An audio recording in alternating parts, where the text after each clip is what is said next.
Alright, welcome to the stream. Rare Thursday stream, but here we are. Technically, we're a day after, but it is the launch, still, sort of Doom the Dark Ages, which I had intended to play. So, here we are, Thursday evening, and we're going to give it a little look, see what it's all about. I did get Game Pass for this. Didn't want to fork over $70 or however much it is these days for a new game, but still one I wanted to check out. I do have a history with Doom. We recently played some of Doom 2016, and we also did a little classic Doom on the PlayStation, but I'm going back with Doom quite a long ways. I did originally play Ultimate Doom. This was back in like the early 2000s or so, and I don't know, it never really registered with me as much until, I would say, recently. Maybe, I don't know, if Doom 2016, like, kicked off my interest again. But I remember, like, playing Doom 3 and just thinking, it's a pretty good series, but I don't know if it's something I'm super going to stick with.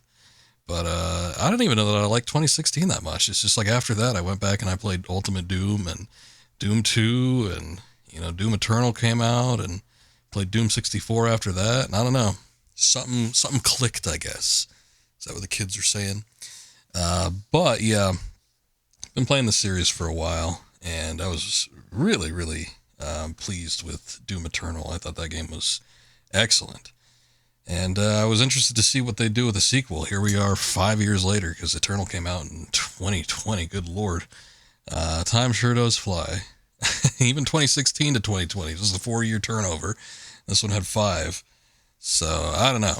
It's kind of been a long time coming, and it's not even a proper sequel. This is a prequel. We'll get into it and see what it's like. I've talked about it as we've been playing through Doom 2016 and Classic Doom recently. The gameplay looks odd to me.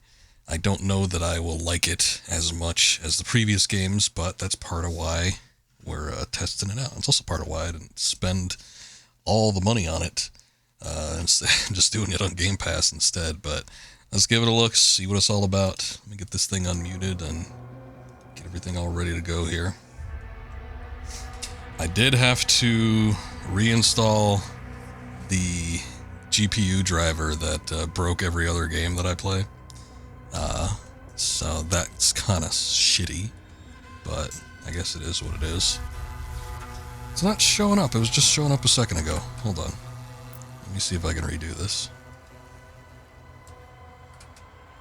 I just tested this out, just prior to getting the stream set up. Capture any full screen application. Let me pull it back up again and see if it gets it this time.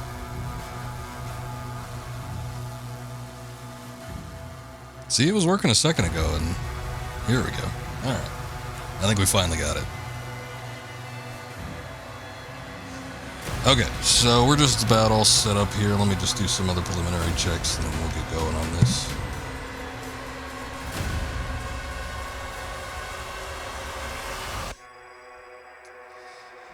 Soundtrack seems interesting.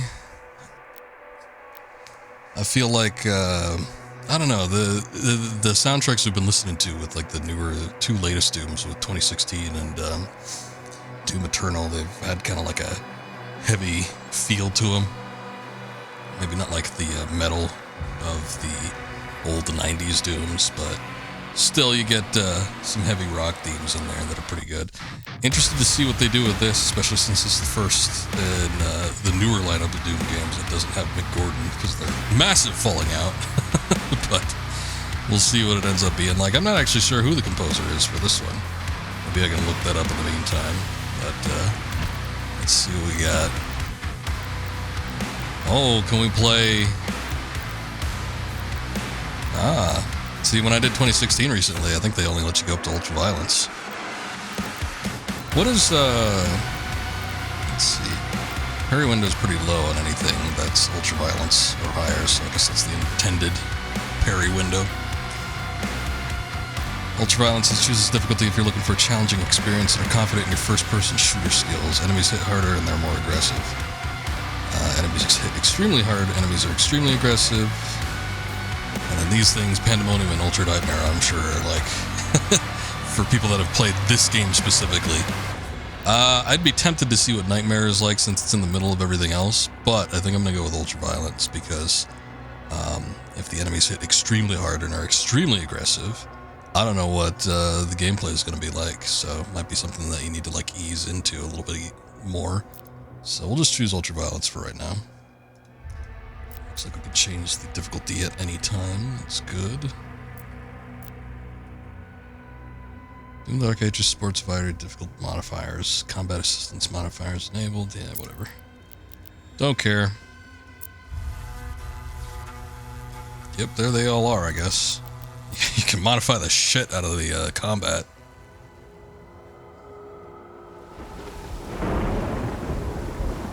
In the Age of Fire and Ruin, when the legions of hell first set foot upon the Argent Nur, another came, an outsider, his path, their world carved in blood, for the demons could not escape his wrath. The Night Sentinels, desperate and broken, saw in him a weapon.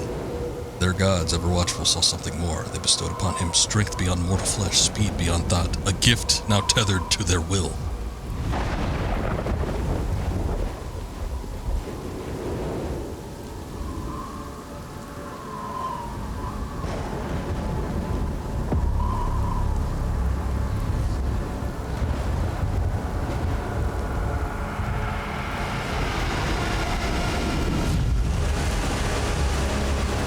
Ah, yes, Kaleem.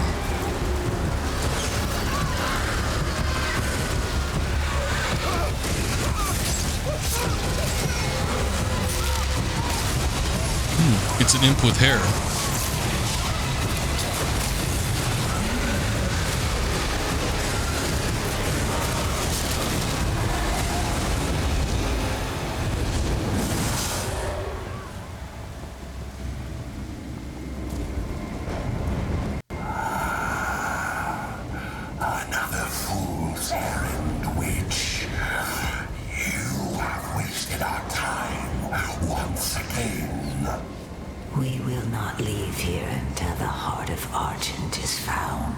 Summer again? It is close. Didn't she play the angel thing in the previous game? Oh, I will tear this village to pieces, but our time is running out. Soon, the humans will summon him. King Novi, we found the entry point. It doesn't make sense, sir. Medieval-looking bastard, and he has a radio comms. From inside the village. The demons couldn't get past the barrier, so their followers are letting them in. They're the transports. How much time? Get me the new bishop. Valen's armored division is still an hour away. We could try and launch the Atlas. There's no time. Big cutscenes, yeah. Bishop Creed. Bit unusual. There were cutscenes in the previous one, but nothing, I don't think, even to this extent. Seems to me like the modern Doom games, well, just Doom in general, except maybe 3, are a little bit more gameplay focused than anything else. What the hell is that? Commander. Oh, his clothing has nipples on it. That's important. Fira, this temple must remain guarded. The village of Kaleem is a mining settlement. If it falls, everything will be destroyed, including your Sentinel energy reserves. No, not those. I guess these are the angel things too. They look like the ones from Eternal.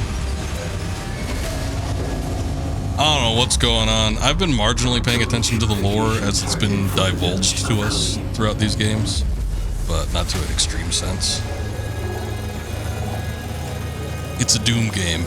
Generally feel, again, like you don't really need it, but I guess if this one's going more story-centric than some of the others, then perhaps we will.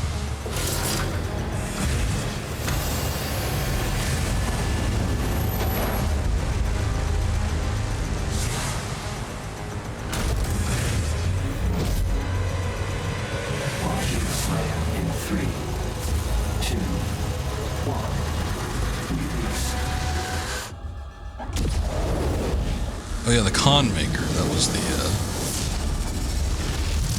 name of the previous previous games and antagonists.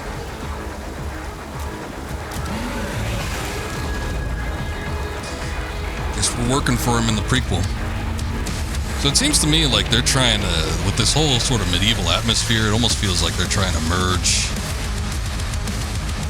at a minimum, the aesthetics of like Quake and Doom, which they're both owned by id, so they can do whatever the hell they want with them. And there's always kind of been a questionable, I don't know, like maybe shared universe between the two, but it's never been anything explicit. Whether they're going to do that here or not, I'm not sure, but I guess we'll see. What's my melee button?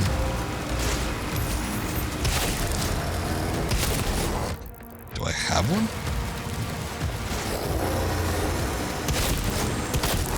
Pretty sure I saw one. Hold on. Let's take a look. Oh wait, were those controls? Weapon class swap. Aim, attack, shield block, shield throw. Oh, is that it? Maybe there's no like regular melee. I guess we'll get into it. I suppose they only want me to use the gun for right now. The pickups almost have a Quake-like look to them now. Sort of interesting. Hold right click to block incoming frontal attacks with your shield. Blocking too many attacks will disable your shield for a short time.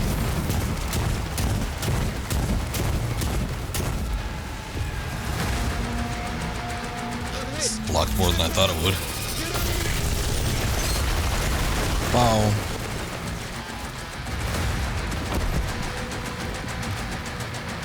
There's things that transpiring. While using shield block, you can lock onto targets. When you lock onto an active, while lock on is active, press left click to shield charge at them. Shield charge can be used to travel great distances and deals damage upon impact. I see. I gotta hold that.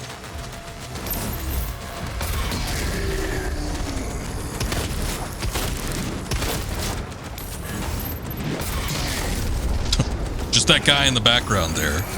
You're screwed now.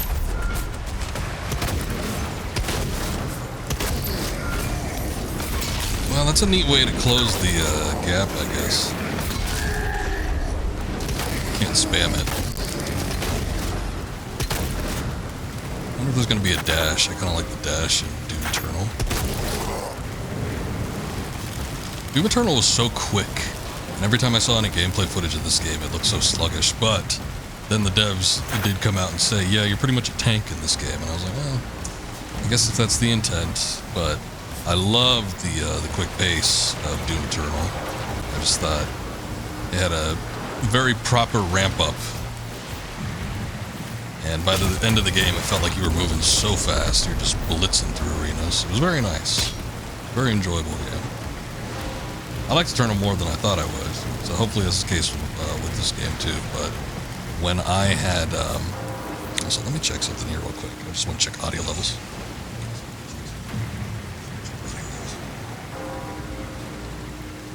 Okay, not bad, not bad. When I had first seen Doom Eternal showcased, I was not confident that it would be a game that would surpass 2016. I didn't think it would be as good.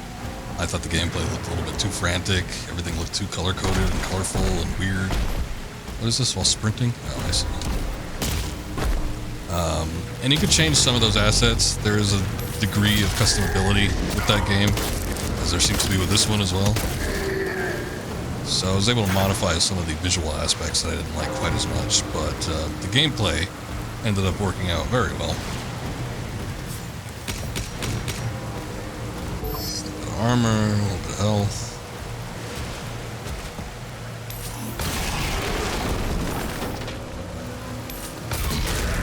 Oh, target, he's right there.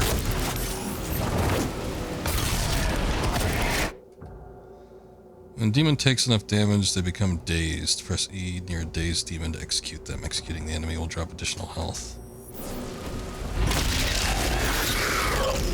That looks silly to me.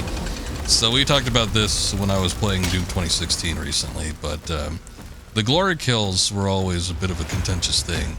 There were some classic purists that did not like the glory kills. They said, well, why should I have to activate a cutscene every time I want to get health or something along those lines? I forget exactly what the argument was. But there was a number of people that didn't like it. I thought they were quick and rapid enough, and they didn't happen too often that it interrupted the gameplay to any significant degree, that where I found it unenjoyable. I actually like the glory kills to an extent, and I like what they did with them in Doom Eternal, especially able to modify, you know, how you attack them based on how you approach them. I thought it was kind of cool.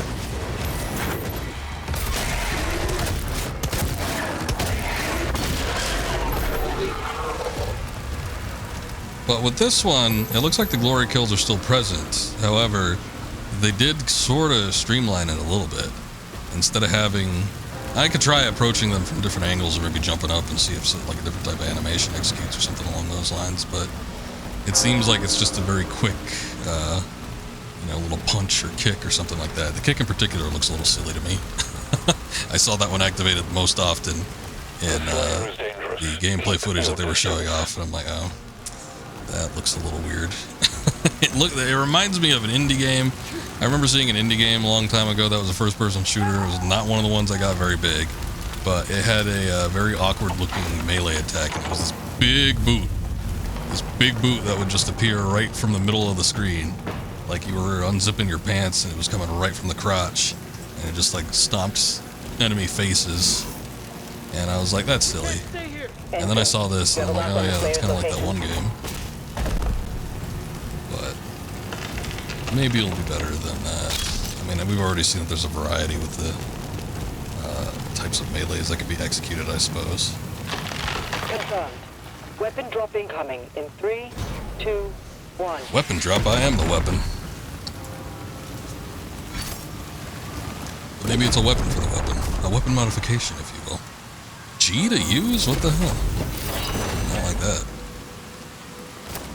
Ah, new glove. Even though it kind of looks like the glove I already have on. This one's spikier. Power gauntlet. Press E to perform melee attacks with your power gauntlet and consume a charge. The power gauntlet can store up to 3 charges, allowing for damaged melee combos. Striking a demon with a melee weapon or melee attack will drop ammo for all your weapons. Okay, so it's basically the chainsaw from the previous game. I get it.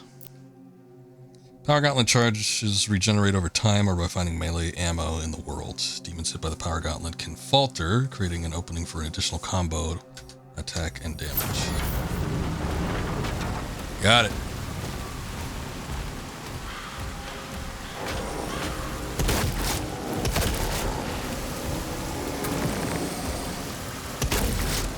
Just keep popping in or what? That's weird. Maybe they want me to use the thing. I suppose that's it. Here's the ammo for it.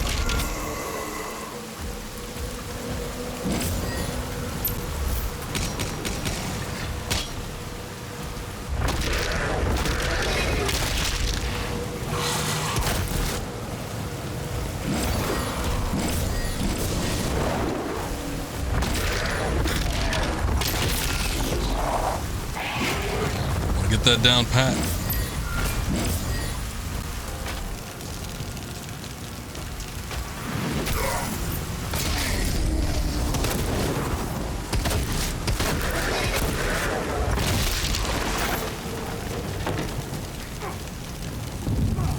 The fact that the melee feels so detached, I don't know, it feels like it loses something from the glory kills of the previous games.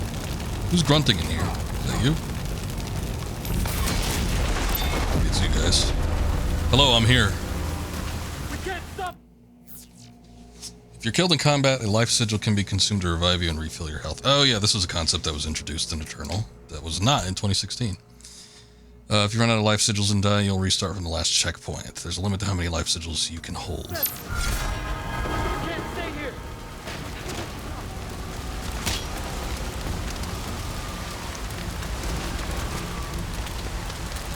Guess that's nowhere I need to be. I guess this is just extra. Hello, citizens. Okay. They shy away. Oh yeah, look at that. Oh my god. It's like they don't realize you're there for a second. The soldiers didn't seem to really have a reaction.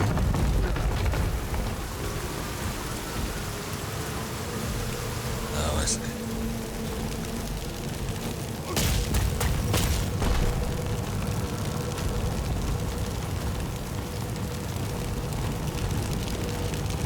It's interesting that they put a little avatar icon head in the middle there. Trying to harken back to the old days. I guess I could have dashed over to that instead of done the jump, but that's okay. That was nice.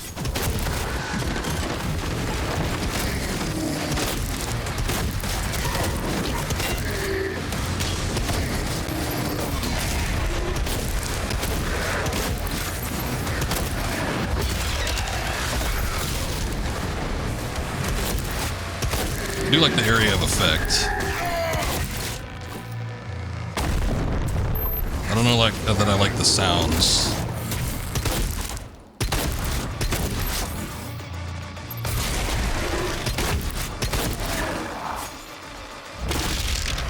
Nah, no matter how you approach him, he pretty much does the same thing. Just a very quick kick or punch or something like that, and that's it.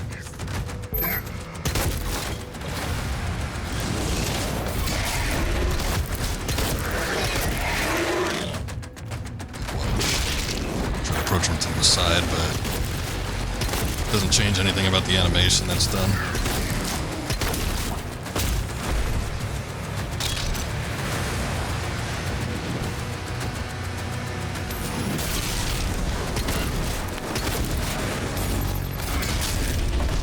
Oh, dang. I was kind of hoping that would get me up there.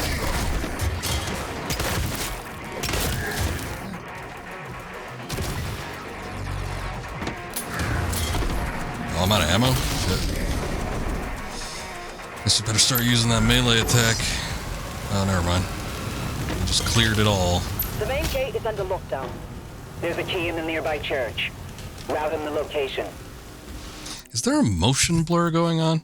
I almost want to say that we're not hitting 60. I'm not too sure, though. This isn't on Steam, so I don't have my overlay to tell me whether or not we are. But it looks, I don't know, it looks awful blurry. I don't like that. Might have something to do with the... if there's like generated frames or something like that, too. Not too fond of that. I did not take a look at the settings all that well, so... could be something related. Reduces screen tearing if enabled, but caps maximum frame rate to max refresh of the display device, which should be 60. I'm fine with 60. That's fine.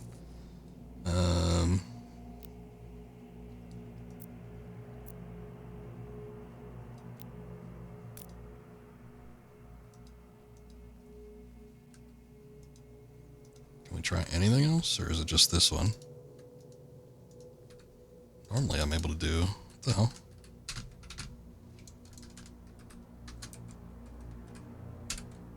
I don't know if the game like froze on that option or it's just not registering or what. I can't move back or anything. I wonder if it'll take a controller input. Let me try this. Get my controller in. No, I think it's stuck. How about that? Alright, give me a sec. I guess I'll back out and restart it. Any issues with the frame generation, but we're back now. Here we are. Did it save where I was? Oh yeah, I still don't have ammo. Hopefully that got me something.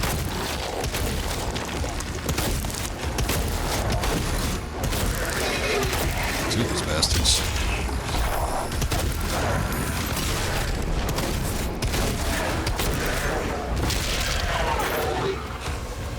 Okay.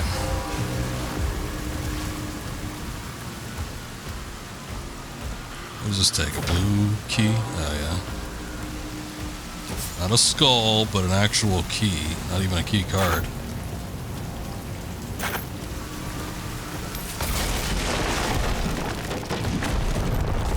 Don't think I meant to go down that far, but that's okay.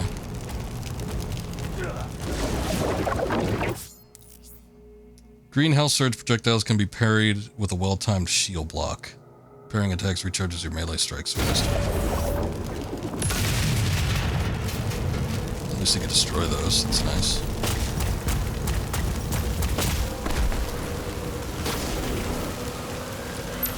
Block. Right click right before hitting the green health surge projectile to fling it back towards your attacker.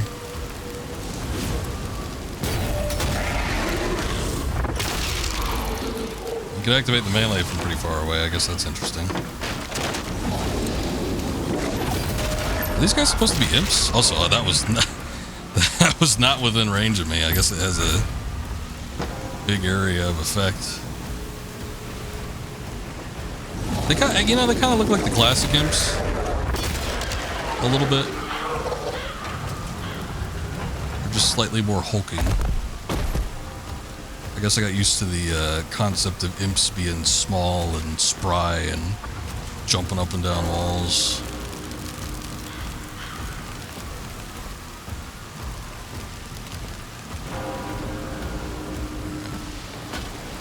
Nothing super interesting going on here.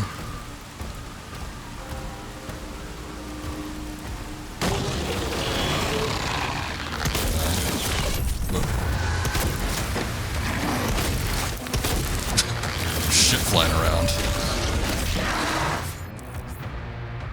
Once dazed, some demons are vulnerable to glory strikes. Glory strikes can disable or even weaken demons, but they will not kill them. Glory strikes drop health.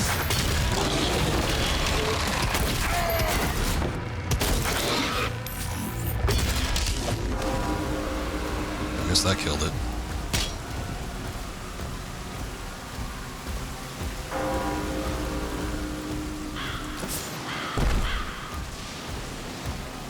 No ammo needed to pick up. It's the shotgun only takes 20 max. It seems a little light. Are traitors.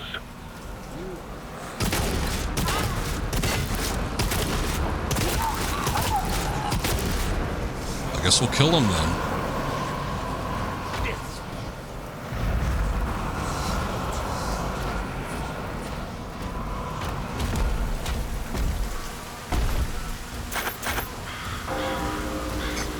Might as well stock up. You never know what we're gonna run into. He's at ground zero. He located. Oh. I mean, there's a giant marker above him, so that's how I knew that there was a key there, but it was not color-coded like we saw with Doom 2016, where there's just like a guy wearing blue armor. What is that? Pressed the shift button, I guess? Left shift? Bring up the auto map? Oh, no, that's tab. What am I thinking? View mission area in the dossier. Your auto map will show you where you've been, where you have yet to go. Also reveal valuable items that are nearby. So be sure to check it regularly. Okay. I guess I'll do that. Is there a way to... let's see. It was C last time. I guess you don't do it here. You used to be able to reorient the map where you'd look straight down on it instead of from like a half sideways angle. But I guess this works out well enough. There's a little toy over here. Ooh. Maybe we should go get it. Does M still work for... okay, no, it's strictly tab. Alright. Oh wait, where'd it go? It was there. I swear to God, it was like right in here. Maybe it still is. Hold on.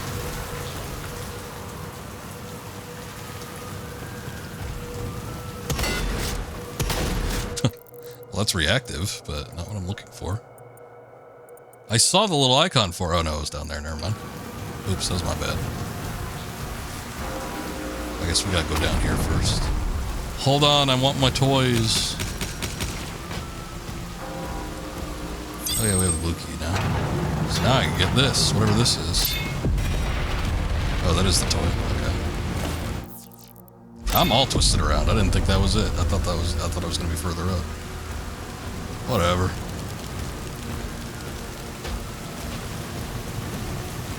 Alright. Let's move up.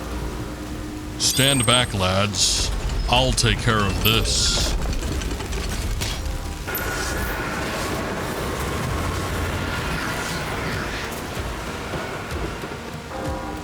Once he kills the demons, the portals will collapse.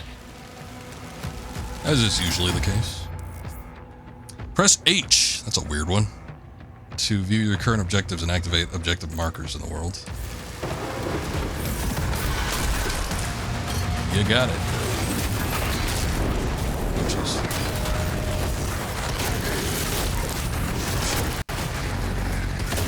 Yeah, it's like sensory overload.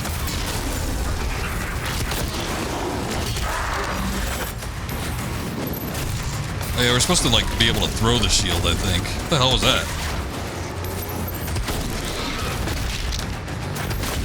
They have not revealed that aspect to me yet.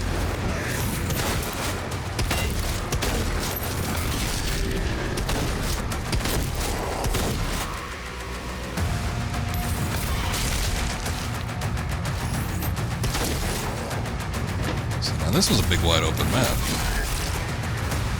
That's where the shield dash comes into play. Nice way to close the gap.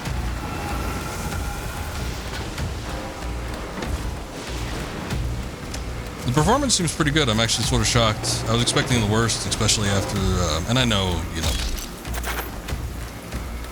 machine for games and id is very different, but we were having slight stability issues with Indiana Jones and the Great Circle when I was streaming that back in whenever that was, December.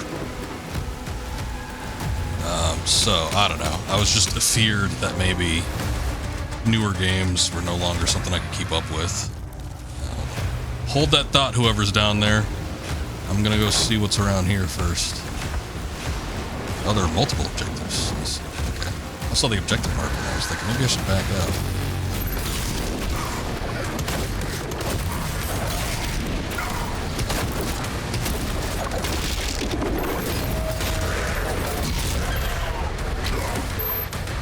Who dares? Whoa.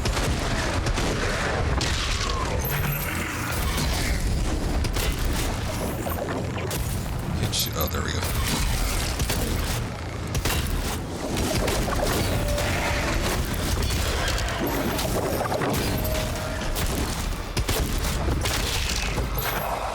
So that's silly stomp. Alright. There are multiple portals. That's why you have multiple objectives. I get it. Oh, shit. Damn it. They lured me in with the prospect of health.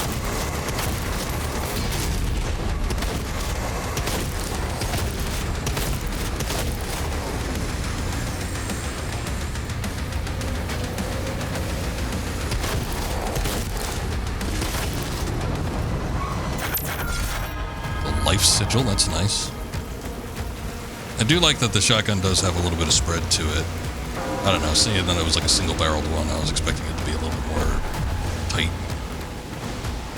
tight and weak. But it seems to have some kick to it, at least on ultraviolence. Ultraviolence, I'm assuming, is like the normal difficulty.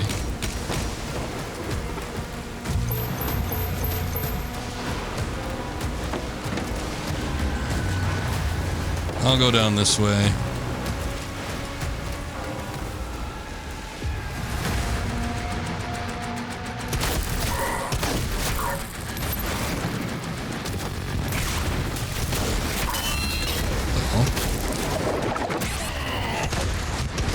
Oh, I can't use my shield. Guess I blocked too many projectiles.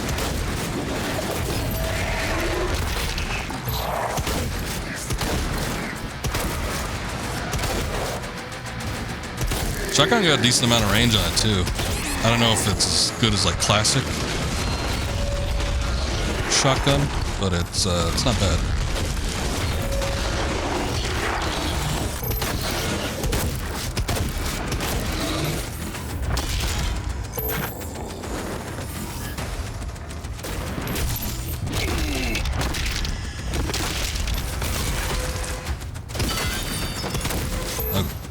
Thank God you could break them eventually, but that took 3 melee hits and a shotgun blast. A little bit much. A little bit much.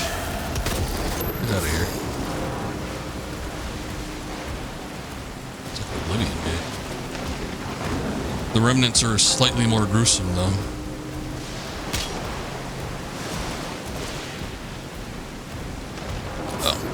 That's just a shadow. I thought it was a cave.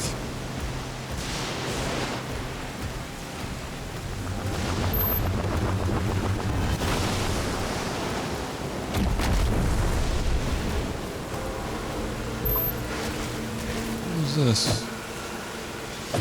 Oh yeah, G is used. Should be a contextual E usage. We have a Shredder. Ooh.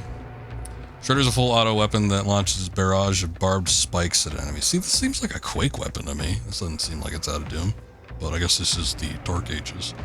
It is equally effective from close and long range, so as long as you stay on target.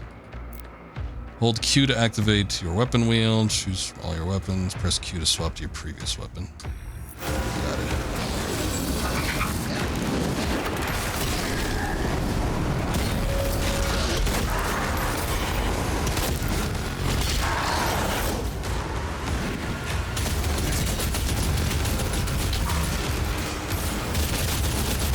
You so worked up about. Get out of here.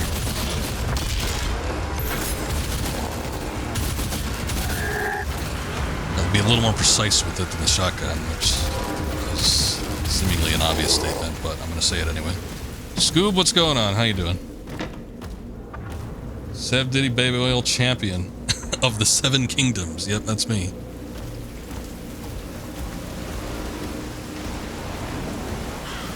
Too good for China. They only got 3. I got all 7 here.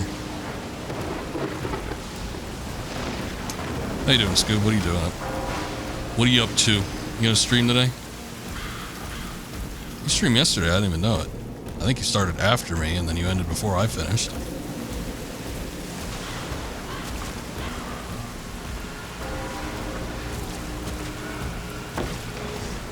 Doesn't look like there's anything else to do here, so... yeah, this is my Rare Thursday stream, and I'm only doing it because it's a new game. So I don't think I'm gonna be good for Fall Guys tonight. I wanted to clock in at least 5 hours on this bad boy. Just to see what's up with it, I guess. I bought Game Pass and everything for it. I wasn't gonna shell out 70, but I'll shell out 10.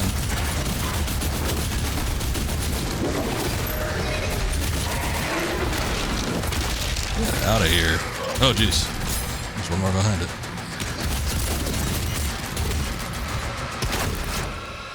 I think when there's like a bunch of waves of enemies, I'll probably just stick with the shotgun for right now. But, whoa, Jesus. Ah!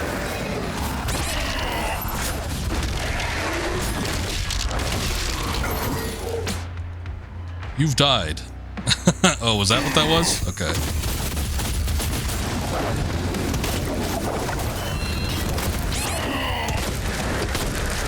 Damn them with their swipes.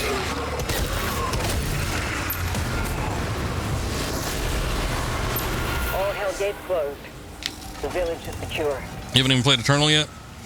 Each one seems to me like they have a different, almost type of combat. I do respect them for trying to mix it up a little bit. I loved Eternal, though. I thought Eternal was damn fantastic, so I felt like this one had a little bit to live up to. But yeah, I just like that fast-paced combat that Eternal had. It seems like Doom 2016 is going to be the one that's kind of in the middle. This one's sort of the slower, more hulking one. You know, it gets a little frantic. There are a number of enemies that are just kind of on the screen. So it definitely seems like, you know, it's not going to slouch in that department. But it does feel like a heavier, slower game compared to the previous two. It might pick up after a bit, but that's exactly what they were toting it as anyway, so I'm assuming that it'll probably stay that way. Eternal was the one that came out in 2020, so it was the newest one outside of this one. This one, I guess, is the new one now, but that one came out 5 years ago. And Eternal was like a true sequel to Doom 2016, which was kind of like the soft reboot for the series. Yeah, and what I had said, and I don't know if there's any claim to this because it's just a personal theory of mine, but it feels to me like they're trying to blend the worlds of Quake and Doom. They were already making references to things that were in Quake, like slipgates in Doom Eternal. So, you know, they were kind of blending the two worlds. They're both id properties, so it makes sense. But this one feels like it's leading heavy into the Quake aspect of, you know, its properties. It doesn't really feel, in terms of just like the aesthetic and everything, much like Doom.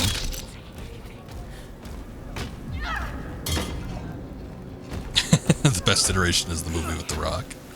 You know, I've never seen that fully. I've seen enough to think, yeah, I'm probably good if I don't see the rest of this. But I've never actually watched it myself, so I suppose I can't judge. Not fully anyway. I could judge slightly. I could judge for the 10 minutes I saw. There was some other Doom movie that came out relatively recently. I think it was around the time when Eternal came out, but that didn't look too good either. It was like it almost seemed like a little indie film. I don't know what the idea of it was or anything. I think it had like a female lead, which is interesting.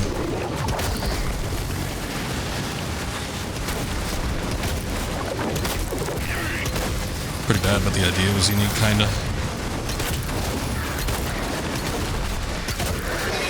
Sometimes I'm in the mood for bad movies, so maybe one of these days I'll give it a try.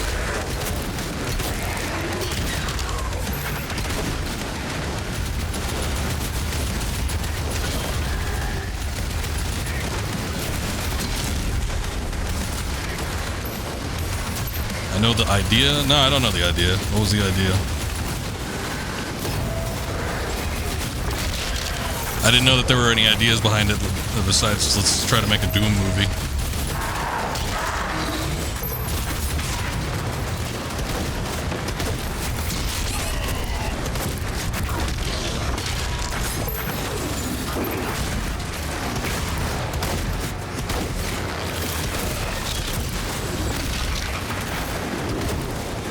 Let me see.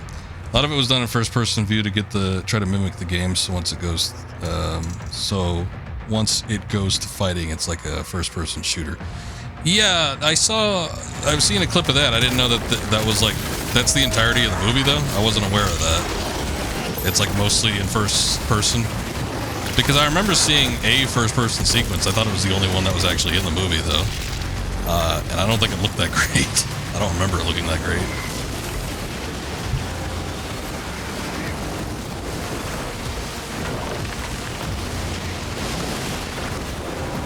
But the thing about it was, I don't know, it looked like, from what I recall, it's been a while since I've seen that clip, but from what I remember, it looked like super smooth. It almost looked like when you see somebody play, maybe not nowadays, but like when you saw a movie in the 90s or 2000s and it depicted like some kid playing a video game and you see the full video game and it looks like super clean and, it doesn't look any way like a video game would actually operate.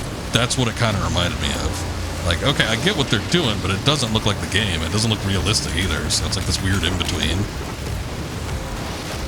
Not the whole thing, like if they're chatting, but just normal, but a lot of gunplay and stuff didn't pan out. Yeah, well, I mean, if I would assume that, because I know that, it had actual actors and everything.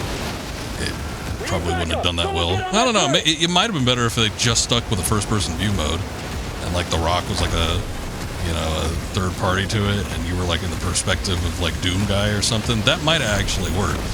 Maybe. It depends heavily on the execution, but, if they stuck to a full gimmick, it probably would have been fine. But the fact if they kept like going back to it just for like action sequences or something, I bet you that wouldn't, I don't know. It would be too jarring whenever it happened, I think.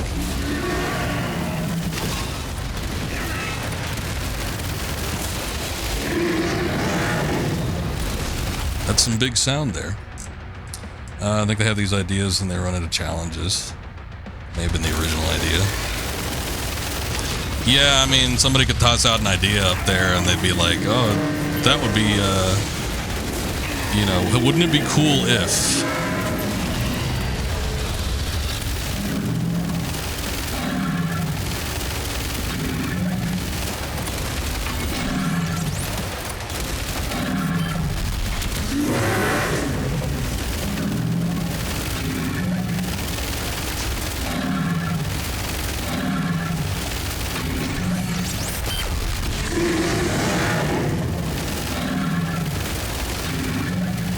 It's getting closer.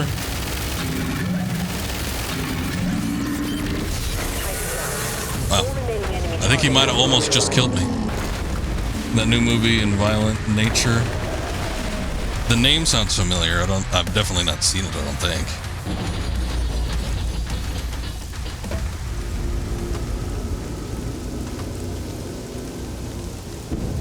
Let me look it up real quick while the cutscene's playing.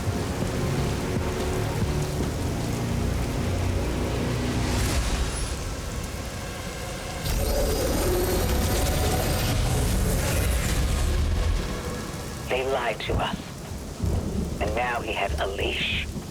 The Makers felt a weapon as powerful as the Slayer. Should be guided. And you agreed. He's not one Of us. They want assurances. And so I've seen the did I. poster for this. I have not seen the movie. Canadian slasher film. Written and directed by Chris Nash, who I've never heard of. Seems like he's new on the scene. It's meant to be a slasher film, basically, but entirely from the view of the killer. Oh, I see. Watch it. They kind of didn't follow through. The beast is tearing through our ranks once again.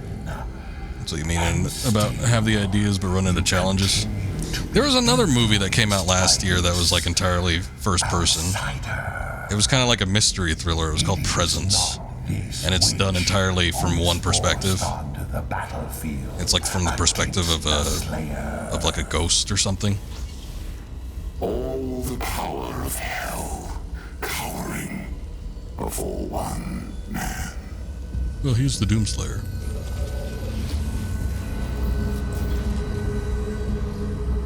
But I guess everybody's trying to do similar stuff to that now. It's like the next step from found footage. The time is now. And a heart of Argent gives us the power. His armor reminds me of the Dracula armor from the intro scene in Francis Ford Coppola's Dracula movie from the 90s. The Horde is yours to command. For now, Prince Azaric. I will be informing the High Council of your progress.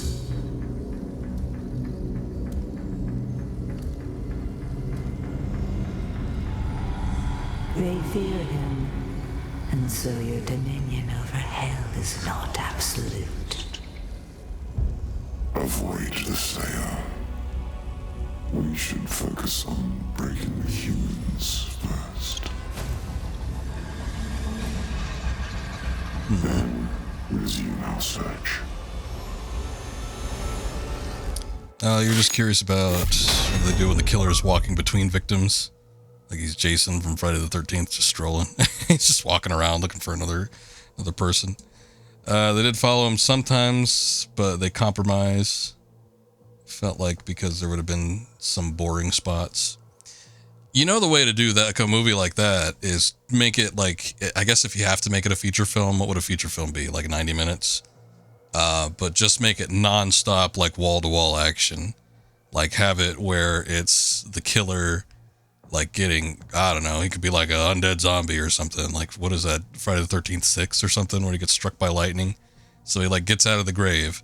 And then immediately, like it starts off slow, he just like kills some passerby. It's him getting out of wherever he was at. Kills some passerby. And then, I don't know, you could do some story about like some previous life that he lived and he's going after like one person in particular, but there keeps like being obstacles thrown in his way. And he's chasing after somebody, and then they go through several different settings, and then just like keep the action up constantly for 90 minutes. You know, the person's running away, he almost gets him, somebody tries to stop him. You know, there's like crashing through buildings, police start shooting at him, all this kind of stuff. And just keep it like nonstop. There have been other movies that have just been like first person where it doesn't change perspective. There's that, I forget the name of it. Killer Harry or something. It's not Dirty Harry. It's, I don't know. I forget. But it's like, it almost seems like a video game. It almost seems like the concept, like what they would have done with Doom, but it's like this guy, and he keeps being put into different situations where he's got like guns, and he does like a bunch of action scenes. I forget the name of it. It was from like the mid 2010s, but you know, it's all in one perspective. It doesn't switch at all. Hardcore Henry, that's what it is. And it's like nonstop action with very little downtime. There we go. Okay. Yeah, Akuma's here too. He knows it. Yeah, so it can be done, and I'm not saying like Hardcore Henry is the pinnacle of cinema or anything, but I don't know. If you're doing like a slasher film, instead of like cheating and stuff, like making cuts, it's like you could do it. You just have to constantly keep throwing twists and turns, and you know, make it just like one big piece after the next. Also, you'd recommend it just to experience the idea, but you wouldn't say it's great. Yeah, it might be interesting to see, just if it's like a unique idea. All right, we only got 45% done on the village of Kalim. That's not so great, I think, anyway. But oh well. Found 2 out of 6 secrets. No codex entries. 1 out of 2 toys. No skins. Oh, I didn't even know there were skins to be collected.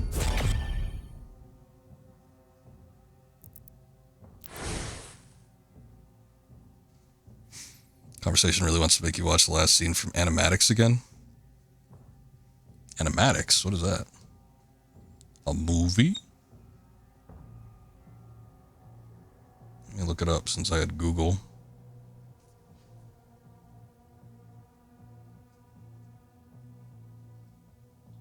What movie you watching?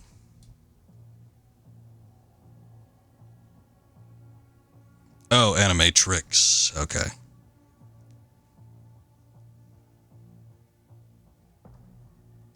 Oh boy, it's been a long time since I've seen Animatrix. I just recently, it was like almost exactly a year ago. I just recently rewatched the Matrix trilogy, and then I watched the 4th one and was highly disappointed. Fortunately, they're making a 5th one, which might rectify it, and thankfully, they're taking the somebody at Fresh is taking the director's seat, so it might be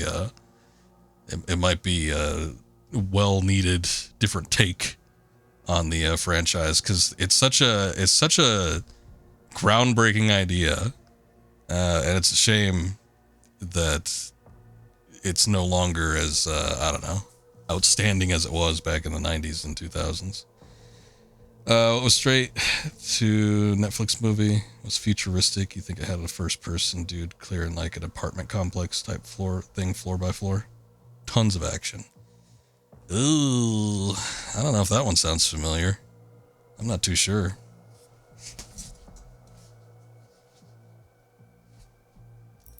Hebeth, chapter 2 of 22. If we can make it through 11 chapters, I think I'd be like pretty satisfied, I think.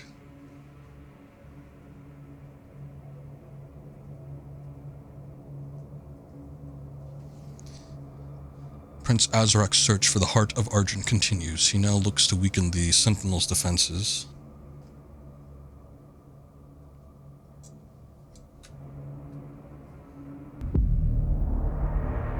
I just saw a movie today that wasn't too bad.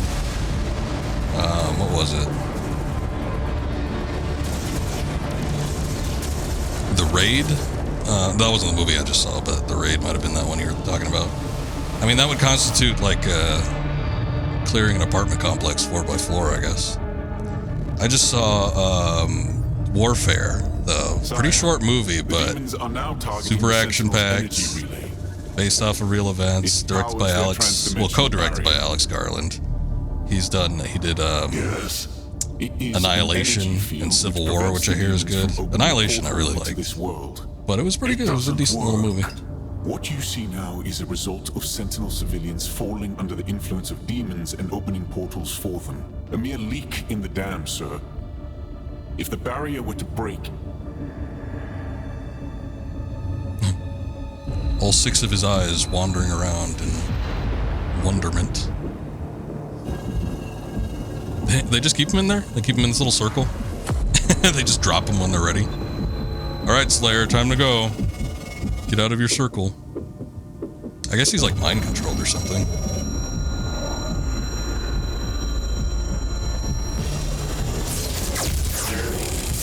Slayer vitals increasing. I know he's waking up.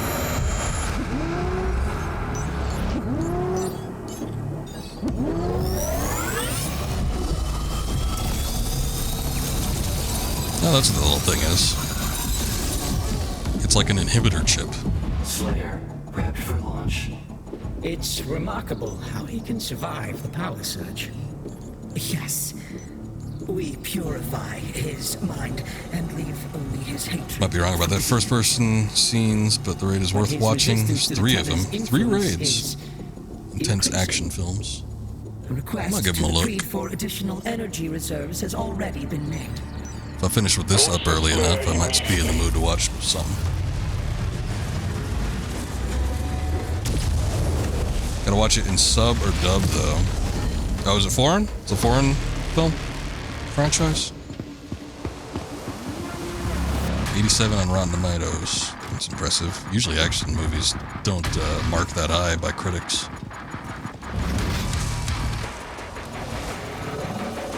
Oh, it's Indonesian. It's been a minute since I've seen an Indonesian film. I've seen at least one, I think. He's at the drop zone. Deploying weapon port now. I am here now to destroy. I'll vouch for that movie. Has great action scenes. Alright. Well, perhaps I'll give it a look. Oh, look, we got little saw blades for the shield now. Maybe we can start throwing it. This is where we turned into Captain America, but deadlier. Super gory, if you remember correctly. I just got through watching the John Wick series again. I got in the mood for it. I had all of them on UHD except for the 4th one. I hadn't bought that one yet because when I was buying them, that one was too new, so people were still charging like $40 for it. I'm like, hell no. But I had just gotten a month-long trial for Amazon Prime, and anytime I get a month-long trial for Amazon Prime, I just start buying movies. So I got that 4th one, did a little marathon with it. Press R to throw shield saw at the demon. It will embed itself in stronger demons, stunning them for a short time. Weaker demons will be sliced in half. Deal damage to metal. Deal damage to metal to trigger a superheated state. Okay, I guess if there's like things that have metal on it. Throwing a shield saw at a superheated metal will instantly shatter it. Shattering metal objects will open up paths in the environment. Got it. Targeting demonic threat. There you go. Guess that's one of the stronger ones.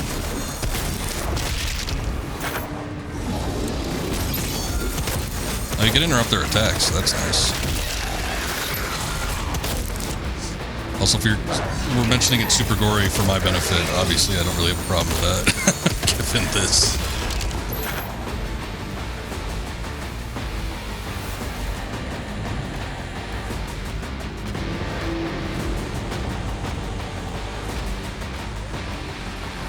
Got it.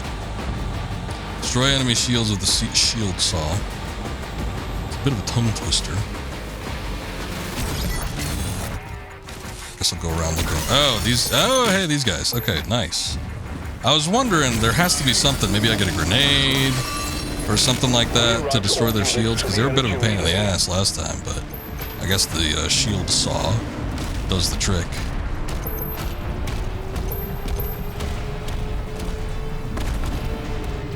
Fetch me their souls. Welcome in, Mythical. How you doing? Been missing ya.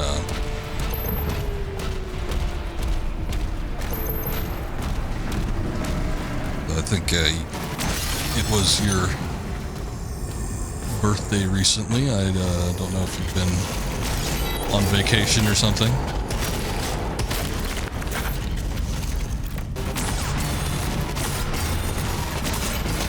Okay. I couldn't get over the stairs, but I think we're good now.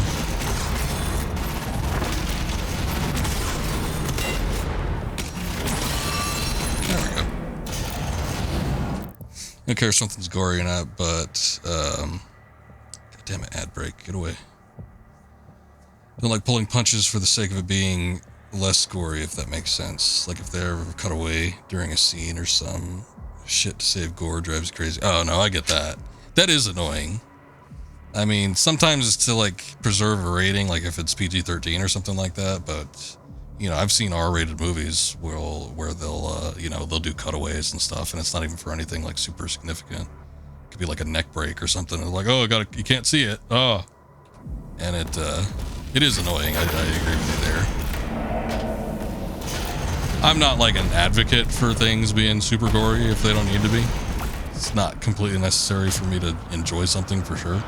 But, you know, if you're gonna do something in a movie that would constitute there being gore, just do it.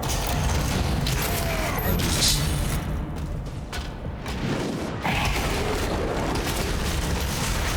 Okay. I see. There's a woman in the picture now.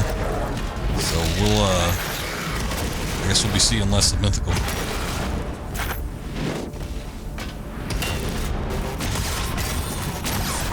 Nah, but that's good though. Glad to hear it.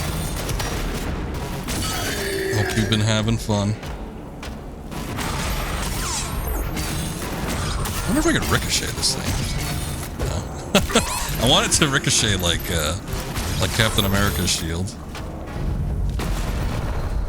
I need some health. It's a party now. We got everybody. We should have everybody last night. We were doing some Fortnite, but it was just me and Akuma. We cleared some stuff, namely songs. We didn't get any wins, but we got pretty damn close.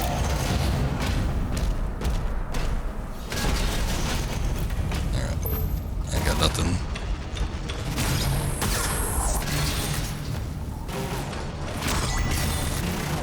So isn't this thing supposed to stick in there? Oh, I'm supposed to heat it up myself. Okay. I heat it up with like a gun and then I throw the shield saw and then that breaks it. I thought the shield saw would heat up the metal and then I'd have to rethrow it or something. That is not how it works. But I get it now. Oh yeah, GDUs. I'm not going to get used to that for a minute. GDUs is very foreign to me.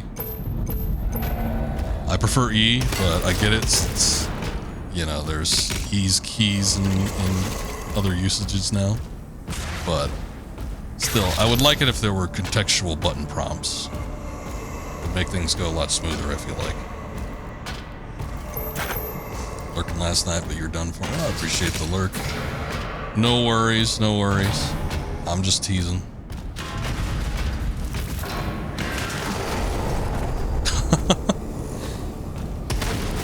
I guess this Doom guy is so heavy that merely impacting upon the floor is enough to kill everyone around you.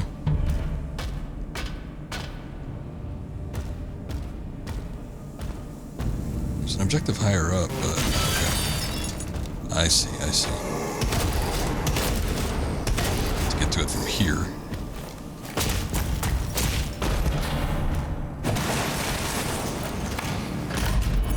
Yeah, that was me not hitting the G button again.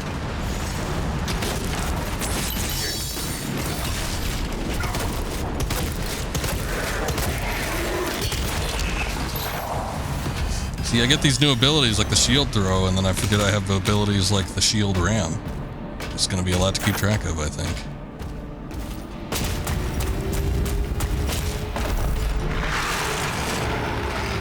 Oh, a Hell Knight. Raising a shield just before a Hell Surge melee attack will parry his attack. Parrying attacks recharge your melee strikes faster.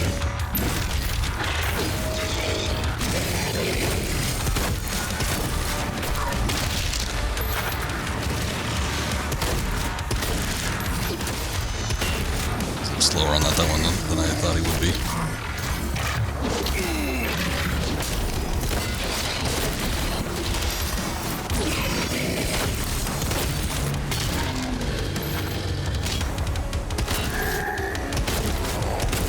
In a raid, I could barely hear it, but welcome in, Vale. How you doing?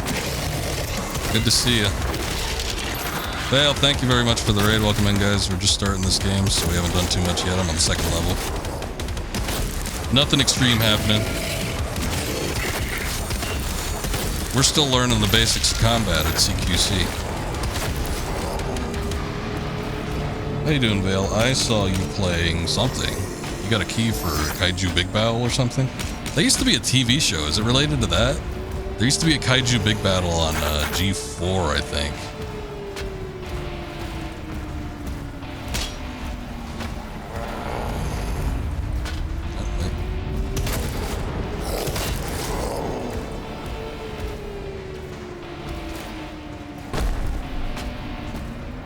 Alright. Nothing else around here. We've got a little experimentation with the Hell Knights. But other than that, not really a whole lot going on. Alright, sorry about that. God dang it. I had just dismissed, or not dismissed, I had just paused the ads for a second because we were having a discussion about movies a little bit earlier, but I missed it the second time around. So, everybody raided into an ad break. I apologize. But it is related to the Kaiju Big Battle, that old TV show. There was a show, and it was on G4. It was American produced, but it was basically like a wrestling show, but it had like kaiju, like suitmation kaiju, like old Godzilla movies. So there's people in kaiju suits, monster suits, and they were fighting each other in like cage matches and stuff. It was sort of silly, but it was entertaining. Ooh, we got gold. Based off the live action show. And Final Fantasy, okay. So I'm guessing the gameplay is taken from Final Fantasy. It doesn't actually incorporate like Final Fantasy. But that's interesting. Yeah, I didn't watch it like too often, but I was always watching G4. I usually had G4 on, and that would pop up now and again. I think that show had originated from Canada. I'm pretty sure it's a Canadian show, actually. It's still Western, but yeah, how funny. Ikiri remembers.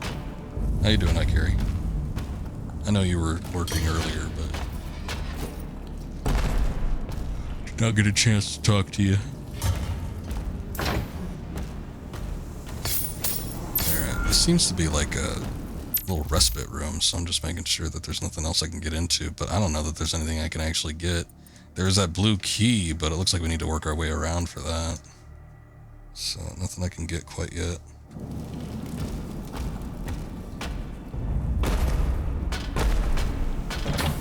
Alright, well, I need a key card, so we gotta do something else. Oh. Excuse me, sorry, I didn't mean to put you, sir. Sentinel Shrines allow you to upgrade your gun, shield, and melee weapons. Find gold, rubies, and wraith stones in the world to purchase these upgrades. You can use the same Sentinel Shrine more than once. Oh. It's an upgrade shop, that's interesting. Kind of reminds me of the golden statues from Devil May Cry. Not something I expected from Doom, but alright. Because, I mean, in the previous games, you just upgrade all your stuff from their menu. You didn't even have to go into a special spot for it. You didn't even have to be on his, like, little Doom fortress. It just was wherever you were. Rabbit joined you. Jumps like Dragoon Cane off FF4. Okay. Can dance heal like a Moogle off of 6. Just solve the follow the save point route puzzle. Okay. So yeah, there's a lot of callbacks to some of the older Final Fantasy games then. The older pre-Final Fantasy VII ones. That's cool. Wrestling characters and moves mixed in. So is the combat RPG?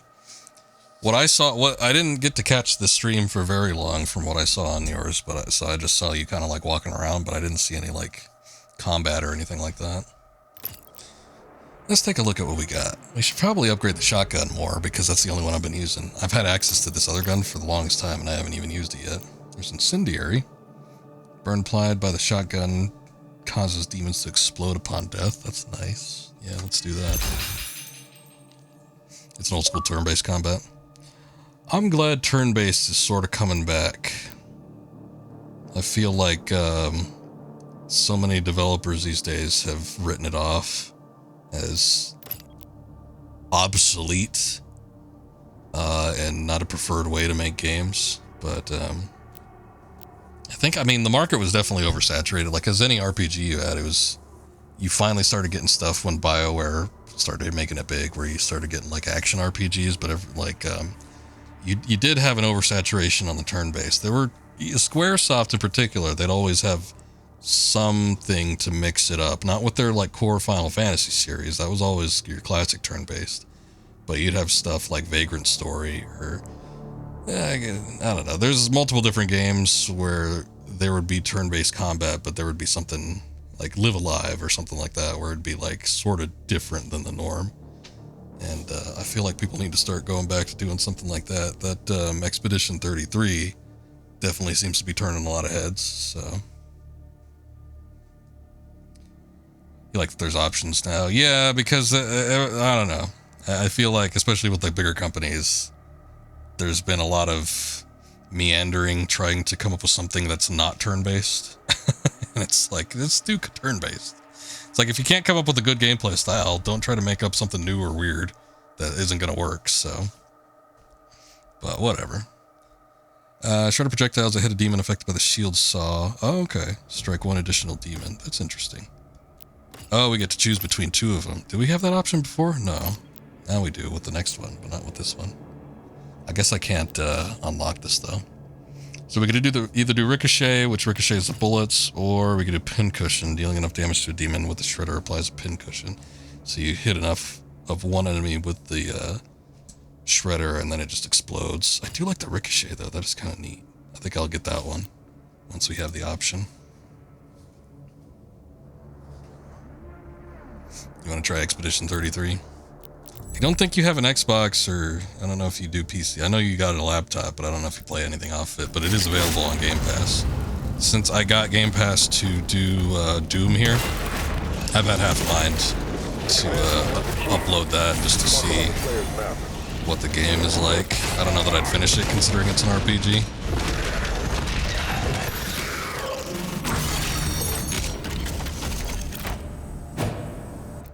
Hold on a second. I want to see if I could change this. Because the shield throw with R is just, it's weird for me. I'm wondering if I could do something different. Let's take a look at the settings. I want to go into key bindings. Not that, not that. Not that, not that. There we go. Controls maybe? No, here's inputs. Here's inputs. Okay, shield throw. Oh, but it's hit to middle mouse button. But let's do mouse 5. That works a lot better for me. I think that'll do. But it was middle mouse button, so at least there was a mouse button for it. I just didn't know which one it was. And then basic melee attack is mouse 4. That works, that works. I get used to that.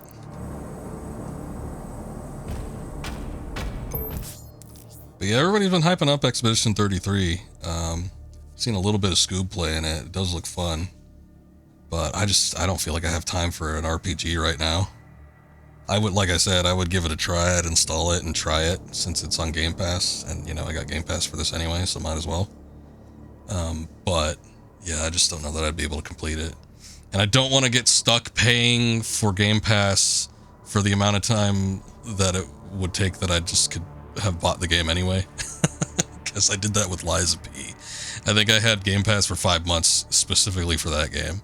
And I barely downloaded anything else while I had Game Pass. Stone Imp can deflect a shield saw with its stone skin. It's vulnerable to shield charge, which causes it to explode. Okay, so you could like trick it. I guess if you throw a shield at it, you could ram it. Whoa! Okay, I didn't know I was gonna do that. Jesus! What are these?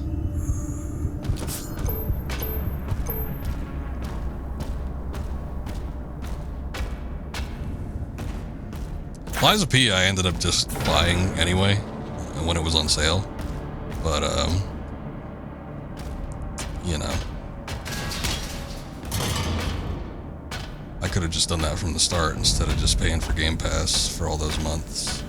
But I'm like, it was another period of time where I just didn't have the time. I'm just like, I want to finish this game, but I don't have the time to play it. These days, I mean, a lot of my time for gaming is strictly on stream. And I don't have the time available to just play stuff off stream. I really wish I did.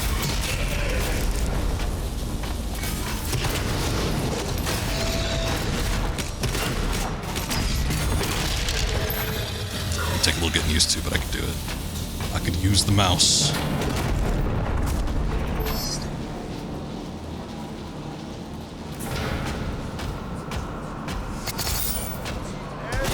What are you guys doing? Stop that. I will not tolerate this summoning circle. Oh no, blue guy.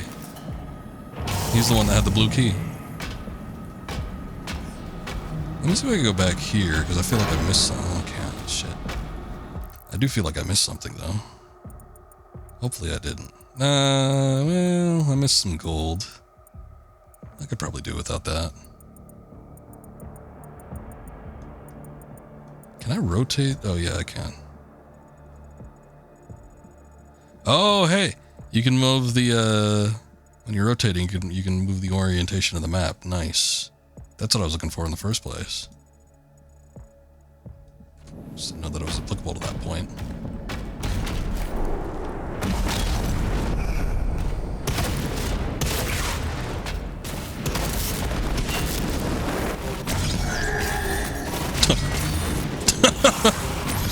Okay, I guess the Saw shield goes right through their shields. That was ugly. Whoa, Shadow Imp! Hey! Reference the old PlayStation version. Look, he's on fire now, so I can see him. That's cool.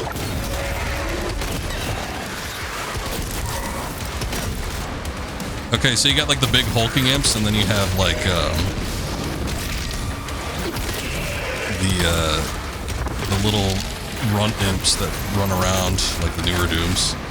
The little runt imps got the hair though.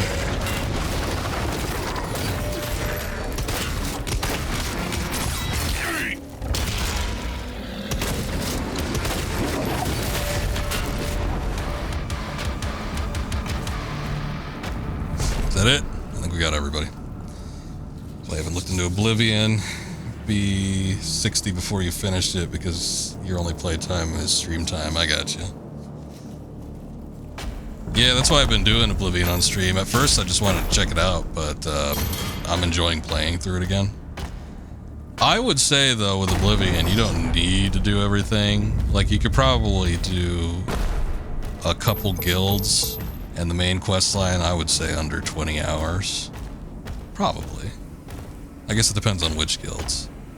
But I've said it many times before, but my initial playthrough of Oblivion, I got through just the Thieves Guild, and I felt satisfied to the point that I thought it was as good as just like a game, like a full game playthrough for me. Well, yeah, I suppose.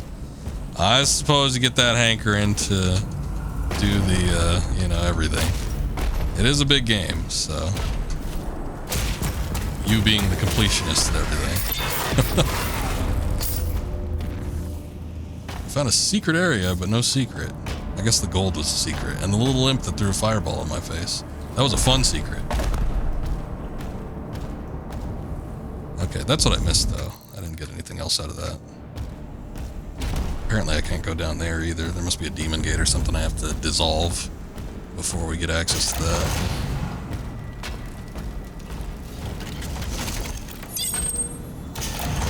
Okay. Now we can get through here. Oh, look how clean this is. Brand new area.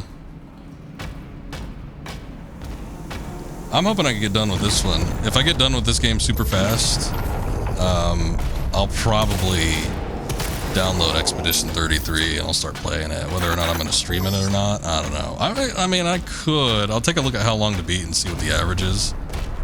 But, you know, Doom games aren't terribly long. I was very much surprised that I was able to beat Doom 2016 in 2 streams. I'm not saying I can make a repeat of that with this game, but if I could do it in like 3 streams or 4, I think I'd probably have room to do something else while I have Game Pass up.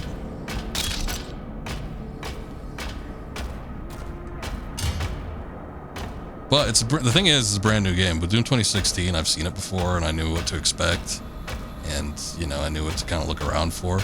With this game, it's like a whole new set of rules. Hey, a Mancubus. Ah!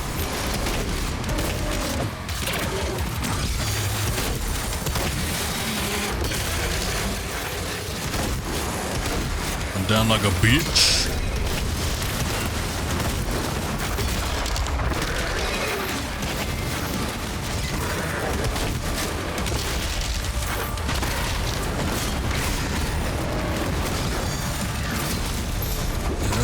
health.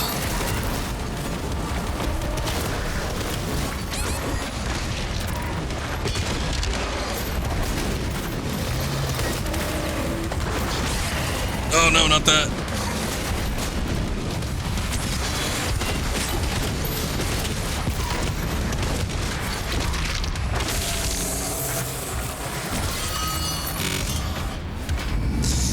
Oh, those are some close calls. Jesus. I almost did not make it through there. Say Matoe, welcome in. Thank you for coming in on the raid. I appreciate that. Hope you're having a good evening. Am I liking the new Doom? You had to come check it out. Oh, nice. Well, I appreciate that. I am liking it okay so far. We were talking about it while I was playing Doom 2016 and Classic Doom, but I was a little bit worried about the gameplay. I thought from the demos that they showed off, it looked a little bit too slow and sluggish to feel like Doom. I wasn't really digging like the melee focus, which it doesn't feel, at least from the start here, like they've focused too much on the melee. It definitely feels like gunplay is more prominent. And look, we just got a new gun. What is this? That is the accelerator. I don't know what that does, but I guess we'll find out. Accelerator shoots out plasma energy at a very high rate of fire. Okay, it's a plasma gun. Has moderate spread, making it less effective at long range. As a plasma weapon, it can also quickly overload energy shields to generate an explosion. Oh. Plasma gun test in progress. Oh, that is a very different plasma gun from what I'm used to. Sometimes alternatively call the plasma gun that bubble gun because it looks like you're shooting out bubbles. And the rate at which they fire is a little bit slow, but they do pack a punch, so this one's a bit different. Like you're smacking them with bubbles. But anyway, it's an intuitive game, but it is a very involved one at that. There's a lot of different factors that you have to keep track of, like different enemy types doing different things, how you need to retaliate against them, like using blocks, melees, you know, to kind of get through some obstacles. So it's kind of a thinking first-person shooter, which I do enjoy. And I've always talked about the brilliance with Doom and any first-person shooter is the type of weapons that you have and how you can apply them, just kind of like in the gameplay.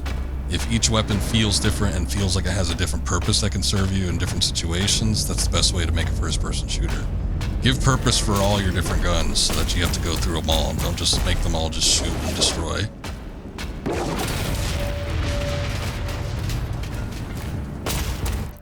Let's see if I missed anything down there. Oh wait, there was gold that came out of that thing. Hold on. Didn't even know. So I'm definitely liking that aspect of it. So I'm hopeful, even though we're just starting the game. I'm hopeful that this will end up being something pretty neat.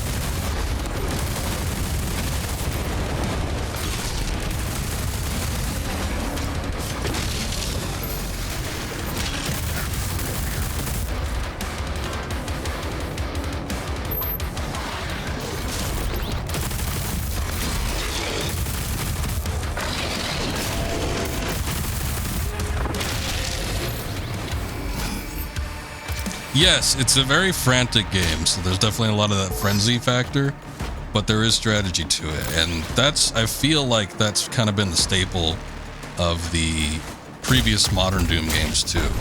Hasn't always been the case with the original ones, but there's always been a modicum of strategy to them, which is why they're great shooters and why they still hold up today, I feel.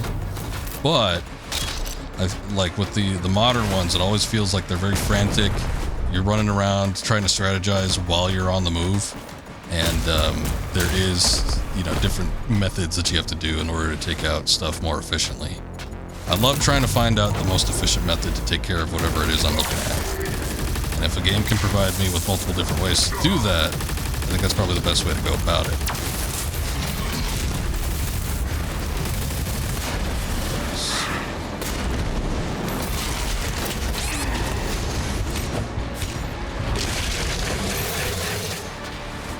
But it's been pretty fun so far. I have very little in terms of complaints right from the get-go. Might change as we get into it a little bit more, but I think for right now it's been pretty fun.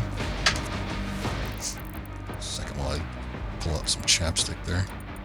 Did I miss something? I think I did. Son of a bitch. Hold on. Whoa. What are you guys doing?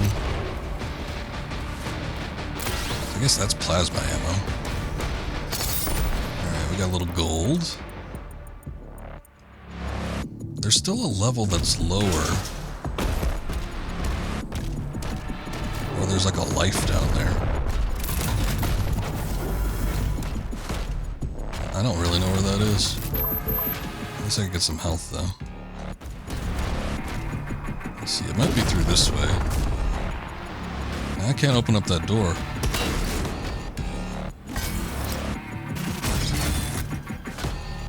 Can't grind through it either.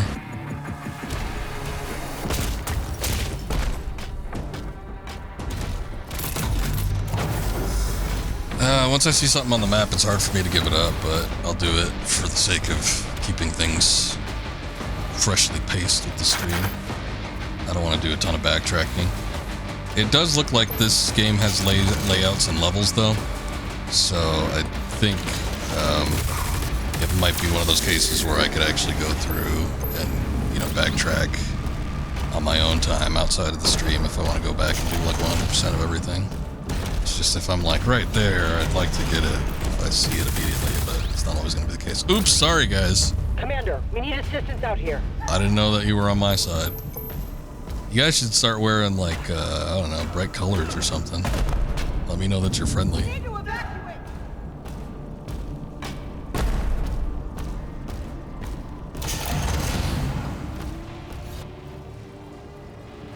What's going on out here?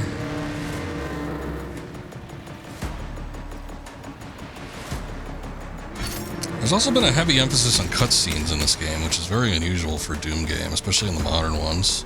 There were a decent amount of cutscenes. I think in Doom 3 is probably the Doom game that had the most amount of cutscenes. Everything prior to that, you know, it's pretty much core gameplay. You have a little bit of a slight cutscene to end the chapters with the original games, but that was pretty much it. You didn't really have too much else.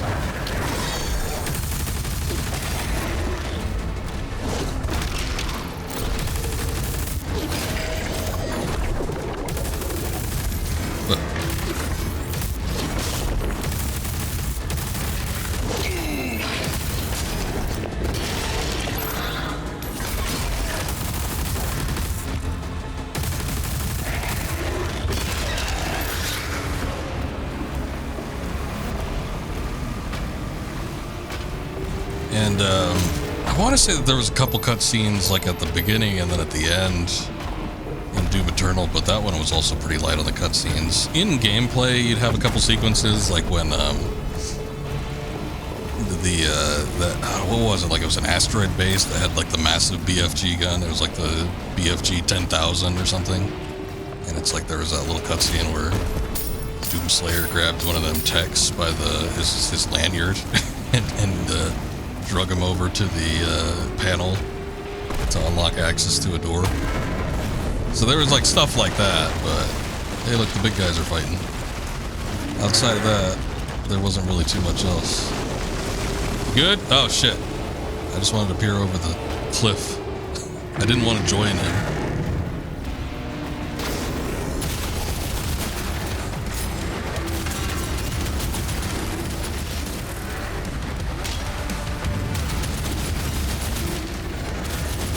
The gameplay definitely feels more Doom-oriented. I was wondering, given the weapons, how closely it would resemble Quake. There is a bit of a Quake element. Oh shit, I died. That's very unclimactic, having to die and use the life sigil. It just like takes you right to a pause menu. I figured they'd do a little animation and then they boot you back in, but I guess not.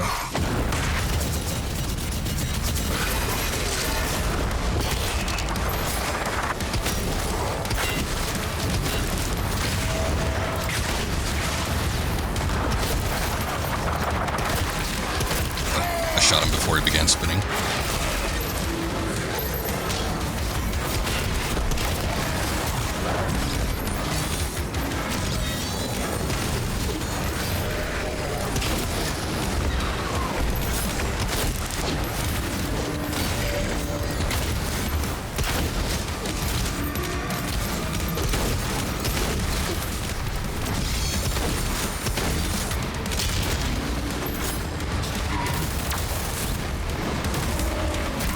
Oh shit.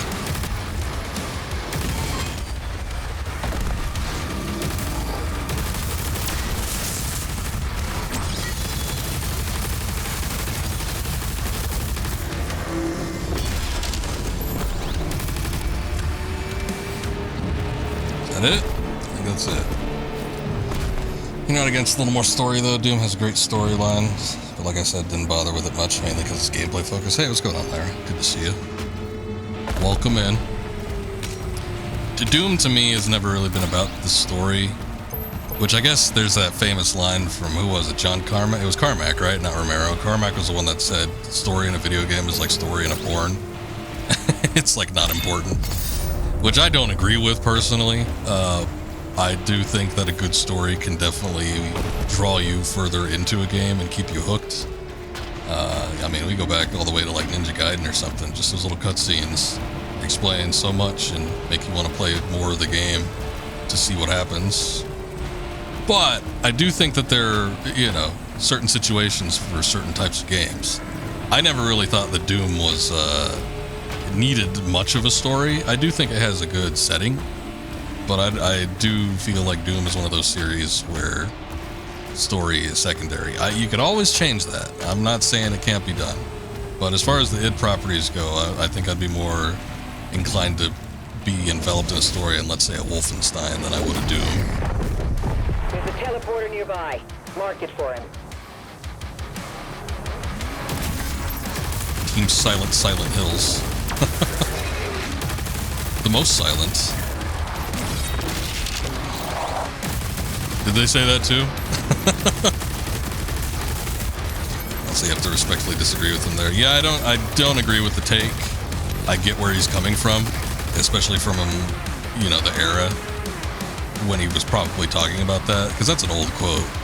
You know, that's from like the early 2000s, and he was specifically commenting on video games from like the 90s. I get it. I get why he said that. But I definitely think that story has its place in a video game. Let's see. Oh no, these are the real shields. These are the meat shields.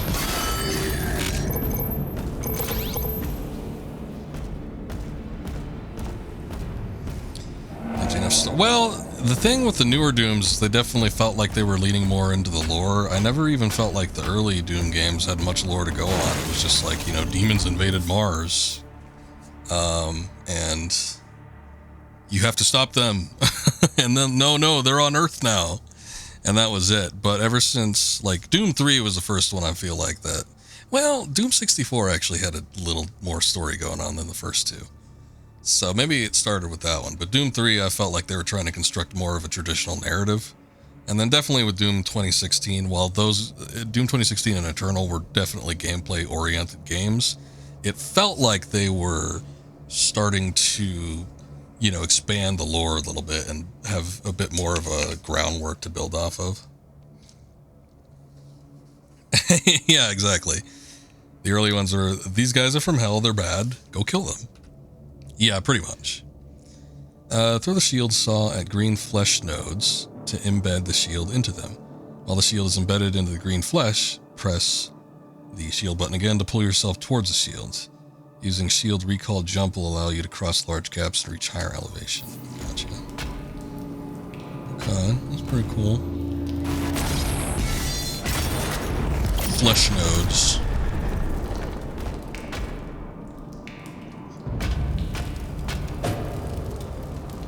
Silver the Hedgehog, welcome in. How are you doing? Oh yeah, it's G. Oh wait, no it isn't. I guess it's, wait, it's a very specific spot. You have to press it in. There you go. Let me see what the other upgrades are looking like.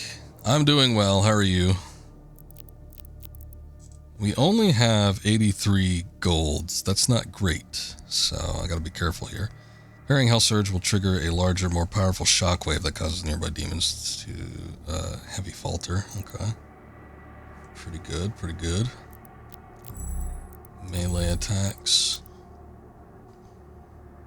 Increase the damage of your final hit by the Power Gauntlet combo. Not as concerned with that. And then, of course, we have the guns. What's this one gonna be? Shooting a demon with the accelerator builds up charge. Accelerator's damage is increased at maximum charge. Okay. So the more you use it, the better it gets. Doing good, just playing Pepsi Man on PS1. Nice.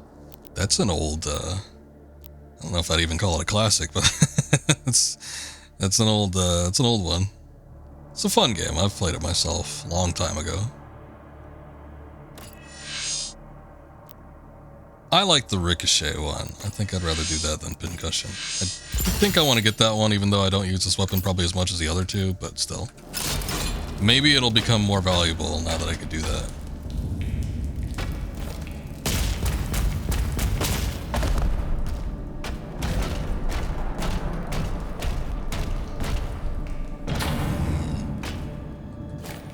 Locked?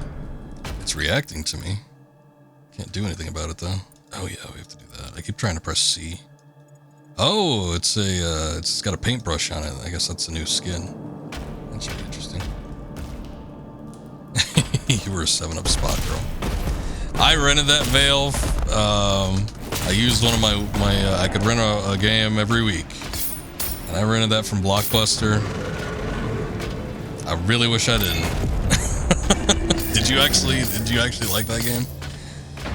I don't know, I was a child at the time, so that might have something to do with it. But I thought it was hard, too. Shit, I didn't even get a chance to do it.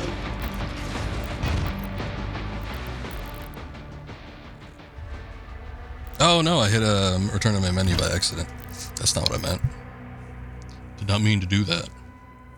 You did? Okay. That was in the era of the 2D platformer mascot games. And since they couldn't come up with their own original mascot, a lot of companies just started like pulling up mascots from like existing companies. What the hell? This is really far back.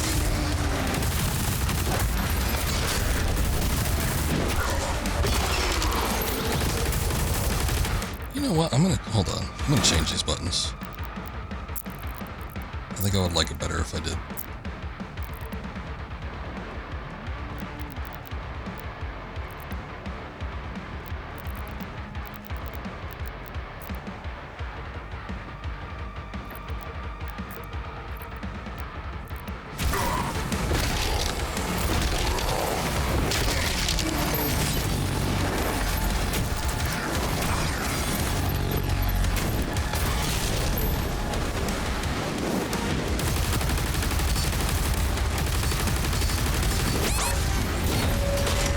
I made the mistake.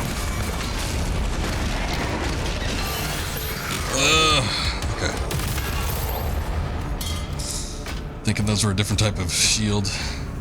Bought it and played the hell out of it. Usually hated games themed off of stuff like that, but you really got into that one. You don't know if you ever beat it though, it was tough. I remember it was hard. I remember it was hard as balls. And you know, I played it when I was maybe 5 or 6 or something like that, so I wasn't an adept gamer. But yeah, I don't remember liking it because of how hard it was. And I think, I don't know if we could return it early back then. That rental spot, thinking about it, was very, very close to, what the hell? Did it not clear those out entirely? I don't think it cleared out the keys entirely. The place where we used to rent from was very close to our house, so...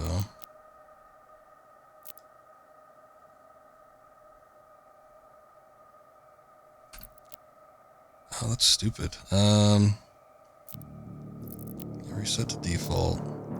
Reset to default. Shield throw back. Melee weapon forward.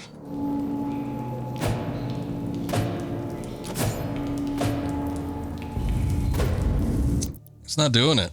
I don't know why I can't clear the key out entirely. It's strange.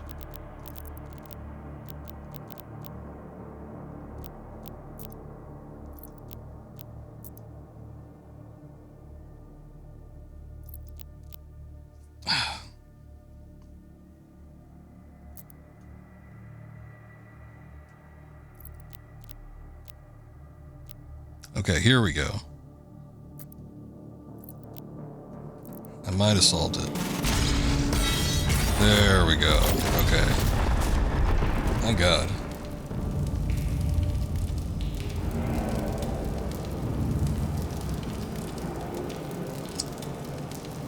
You missed the old rental shop days. Isn't that great? Don't get you wrong. Just felt more social back then. Yeah, I don't know. It was kind of like an event, right? You're old enough to remember that. But like going to the rental shop or whatever, picking out movies and stuff that you wanted every week or however often you'd go. Some people it was every month. Hell, some people went multiple times a week. But like, you know, I don't know. It was like something to do. And it's like you don't have that anymore. Now you just scroll through menus online and the same place you're always at.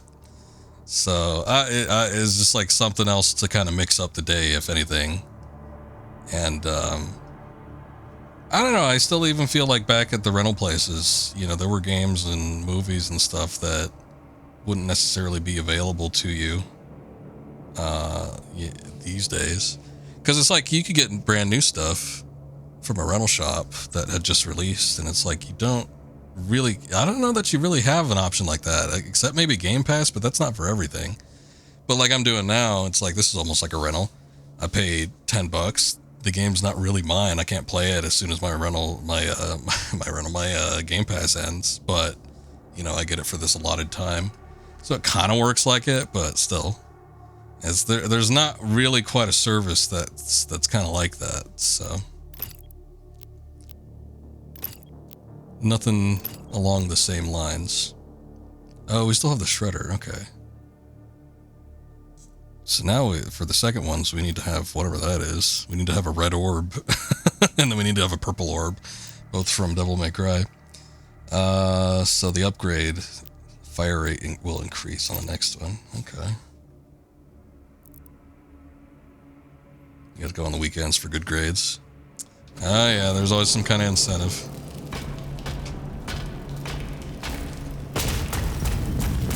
I remember renting a lot of weird games, though. Like stuff that, you know, I don't even know if it would be stuff that I played necessarily, but...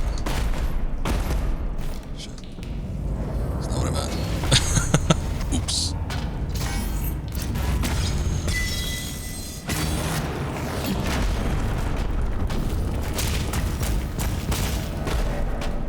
But it was a fun experience. I remember when my earliest memories of renting were a Blockbuster, which largely had newer stuff. I mean, you could get older stuff there too, but it was largely like the newer stuff.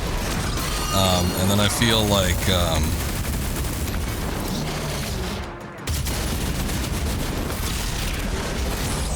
there was a rental place later on that I went to.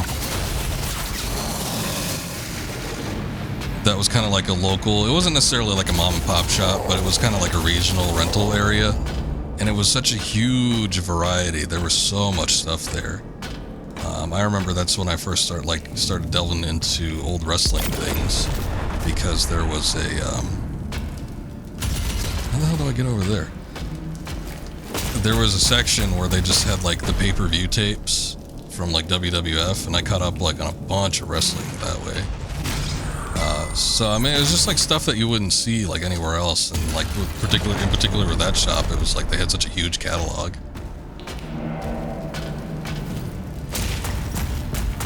You went for the lesser known stuff too. How do you think you found out about Spot? Yeah, pretty much. I don't know how I get up there. How do you achieve this? Oh, wait. Okay. Ah. There was a path up there. I was beginning to worry there might be like a double jump I had to unlock. I'm like, no way. They would make me do that shit. Okay, more gold acquired. Nice. I played some pretty bad stuff too. I would consider Spot being among those. The 7-Up Spot. I don't mean to throw shade or anything, but I really didn't like that game. I remember I played a really bad Jurassic Park game too. It was called like Chaos Theory. I might have gotten Bubsy. When I think back, I think I might have had the Bubsy rental back in the day. That was not one of the better ones. Hey, what's going on? Good to see you, Vamp. I'm liking it all right. I was a little bit worried. I say it every time somebody asks, but I was a little bit worried from the previews I saw from this game and that I wasn't going to like the combat, but it's been better than I was expecting. So I've been digging it so far. The only the maps, I think, leave a little to be desired for right now. Hopefully they kind of expand. I want those big arenas that have like a lot of different areas you can go to. And it seems like they're just kind of wide open areas that don't have like a whole lot going on. But I'm still enjoying it. I think it's pretty good. I guess I'll get this. Why not? I feel like as much as they seem to be putting on the importance of the shield, I probably should upgrade it a little bit.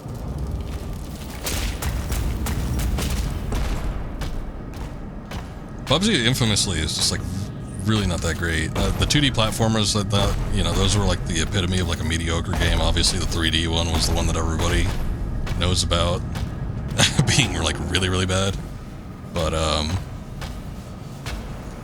yeah, I like that original Jurassic Park game on SNES. It's not a great game by any means, but you know, it's serviceable enough, and that was my first game that I had ever purchased for the Super Nintendo. So maybe there's something to it.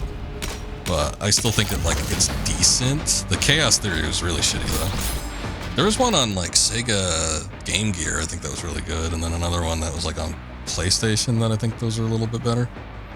But it's been a while, I haven't played those in a minute. You're loving it so far? Nice. Been playing it all day? You work from home, so I'm between waiting calls. Oh, okay, I got you. That's good, that's good.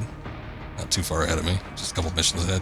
I wanted to see if I could like put a big dent in this tonight, but I don't think I'm going to be able to. I do love that. I like coming down on the enemies and they all just shake and die. It has a unique feel. We were talking about this during the 2016 streams, but I do enjoy that each game in the new, so far, trilogy is feels different with each one. They'll have something unique about them.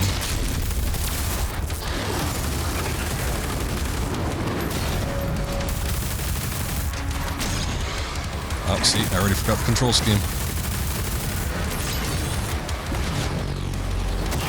Oh, was I just not in range? Maybe I wasn't looking at him properly.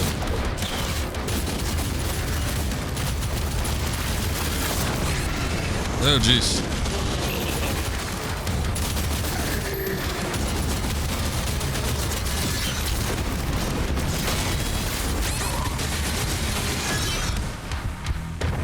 See, now it's not doing it. I don't know what that's about. Maybe I didn't have a charge.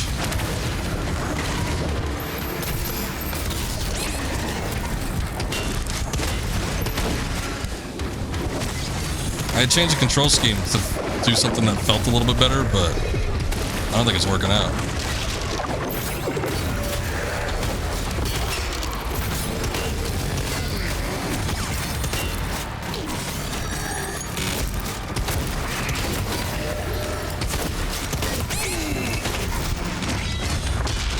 Yeah, the initial melee attack isn't working for me. I'm just being hit by this. Oh, shit. The SNES felt at least like they tried to give you a feel of the movie. A little bit. Do you know the one I'm talking about? That first Jurassic Park game? You play as Alan Grant, and you're like, it's like a top-down perspective, and when you go into a building, it turns into like a first-person shooter. It's kind of cool. I've been thinking about playing that again. I haven't played it in a long time. It's so bad though because there's no save feature. There's not even a code feature. There's no saves, there's no codes. You have to beat the game in one run, otherwise you're not beating it. So just, I don't know, it kind of sucks. It didn't, what the hell? Okay, so that's why it's not bound to anything. Alright, let's try this again. Maybe it'll actually work this time.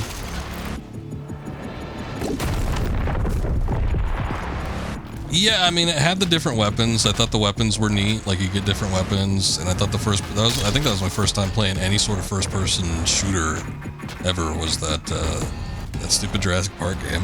But I thought it was decent. And I thought it was cool that you could kind of roam around. It was sort of open world-ish. I thought it was kind of a neat game, but the no-save thing just sucks. It sucks so much.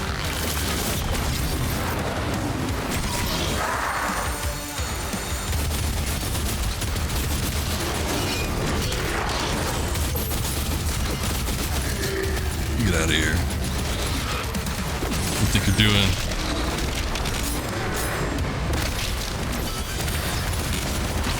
Oh, Jesus.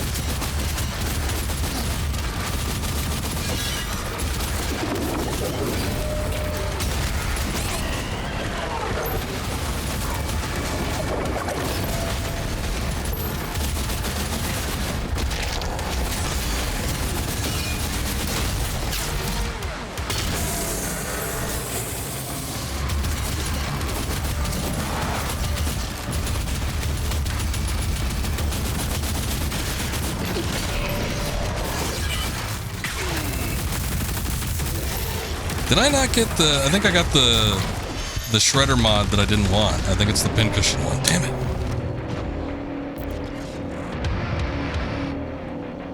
The parrying is very fun. It's hard to kind of like...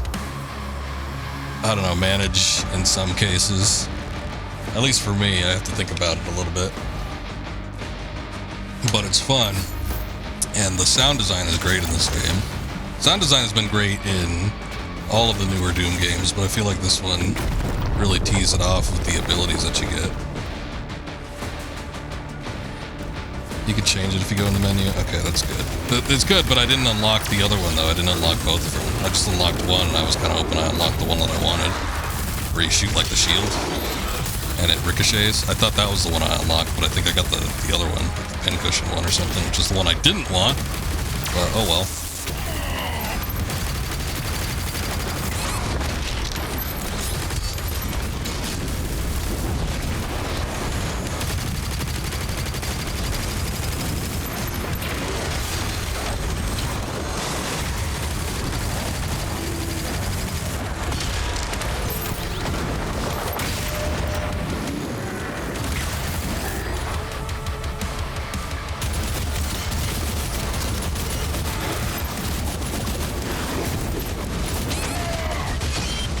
Too close.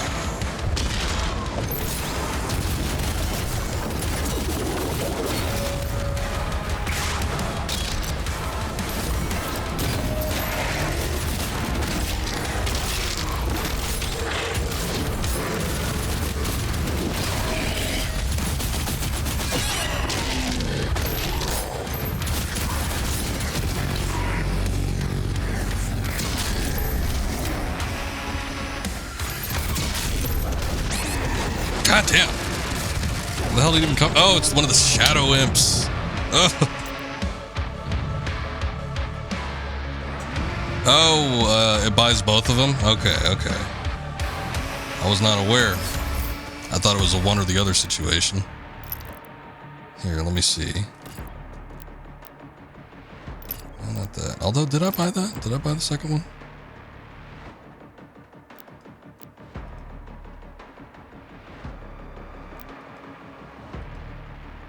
Demons affected by burn applied combat. Shotgun drop more armor pickups. Causes demons to explode on death. Alright. Yeah, no, I wanted ricochet. There we go. Okay. I don't know that it would help me all that much, but... Thank you for notifying me. I was not aware that was the case. I thought it was an either-or situation. Kind of similar to Doom 2016. You had, like, you could choose between a couple different upgrades.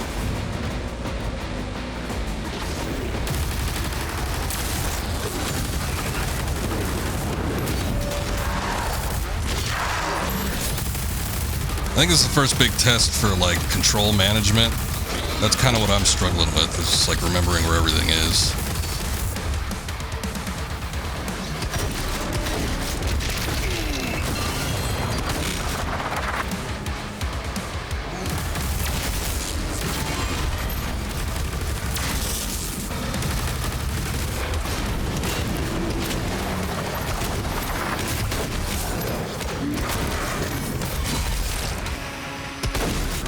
And also remembering all my abilities, too.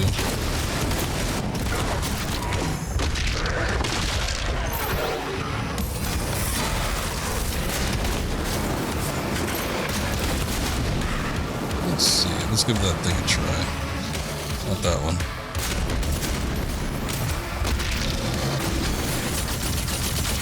Ah, there we go. That's what I wanted.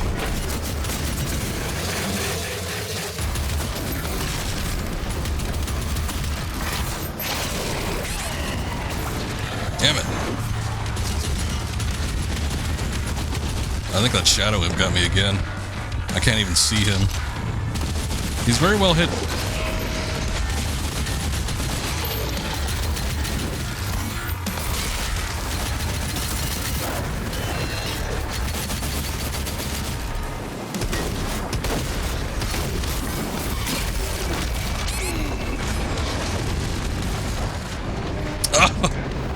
There's shit behind me.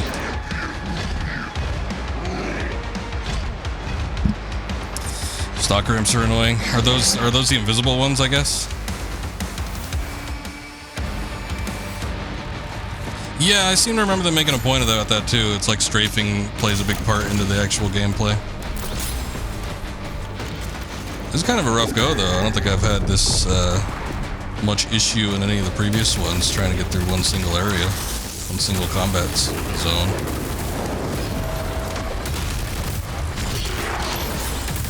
I'll get used to it.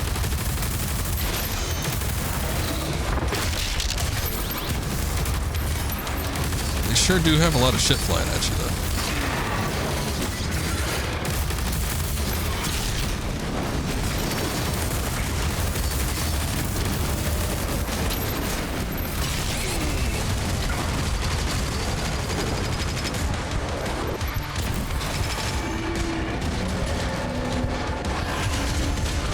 Oh, that's what that big foreboding sound was. Well, I didn't even get through the first little bit of that. The invisible imps, okay. I'll need to collect the lore on them and look it up.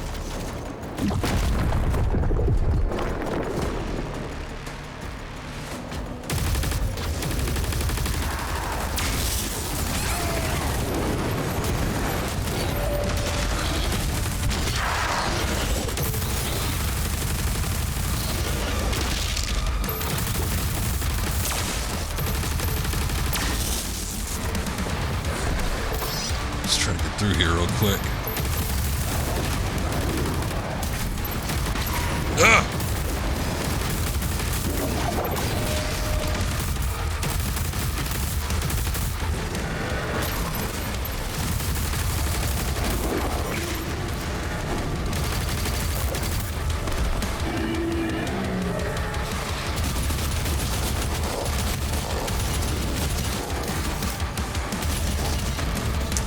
Peons, don't need to worry about them too much.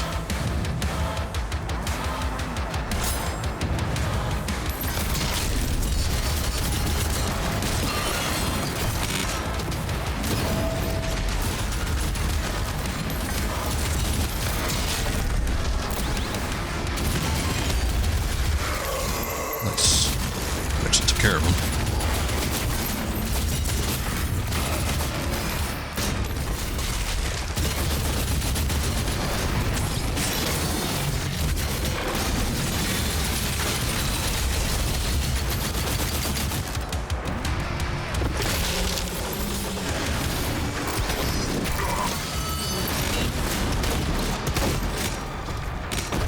Is up here. Haven't been up here yet.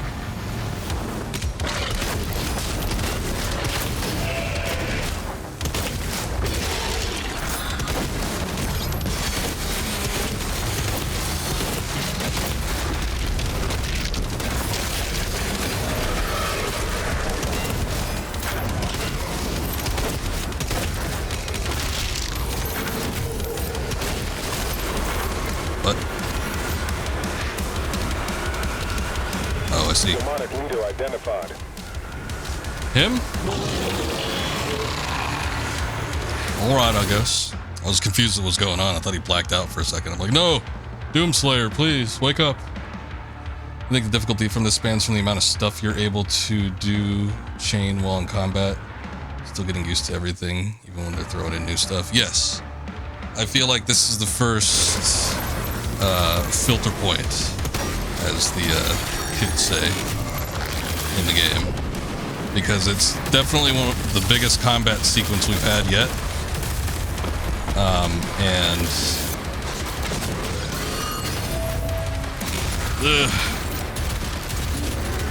you basically have to use everything you've learned so far, at least in my eyes.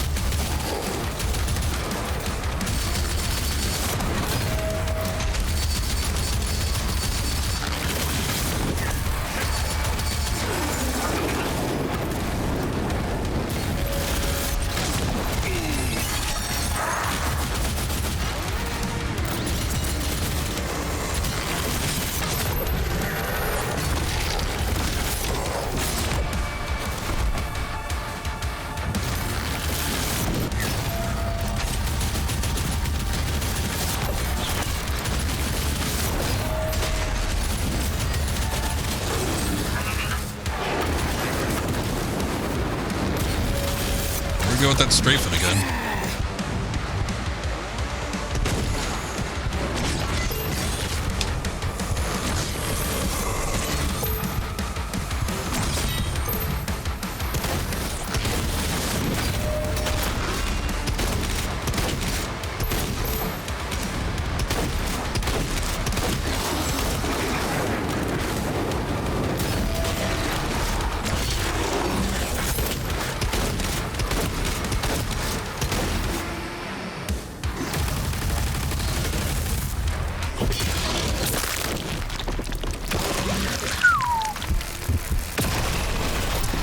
Took us about half a dozen tries.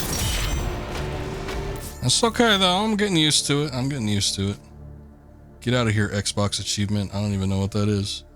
Leaders are special demon variants that are stronger and can have unique attacks. Hunt down and defeat leaders to claim their demonic essence. Collecting demonic essence will permanently increase Slayer's health, armor, and ammo capacity. Ah. Yeah, that would do it, wouldn't it? We gotta beat the big bad boss every time.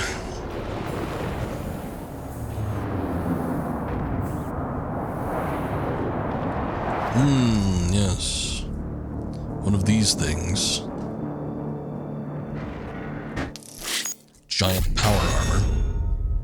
91% complete. We did better than when the first level. I think the first level we only did just under half of it. I was kind of disappointed. So I was a little bit more thorough this time around, which is good. Did miss out on a bit of gold. Willingly, I should add. Didn't find all the secrets though. And no codex entries. That's too bad. Oh well. We did get one skin, though. Which one is it? Nightmare? Oh, it's for a gun. Ah, I thought they'd all be like armor. Alright, alright. I get it. I see how it is. Barrier core. The barrier core has been destabilized. The city is being evacuated. Detonation is imminent. That doesn't sound good.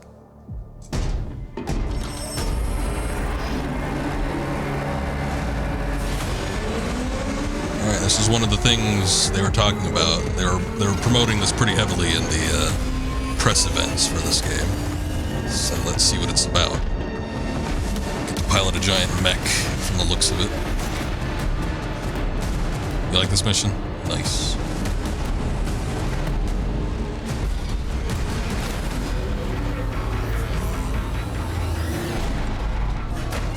Engines online. Oh yeah. No mech piloting sequence is complete without starting off by flipping some switches.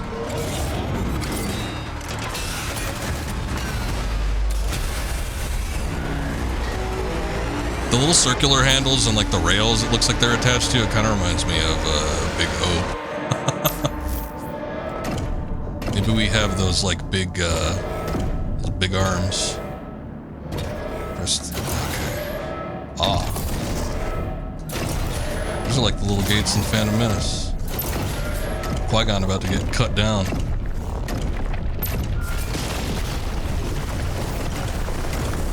Yay. Coming through.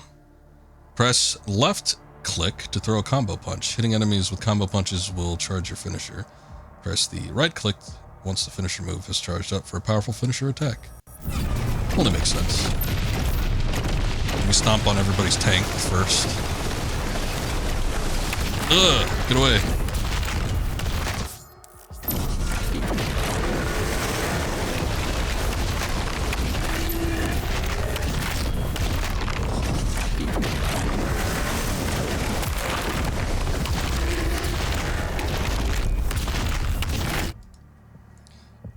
Press right click to do a palm strike. Palm strike deals extremely high damage to a single enemy.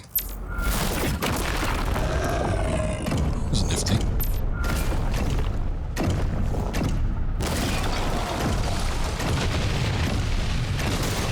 Big O! It's showtime! Do I have any Big O sound fonts? I guess not. I have, which is kind of mech. It goes in rhythm with the steps.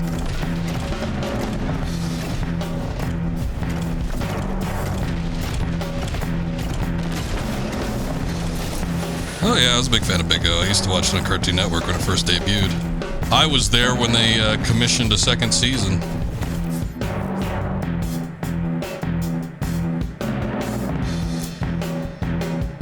Hey, what's up, Daler?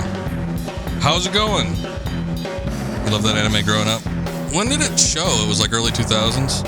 I like it so far, Daler. I don't know. I was a little bit worried about it with the gameplay from what I saw at the get-go, but it's been fun. Very hectic, though. Alright. Rocket Punch. Nice.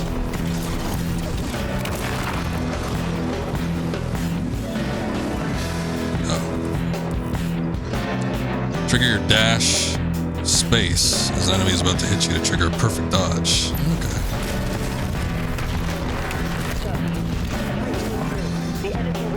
That was not a perfect dodge.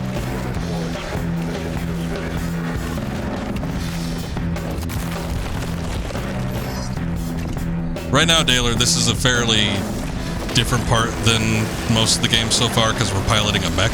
So I don't know if it's a good representation of the game thus yet, but it's pretty cool.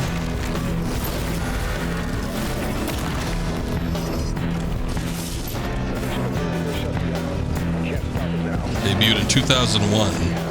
Yeah, that's pretty early on.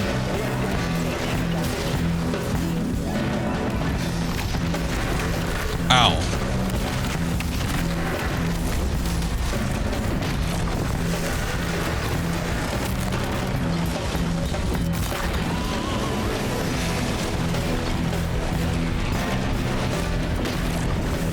Guess that's not a gate I could bust open. Ah!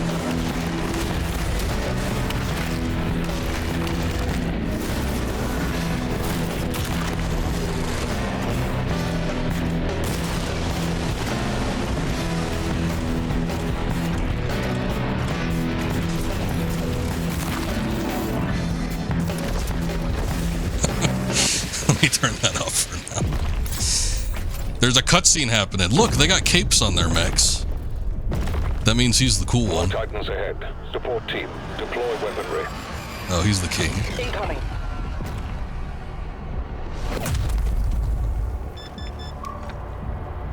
That's what I was worried about, which it actually doesn't seem like it's the case for playing it for 2 hours. Daler, I was thinking it was going to be like more melee focused because they put such a huge emphasis on that when they were showcasing it at first. I'm like, well, it's Doom though. I want to shoot things. But so far, I mean, there's the shield blocking and parrying and stuff, which is an aspect of the combat, but there's still a pretty heavy focus on the weapons and guns, which I've been fine with. I don't know, because to me, I don't know that I've ever played a first-person game that's done melee combat quite all that well. This one, I think, I don't know, from what I've played so far, seems to find a solid middle ground that seems to work, though, when it comes to, like, parrying and doing melee attacks. And, you know, having gunplay, too. And it does incorporate some of the melee attacks into the gunplay. One of which I wanted to do, and I didn't realize that it was something I could switch over to. But there's a thing where you could throw a shield into an enemy, and then you could shoot the shield while it's in the enemy, and it ricochets bullets all over the place. I was like, oh, that looks cool. There's an alternative for that weapon where you could just, I don't know, pin cushion them, and then it explodes once they get enough bullets in them, but I wanted the ricochet mechanic. I wanted to be a real revolver ocelot. But anyway, it's been fun so far. I think it's been worth the $12 I paid for Game Pass. I'd probably pay full price for it though, but not when I have the option to not pay full price. Just saying. That core will explode.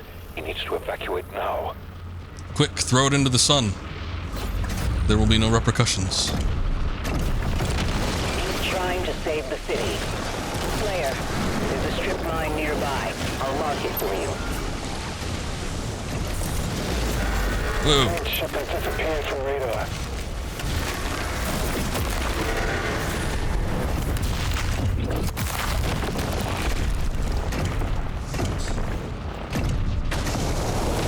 It's been real fun so far, yeah, Vale.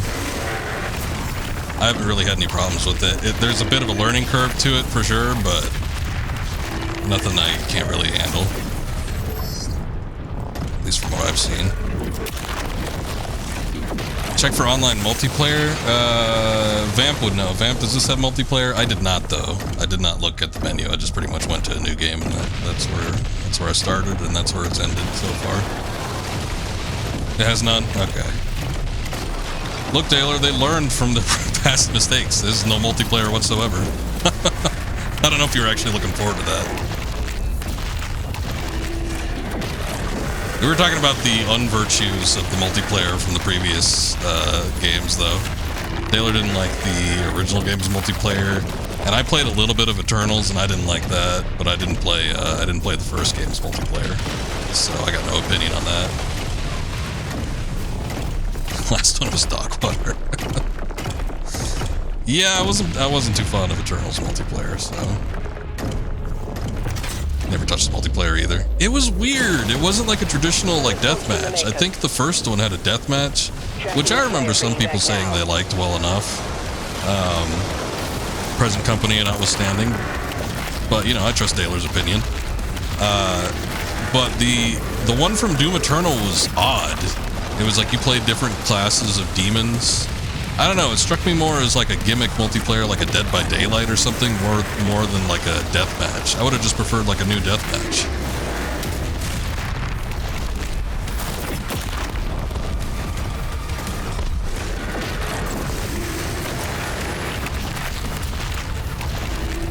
But, I mean, you know, I think the general thing is that the multiplayer always felt like a tacked on sort of afterthought with the previous games.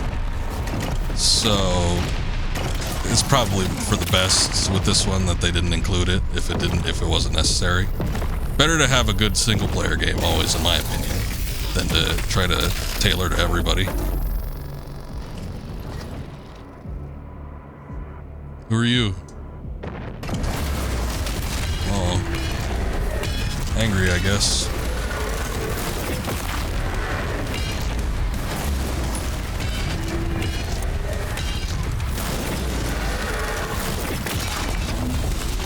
Oh, shield got. Oh, wait, never mind. Oh no! He can counterattack.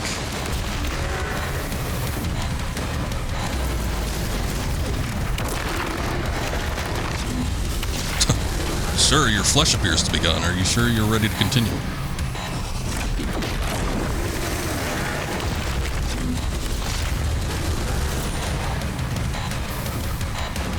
Oh, I'm on low health too. That's because of all the damn countering.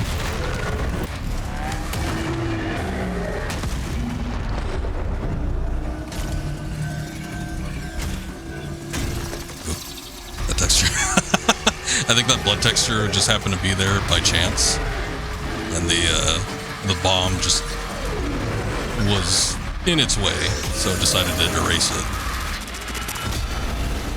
Ah, little Sparta thing going on there as he flies into the giant gaping vagina. The Voltron segment, yes, a little bit. I don't know, I'm fine with the mech sequence every now and again.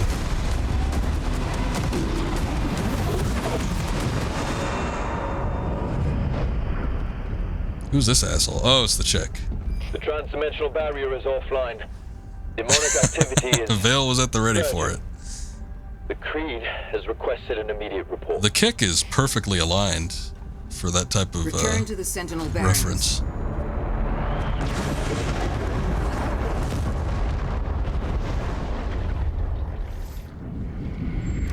Is that a full chapter?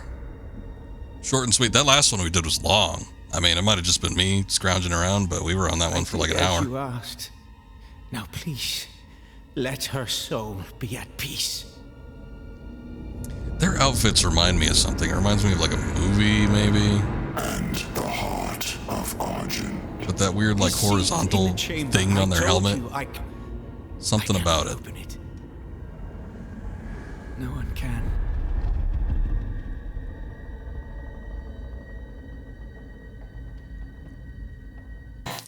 Satan asks that you try again. Oh, we 100%ed it. Well, good to know that there were no missables there. You know what? That maybe that's what I'm thinking of. I have been saying, it's been my working theory that id is slowly trying to integrate Quake into Doom so that maybe they can do another Quake game that's actually successful. Unfortunately, the last few attempts that they've been trying to do with Quake have not really been much of a hit. Especially Quake Champions, which I actually liked. I played it for a couple rounds and I thought it was pretty fun. Nobody else did because nobody plays it. But when they gave it away for free, I tried it out and I thought, oh, this is kind of cool. But yeah, Quake seems to have fallen by the wayside as far as the id properties go. They had a lot of success. Id didn't develop it. Machine for Games did, but the Wolfenstein series definitely took off, and unfortunately failed with the last little co-op thing that they tried to do. But it had a couple strong games. Doom's been going strong since the reboot. So I mean, their games have gotten some traction, but I feel like Quake, there's something about it that hasn't gotten there. And this game definitely feels like it's leaning more into the Quake aspect of id's IPs than Doom. But the gameplay is still there for Doom. It feels like a Doom game wrapped in a Quake skin. It's kind of strange. You like the original Quake, but it was never seen again, basically.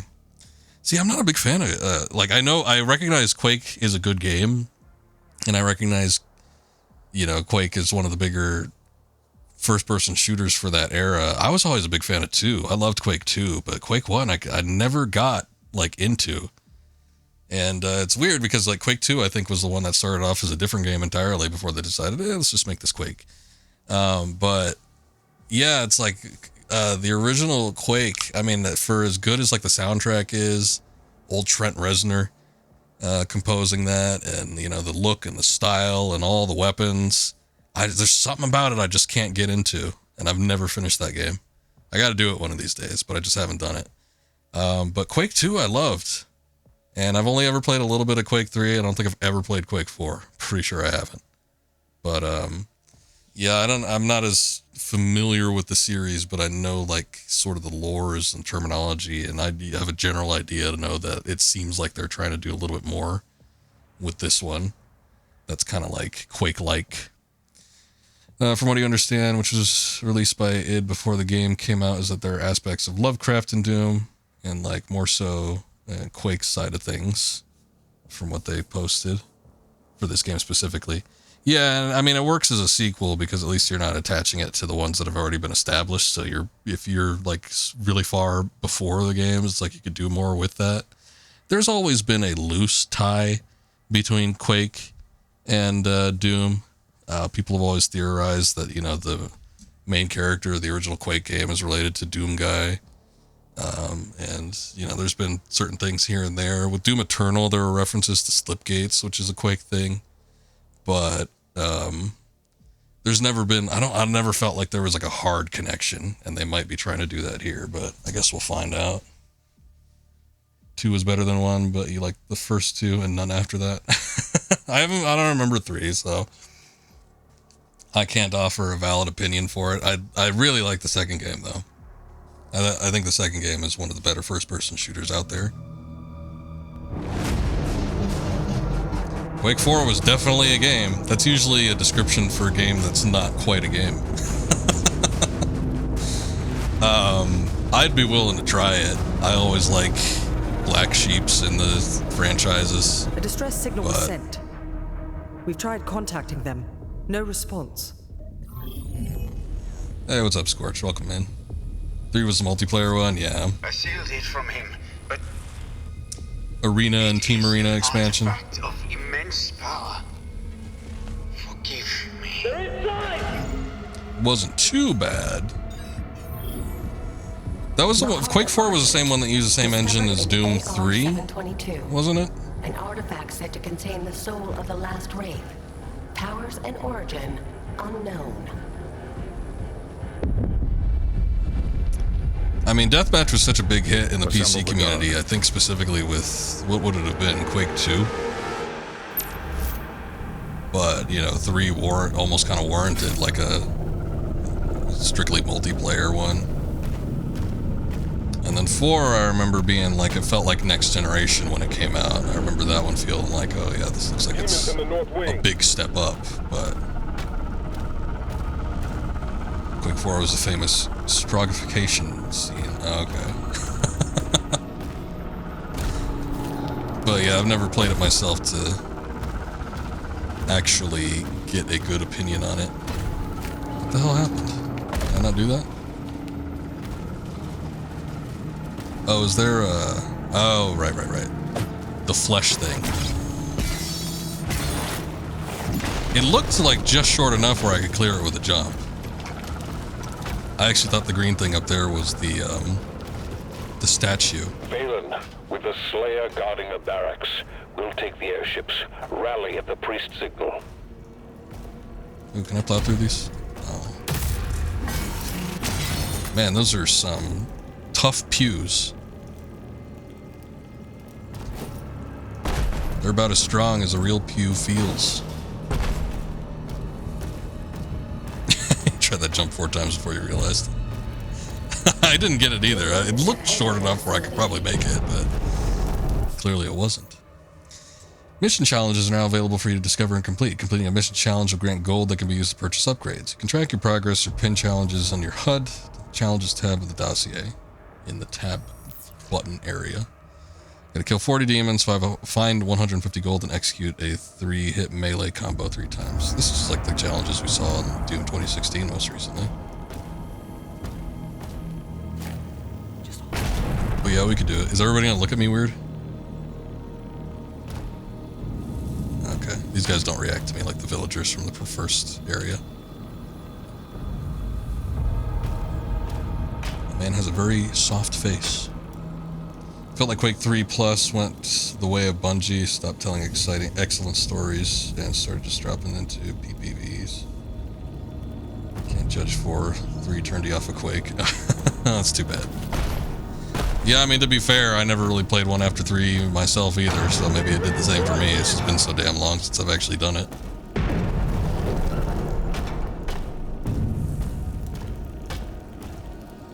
I'd be willing to try it, though. I always like seeing what stuff kind of turned into over time. I'd want to try, and I know everybody's told me not to do it, but I want to. Damn it. I want to try that Turok that came out in like 2008, 2009. It was on PS3 and Xbox 360. I think it was just called Turok. I don't think it had a number associated with it or anything. Yeah, I know, Vale. I think you specifically have told me not to do it. But I want to. I want to see it. Much like Dino Crisis 3. It's such a weird game, but I want to see what they did with it. Also, you think they should have gave Quake another shot after Doom Eternal? Give Doom a bit of a break? I mean, yeah, it's another IP. I mean, this could have been a Quake game, to be quite honest, given like the, because look at this weapon, the pulverizer. It shreds a skull and shoots skull fractured parts in a wide arc. That's a Quake weapon. Come on. So yeah, they should have done something, but I don't know. Hey, Crummers, welcome in. It's badass, man. Yeah, it's cool. I like that they're getting weird with the weapons. I want to see more weird shit in these games, but you gotta take a break from the stock standard stuff every once in a while. Unsure if they should have done a Quake 1 story or a continuation of the Strogg story from Quake 2 and 4. This Doom is fun. I've been enjoying it. And as I've said with everybody else that's come in here, I was not sure that I would enjoy this game because I was very apprehensive of the gameplay that they showed previously. Look at that. That's cool. Everybody's getting hit. When do I run out of skulls? And how do I acquire more?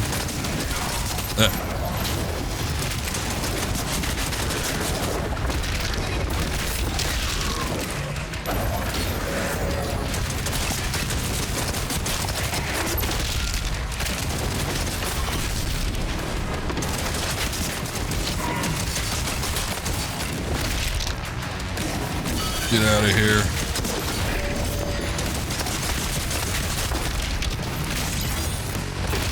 Oh, sorry, I did not press E. Oh, also sorry, I did not press B.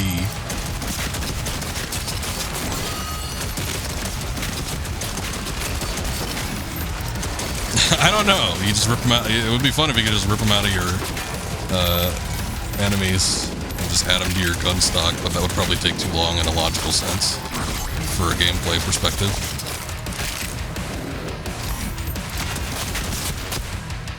Some of these enemies might not even have skulls. Hard to say. That is a cool weapon, though. I do like the spread of it. I mean, yeah, you do have the shotgun, which has a decent amount of spread, as we noted when I first started using it. However, this is like more. So when you get like these rooms or areas that just have like a shitload of people, it does seem like it would be pretty nice to be able to kind of get something that just has like maximum amount of spread. There are some upper areas I can get to, but I guess we can't get to them quite yet. Let's see what else we got, and then we'll see if we can explore this just a tad. Truth be told, I am looking to get through these relatively quickly, so I'm probably not going to be performing at the utmost of my ability to explore levels. I feel like I want to do that when I have my own time to play it, if I can even find my own time to play it off stream. But, you know, if something's nearby, I'll take a look for it. When we reach Eratum. Commander Zero, the demonic presence. I gotta start getting used to the number keys. I really don't like using the weapon wheel. Oh look, there's just some skulls sitting here. That's your ammo.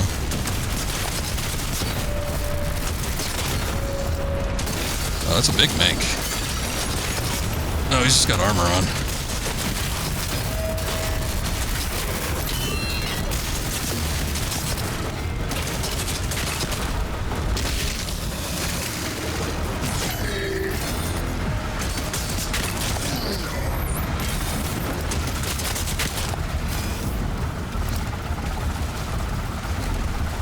Yay! I do like the layout of some of the pickups. It does remind me of like classic Doom. There's no rhyme or reason for it. It's not like they're stashed away. A lot of shooters, when they give you like pickups, they'll stash them away in little corners and niches in the level. But with this, it's just like a row of them just sitting there. Okay. I kind of prefer it, but it is sort of like a classic Doom mentality. It's a good way to leading you around. Identify paths a little bit more easily with that. Okay, I was gonna see if I could hop on that, but I guess it just runs right through it. Oh shit.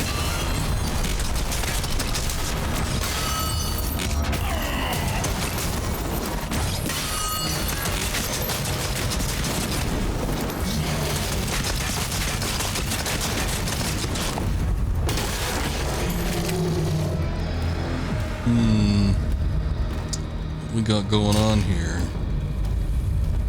Where are we actually? Oh, I missed a bunch of stuff. Damn it. There's a big gold thing up here.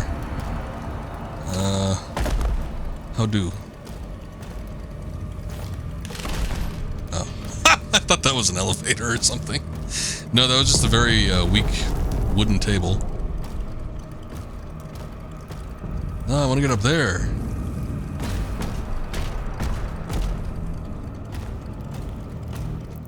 Want to step on that? Oh, I think that might go down. It'll lead us into a lower portion of the level. I saw that. There is that setting. You're absolutely correct. When I was delving into the settings to see if there was anything I could change with the UI, that was one of them. I thought it was kind of funny. We could put it on. Scorch mentions there's a, where is it? I guess it would be here in the UI. There, you could change the face from the hologram to a, let's see what reticle styles there are. Dot, okay.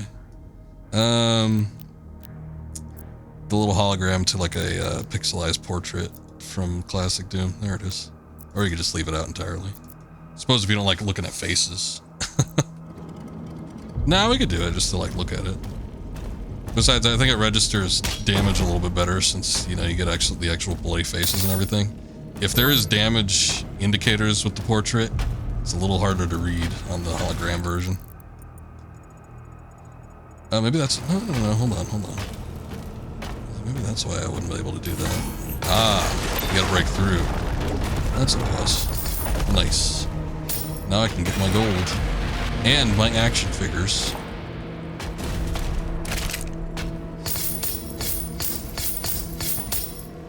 The Imp Funko Pop is smaller than the other ones.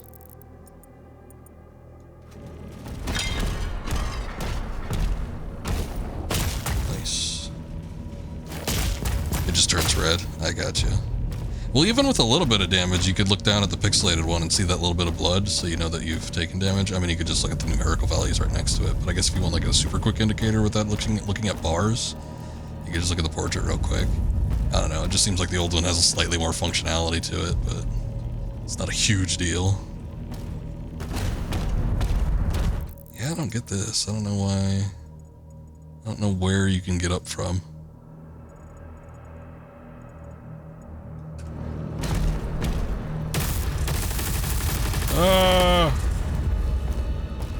Oh well, maybe there's a double jump or something you unlock.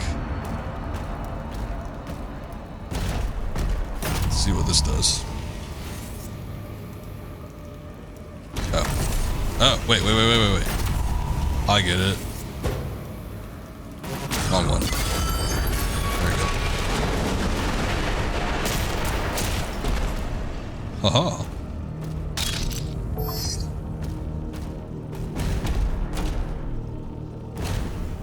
I'm kind of impressed with the performance of this game. As many like little particle effects and stuff is going on. It's actually like pretty good in the performance department.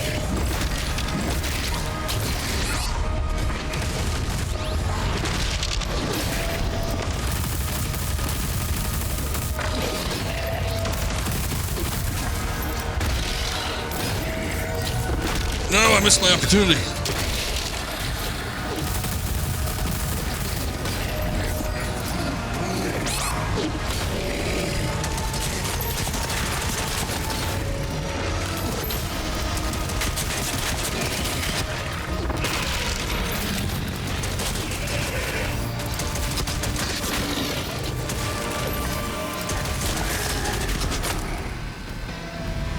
Very close quarters.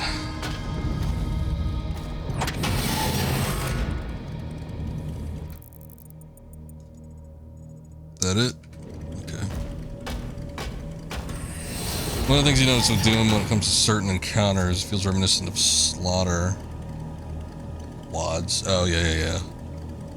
Though not to the extreme. I would hope not.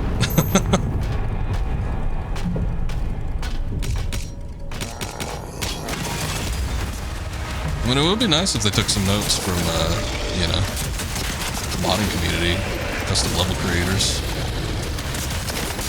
You know, it was a cool thing, and I don't know if the application was necessarily all that great, but with the Doom 2016, they did have a customized map maker built into the game. And it wasn't, you know, I don't think you could even do as much as you could do with a WAD. I mean, definitely not, more than likely, because you could do a lot of stuff with WADs. Yeah, the snap maps. But it was, I don't know, I thought it was an interesting idea to, like, breathe some additional life into the game after, you know, people have played through the main thing. It's like you can give people the opportunity to kind of create their own stuff, and I don't think I played too many of them, but I remember there was a couple unique ones.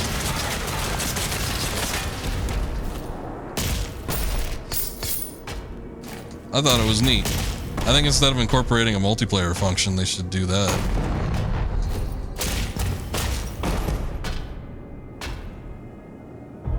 Use that for when you're level design in college. Oh, okay. Nice. So it actually had a little additional application for you in particular.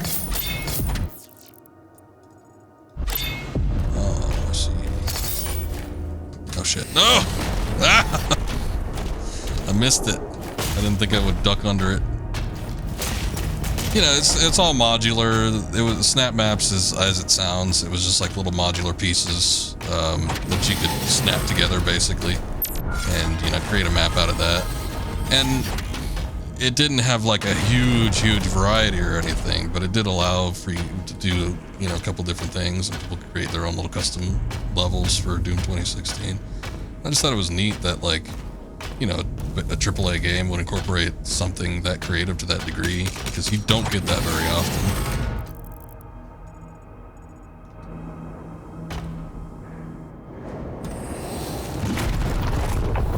You missed life too. Oh, I don't see you in there, buddy. Oh shit. Hold on, I fell. You have to wait for me to get back up.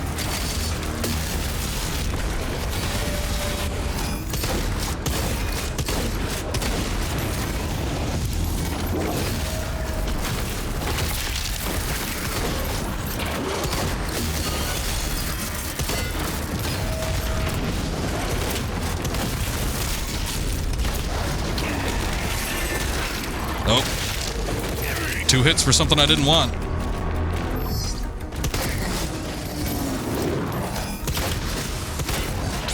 Ah! Bastard.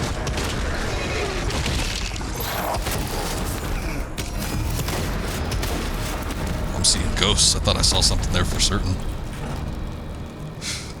What's that?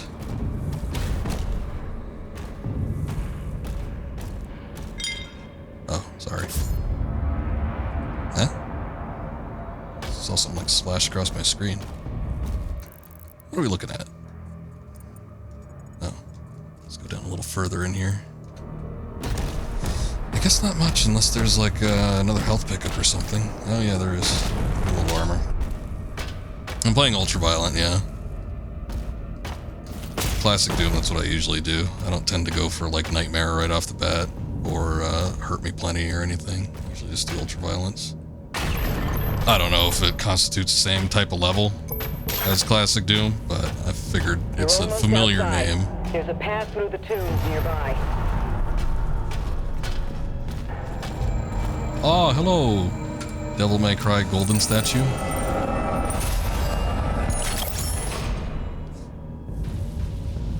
Purchase upgrades at a Sentinel Shrine. Okay, I would like to do that, please.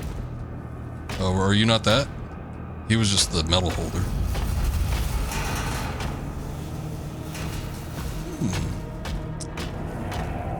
They have nice little tanks here. That's pretty cool. I found the red orb. Yes, very much so. What do you think about the difficulty, Vamp? You think Ultraviolence is a little rough, or you think it's just right, or... I gotta cue that shrine music. You know what, Honto? I was thinking the same thing. Also, welcome in. I think I'm gonna turn the sound effects down a little bit, and I'm gonna turn the music up just to kind of see what we're dealing with here. Cause I really haven't, it hasn't been standing out to me all that much. The only time the music stood out was when I put my own music in. I did look it up though. Apparently it's done by a company called Finishing Move. Their credits, you got a couple things, but I can't say that any of them I've noted as having any great sort of soundtracks or anything. They've done stuff like Halo Wars 2, and Crackdown 3, and Borderlands 3, and Microsoft Flight Simulator, and the Callisto Protocol. So, not exactly something that, you know, is, I don't know, instills any major name value. Look, they even knock music down to 80%. Why would they do that?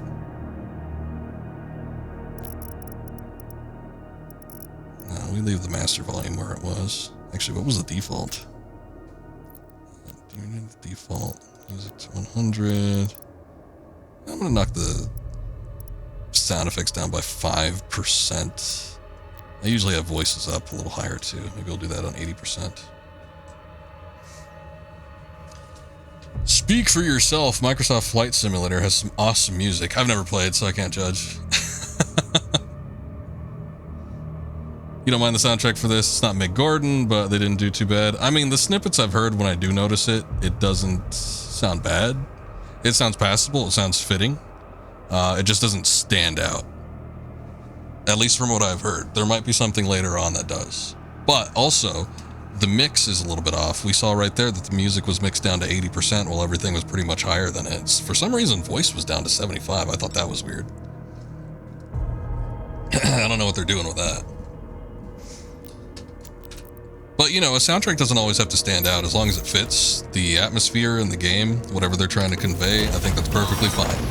But Mick Gordon's soundtrack did stand out, so it's just kind of a shame when you have something of that caliber and then you no longer have it. But that's okay. I'm not, like, huge. See, this is another Quake weapon, the Impaler. Spikes? Yeah. Impaler is a precision weapon that delivers high damage with slow rate of fire. Headshots will deal significant bonus damage. The mixing is weird for it as a whole. Well, at least they give us the option to kind of mess around with it, so. The Rail Spike Impaler is second of the Rail Spike class guns. Press F to switch between the guns weapon class on the fly. Oh, I see. You can switch the active gun from your weapon class from the Arsenal tab in your tab dossier. Got it. So that's the rapid fire one. I like precision.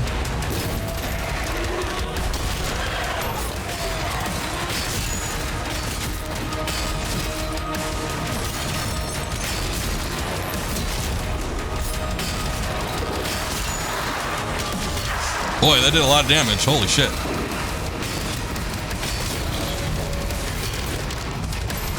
They weren't lying.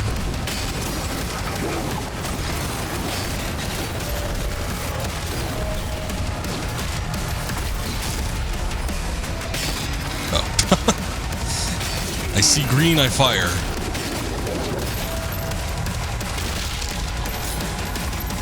Very little ammo, but it comes in handy. Yeah, I would think with the damage output, because we took out one of those beast riders with like one hit.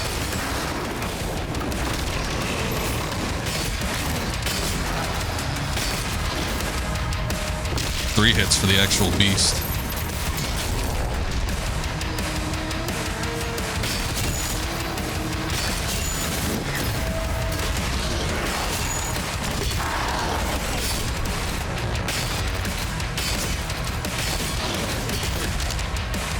Not bad, not bad.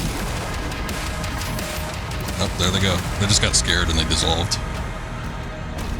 Like, I've had enough of this. I don't want to be impaled through the skull. Get me out of here, please. Yeah, I like high precision, high damage weapons. So I could see this being pretty handy. I think, especially when we have two guns that are kind of similar to each other with the accelerator. This is a good in-between. And the pulverizer, I guess, is sort of rapid fire too. It's much more spread oriented, but I think I'll probably stick with this one over the other one.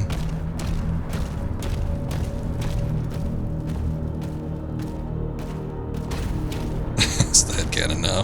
They just run away.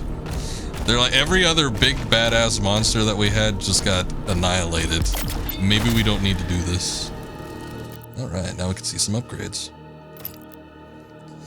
Pulverizer's been melting enemies for you and you get the upgrade to increase speed. Yeah, I think I might want to look into that. It does sound a little bit tantalizing. Runic Skull, kill demons with the pulverizer or melee. Builds charge based on the size of a demon. Movement speed and the pulverizer's rate of fire increased at maximum charge. Interesting. Pulverizer's a really nice gun. I think we'll stick with it. Not enough currency. I need 2 red for that. Melee strikes now maintain charge. What about for this thing? The Impaler. Although we have this now. No frills. The Shredder's rate of fire is increased. I mean, that is cool. But what does this do? Stalwart. Hitting a demon with a shield throw, shield charge, or parrying. Hell Surge attack drops Impaler ammo. Oh. Well, that might solve some ammo problems right there. Maybe I should get that when I get the... Holy shit, they want 150 gold for that. God damn. It must be important.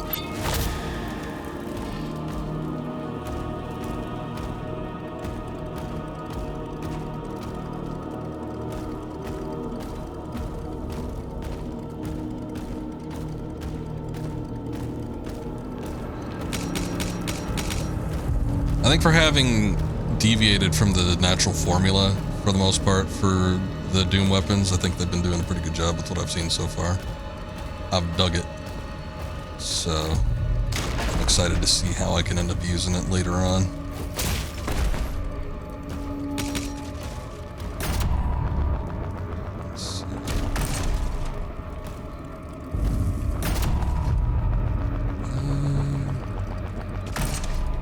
What else changes? It's just the one gate? Oh, there we go.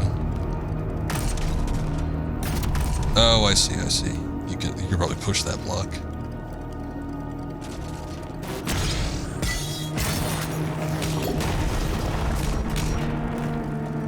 Actually, you used to be able to just punch these things, didn't you? Oh, okay, that works too. I just remember there were slight block puzzles, surprisingly, in Doom Eternal, and you just move the blocks by punching them. But the shield bash makes sense as well. I'm like, there's no way they would just make you, like, push it like a bitch. This attack on the barracks is a diversion. My father will need help. Ensign, mobilize the Slayer's dragon. Marking the Slayer's hunt now. Fetch me my dragon. Oh damn, there is a little bit of a kick up.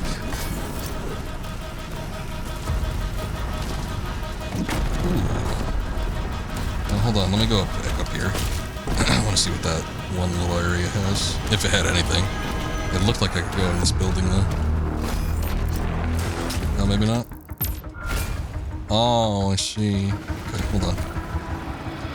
No! Doomslayer is being impeded by a mere banister. Hold on. I don't even know what that is. You wait your turn. I'll be with you momentarily.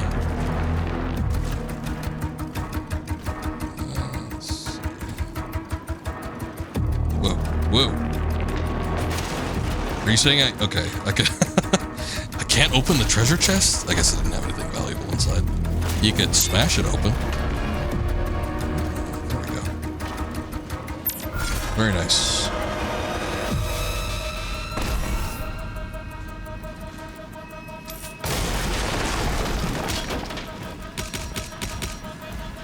Lost souls? Oh, is that what those were? I didn't get a chance to look at them because I was busy.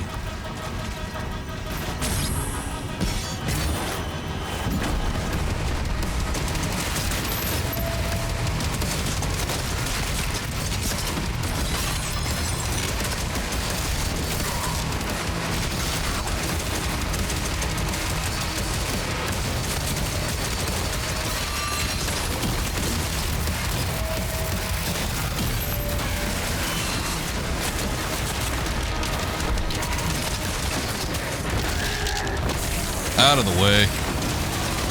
Okay.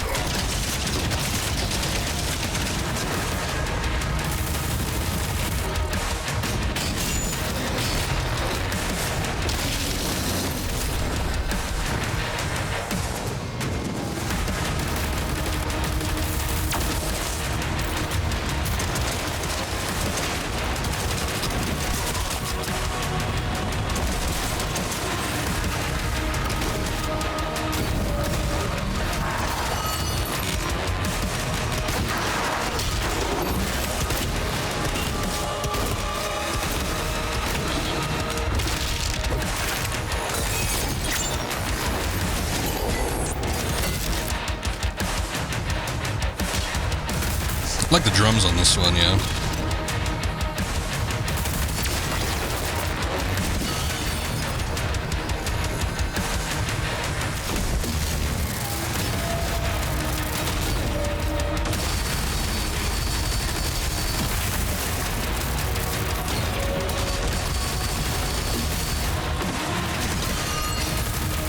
There we go. I knew I was missing something.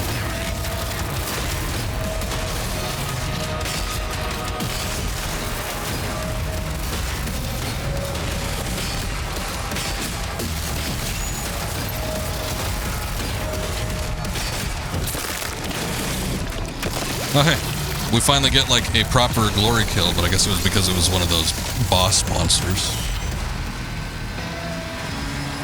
See, I didn't even pick up on the chorus. I guess it's hidden way back in there though. But it is a pretty good track. Not bad, not bad. That's where I was, right? Oh, I missed 2 gold pieces, damn it. I know they grade me on that. See, this is what collectibles do to you. They make you go do meaningless things.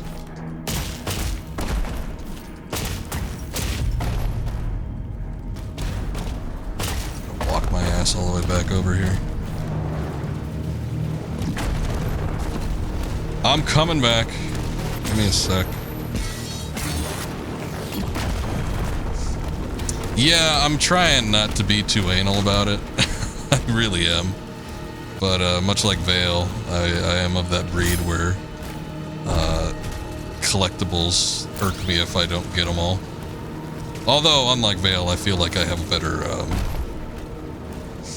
aptitude for ignoring it. I can do it. I have to actively like not want to do it though. Like I can't just passively determine, I'm not gonna go for this. I have to be like, no, I won't. Helltown Gaming, thank you for the follow. I appreciate that. You can't ignore it. Yeah, you're of the collectathon breed stock that we all are. They're there. I see them. We have to go get them.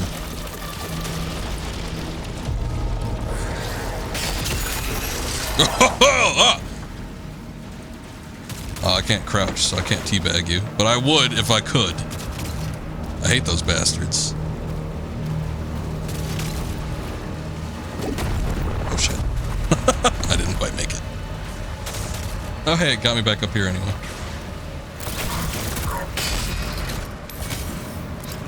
No.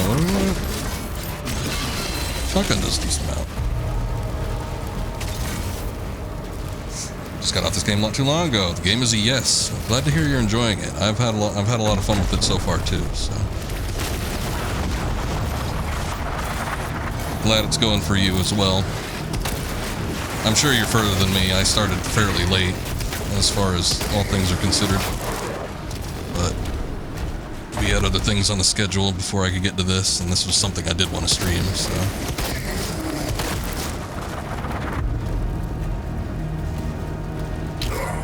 Whoa. Only on chapter 6. I'm trying to read chat at the same time. Hold on, I missed something up here. Something bothered you about the modern Dooms.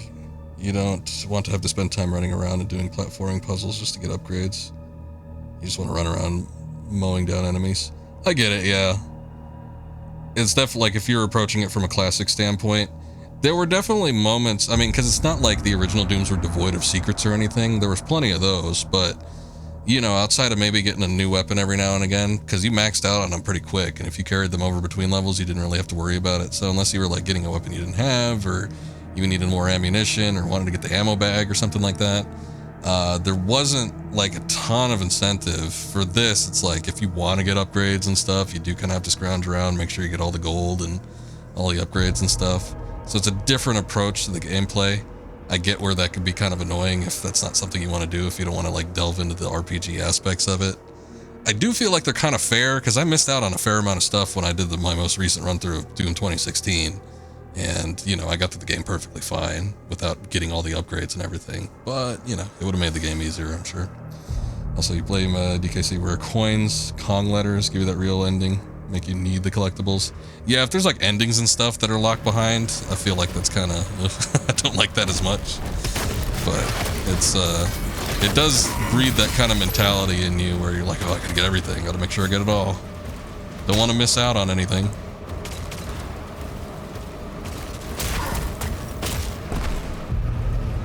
You're playing it on your Xbox? I got you. Yeah, we're doing it on a PC just because Game Pass is a little cheaper on there, and I like mouse and keyboard with first-person shooters in particular. I don't mind using a controller, but if I have the option to use mouse and keyboard, I'll definitely do that first. There have been times where I've not... Oh, Jesus! I just saw it in the corner of my eye. Holy shit. There have been times where I have not been able to run a game on my PC. Oh, damn it. And stream at the same time because it's just too much of a load. So, I can't even see these guys half the time. They're really hard for me to see. Like Halo Infinite was one of those instances, and I ended up having to do it on my Xbox because I could not run the game once you got to the open world. I think that might have been a matter of it not being all that well optimized when it first launched, but yeah, that one was one where I kind of had to do the reverse of what I normally do. But I was just talking about it. I guess Vamp was doing it on the PS5. I was wondering if anybody else was running it on PC. I was going to ask what their specs were, because I'm surprised that this game runs as well as it does while I'm streaming and recording at the same time. That does not usually happen. Ah!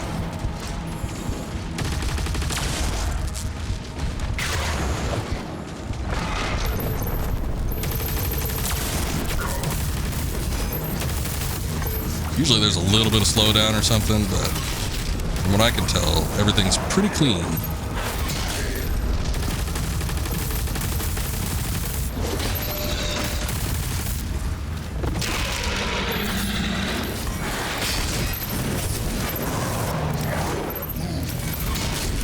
Let's see if I can line that up so I can get a number of them, but whatever, I guess. On those guys who use the shield. What did you call them, Vamp? They were stalkers? Stalker imps? I used to call them shadow imps because I think that's what they call them in the manual on the PS1 version of classic Doom. Yeah, I was going through, there was a few years ago, I went through all of the Halo games on the Anniversary Collection, and then I went through 5 as well, which I didn't like. What is this guy? Oh, he's shield. Sounds like a machine gun. I haven't seen that yet. And then Infinite was coming out relatively quickly after I had completed all of them, so I'm like, I might as well do that one too. But I had gotten it on PC, and I could not stream the game and run it at the same time. Once I got to the open world, it lagged so uncontrollably the game was unplayable. So I just ended up doing it on Xbox, which played fine. It's just, you know, again, I have a preference for mouse and keyboard, but, you know, if it's like, you know, controller or nothing, I'll do a controller. It's not a problem.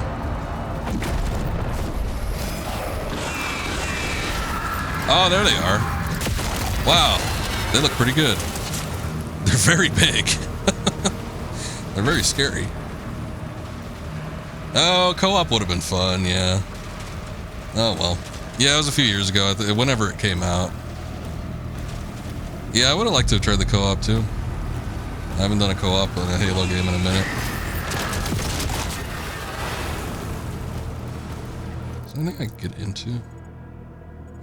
Okay.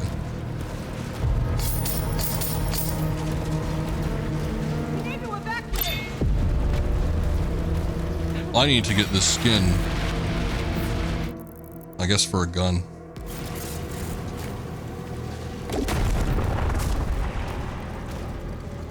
Alright. Anything else here? I feel like I haven't been looking at the map. Oh, excuse me, sir. As often as I should be. Hello there.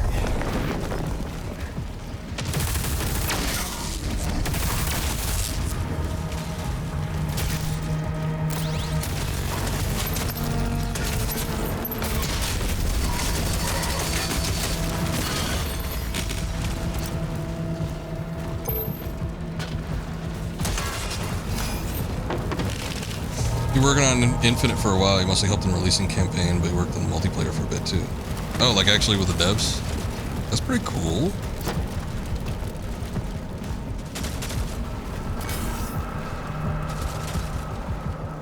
So when you released the multi first and the campaign months later, you're still working on it. Yeah, that was kind of interesting how they had laid it out. With the multiplayer just kind of being its own completely separate asset. It was a fun game though. I thought it was a step up from 5, which I did not enjoy that much. There were aspects of 5 I liked, but yeah, for the most part I don't have very many good memories of that game.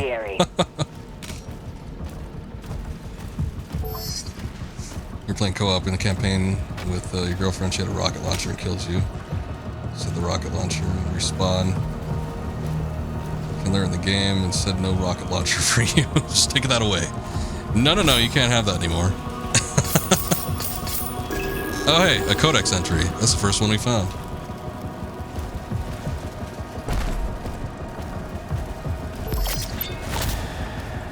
Was it infinite or was it one of the other ones? I'm sure it was one of the other ones because it's a lot more hard to manage when you're in like an interior building and people are firing off rocket launchers. It was fun. You're on the project for about 2.5 years and layoffs happen. Yeah, that's unfortunate. But, you know, kind of to be expected, especially with the game industry the way it is. We have upgrades available.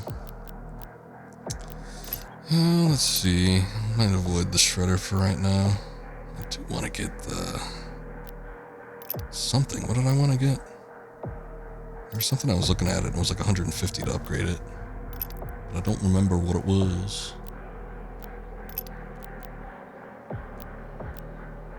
I guess this is all locked. Oh, we need to unlock this one first.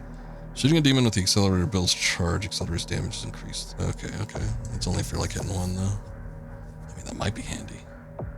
How much do they want for it? 75? That seems like a lot. Oh, Master Chief Collection, Halo 2. I gotcha. I've been getting a hankering to go back and play Halo 2 like classic, not even in the Master Chief Collection. I did the Master Chief Collection when I streamed it last time, but I almost kind of feel like booting up the old one on Xbox. Man, I did that. I tried doing that on Legendary. I got to the very end and I could not get through the last level. That shit was hard. Increased damage of the final hit in your power gauntlet combo. Don't really care about that. Energy shields that are hit by the shield throw will cause your shield to bounce nearby enemies. That's cool. I don't know that I'll remember that every time, but I do like the idea of that. I've wanted to ricochet the shield for a while. You had a lot of fun working on the campaign. Best job you had. Around that time, you were still doing college full time on top of the job, so it was tough. Yeah, I'll bet. You like the power surge? I think I want to get it. I don't know. I just like going for the most fun sounding things. Maybe not even the most efficient things, but if it sounds fun, I want to do it. And this sounds fun to me.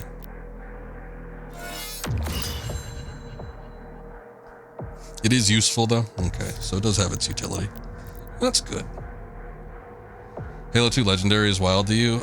I couldn't do it. I was surprised because I got all the way to the end. It was hard, but like that final level was, I don't know, I couldn't do it. And I did this relatively recently, like maybe 2017, something like that. Ooh, what is this? New enemy.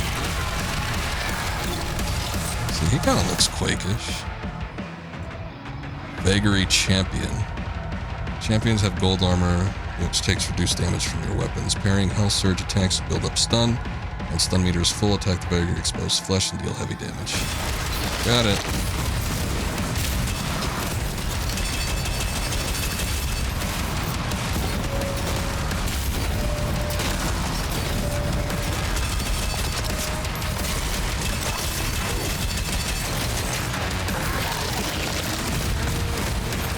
Friends and you ran through the Halo games on Legendary. Halo 2 was rough. Did you think it was harder compared to the other ones? Was it the hardest one in the bunch? Because I don't know, something about Halo 2 in particular. Because I did Halo Combat Evolved and I don't remember it being nearly as bad as 2. I don't think I tried 3 ever, but...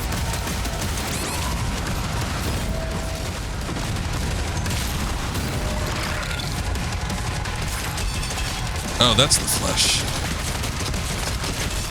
There we go. Shit.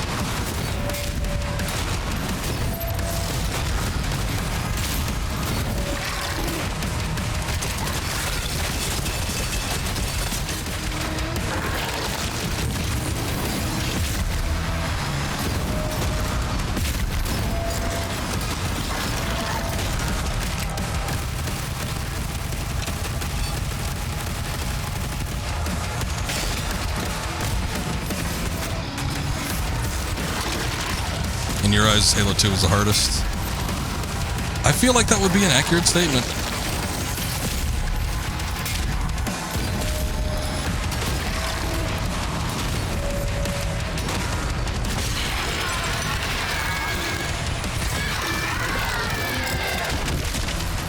out of here. Oh, he's dead too. Nice! I didn't think I would kill him. I thought that would merely be round one.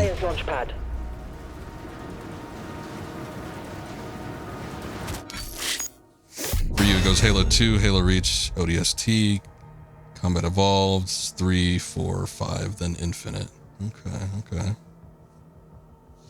Yeah, I only attempted the first two because I did one fine. Combat Evolved I thought was perfectly reasonable, and I mean in terms of hardest difficulty, it was challenging in some spots, but it was manageable. But I gave up after 2. I'm like, hell, if they're gonna be this hard from here on out, I ain't even gonna try. Granted, I will say I haven't really played much after 2 repeatedly. I think I booted up maybe ODST and 3, but I didn't go through any completion. See, when I was streaming the Halo games that year I did them, when the collection came out and they were doling them out in installments on PC, that was the first time I'd played anything after 2. I had not played any of the games prior to that because I didn't have an Xbox 360 growing up. So, you know, my OG Xbox, I played Combat Evolved in 2, and then 3 I missed out on, and I didn't want to do any others after that if I'd missed out on all the, you know, previous ones. So I never bothered looking into them. Yeah, the Jackal snipers are pretty bad. Maybe that was the issue. I do remember them being a bit of a pain in the ass. I don't remember if they were like plaguing the final level there, but something about it was bad. Oh, we didn't get all the challenges. Oh well. We have a gun skin. We got 50 gold for that challenge. Not bad, I suppose. Not bad. Now we're going into the Holy City. That's because our AI is set to miss you the first time, then auto-hit each time after that. Oh shit. I did not know that. I guess the purpose of missing the first time is to key you off to the fact that they're sniping you.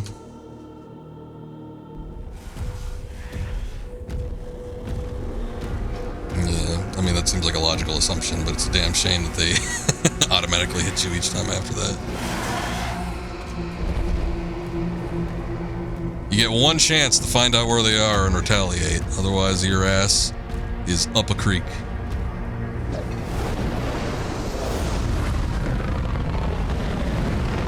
Come hither, dragon. I've heard that you've been directed to me.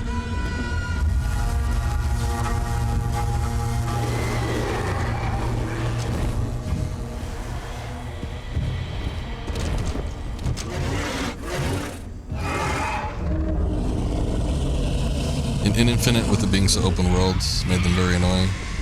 Open zone. Ah, he doesn't get one of the measly dragons, he gets the big one.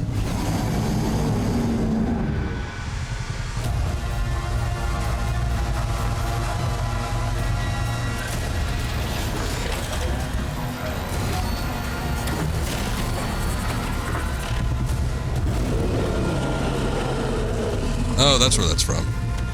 Thrusters online.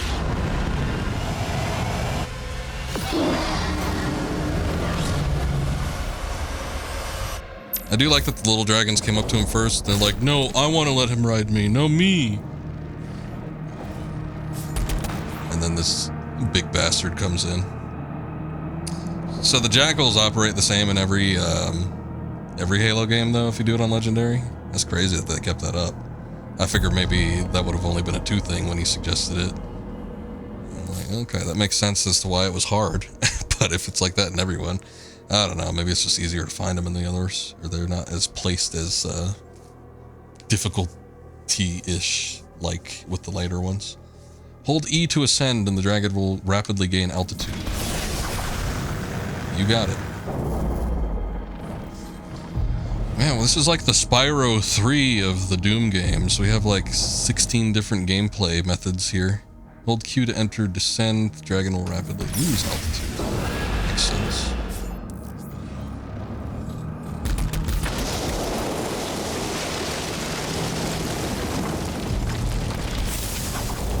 I was gonna call it Panzer Dragoon Orta-ish, or just Panzer Dragoon-ish, but I guess those are still kind of more railgun-esque.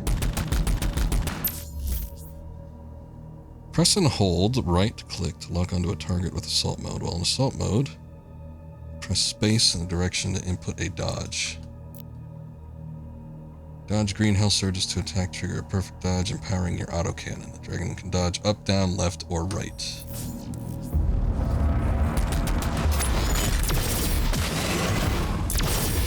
I was a little late on that one.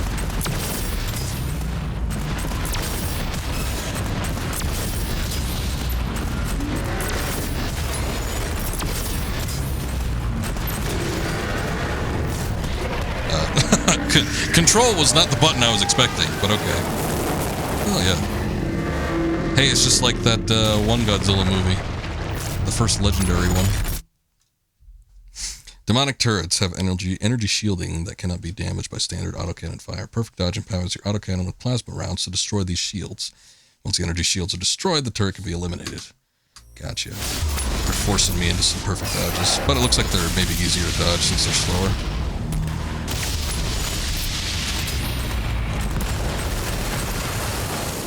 Interesting.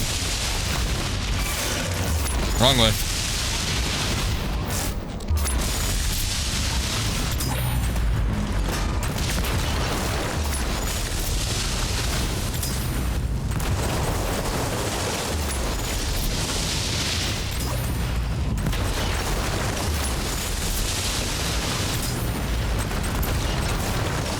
I think I'm getting the hang of it.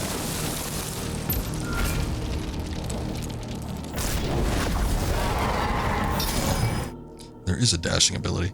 Using your autocannon while boosting will increase its rate of fire. Chase down hell ships while boosting and destroy them to earn gold. Don't need to tell me twice.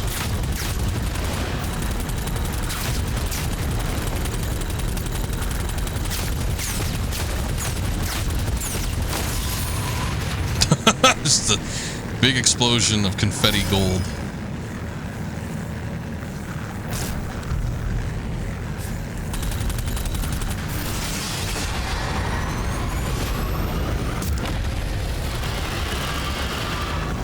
Oh, that's it, huh? Alright. Well, maybe we'll get back to it sooner than later. That was just enough to, I don't know, I guess get the mechanics down.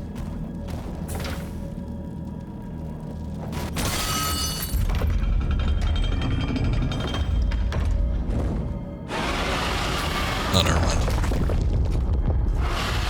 I see what the problem was. But wait, what's over here? Or is that where we came from? Oh, maybe it was. Okay, never mind. Never mind. Yeah. Just making sure there's no pickups or anything. G to use my dragon.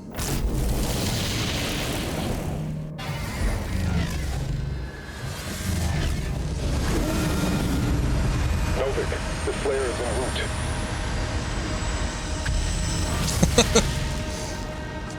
I don't know, just him in that posture, sitting on a dragon. He's very nonchalant about it.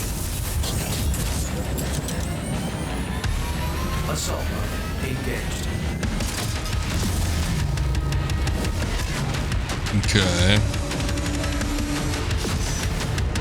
What is that? That looked cool.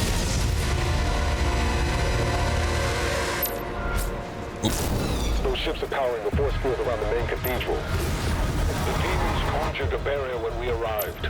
The coordinates to the artifact are A little more open. I thought for sure it'd end up being like a rail shooter sequence. Ah, those are the hell carriers, naturally. Those are cool looking. Hell carriers can only be destroyed from within. To unlock a landing zone, you must destroy all the assault batteries and a shielded main cannon. Eliminating the assault batteries will disable the shield for the main cannon. Destroying the main cannon will expose the landing zone, allowing you to board the hell carrier. Yep. Oh, yeah, you gotta hold it.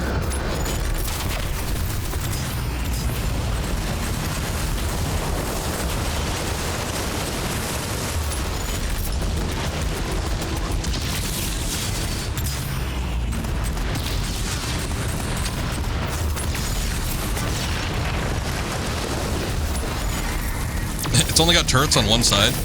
That seems a little short-sighted.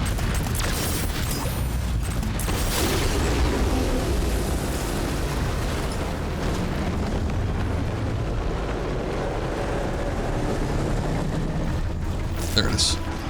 Nope. Clipping through a little bit. That's okay. Interesting. Okay. So we basically have to disable and fly to the levels we need to get to.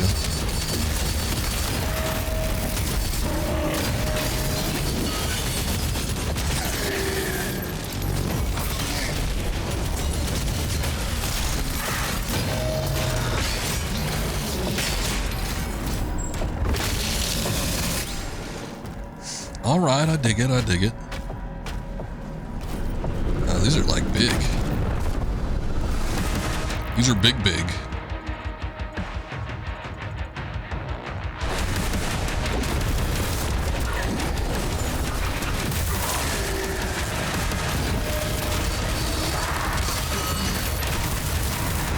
Whoa.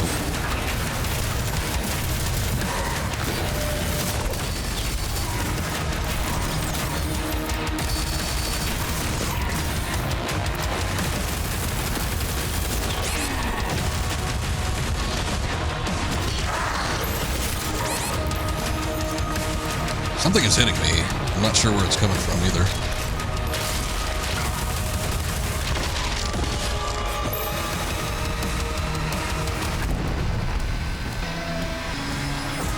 Let's grab this real quick. Ugh.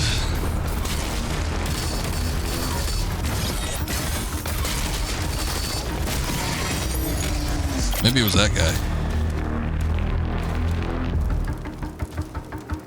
Okay, oops. I don't have much money at the moment. I probably can't unlock anything with 29.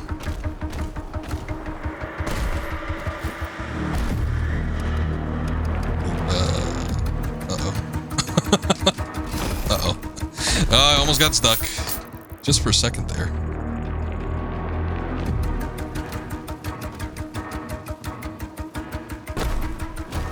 I'll see if there's a way to get up on top of this thing.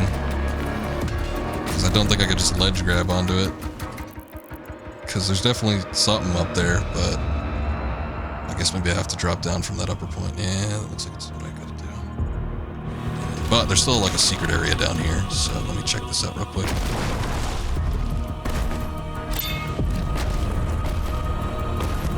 Away with ye! Stop summoning whatever it is you're doing.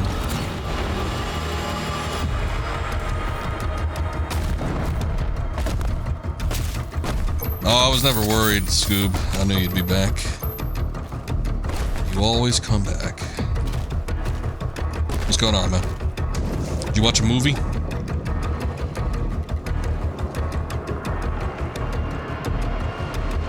We still in it for the long run. Oh, no, maybe it was over here. We needed to get the gold, not by dropping down, but by going through a little water feature. Oh, you played some Fall Guys? Ah, I got you. Did you stream it, or you just played it solo?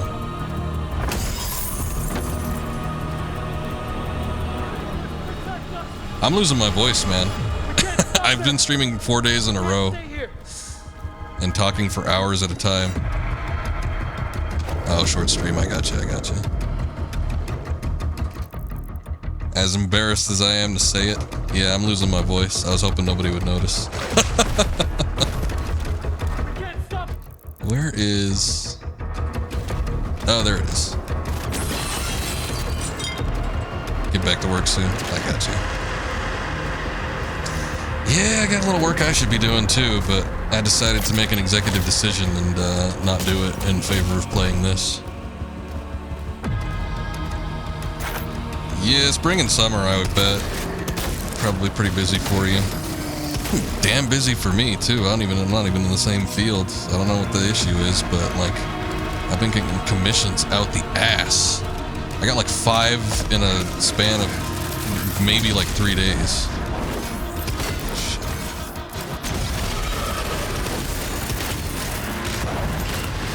I'll do what was suggested earlier and see about using the shield.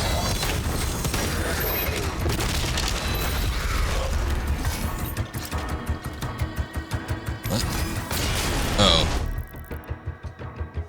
I was confused for a second. I wasn't sure what it was trying to tell me. You actually take the majority of the summer off. Okay. Work 3 weekends, just June through August. Okay, I figured that summertime would, you know, be like a lot of events and stuff.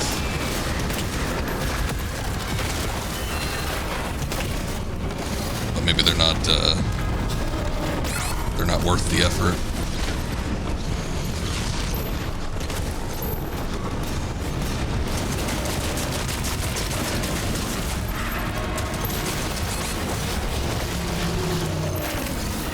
I don't know what the hell that was, but I'm thankful it happened.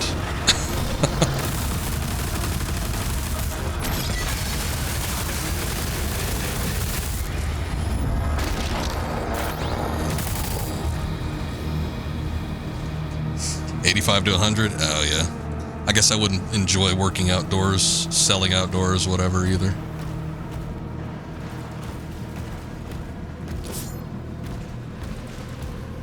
You know, it's shop at Summer Wednesday, drink and watch music. It makes sense. Actually, I wasn't even sure what the climate would be like over in those parts. I saw they put the marker in front of the thing and they make it float in the air. I thought that was the actual collectible. I'm like, oh, there it is. Let me try to hop up and get it. No, it's on the body. I get the picture. Hold up, we missed some gold. Oh, wait, hold on. We gotta go do that. That is not a route to where we need to get to next. That's just secrets. That's when you travel, you get a 6-day trip to Colorado, 5 days in Cancun. Oh, those are the vacation days for you, I get it. A couple days in Florida. Well, that's nice.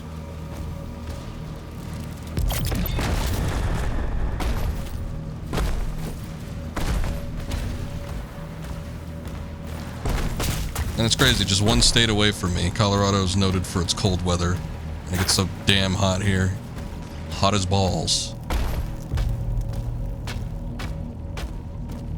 I wish it wasn't. I've been thinking about going up to Colorado recently. I have very fond memories of going to Colorado as a kid and getting on one of those old railroad networks.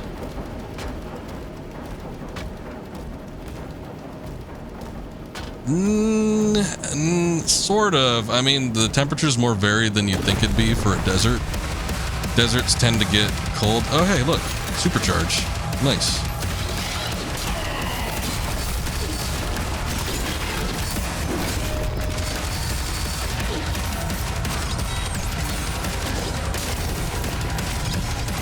If I can just catch this guy, I might be able to get his armor off.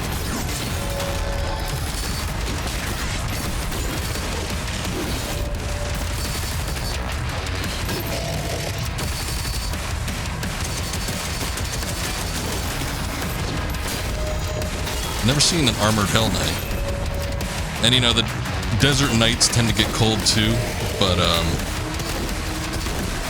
I would say on average it's fairly warm.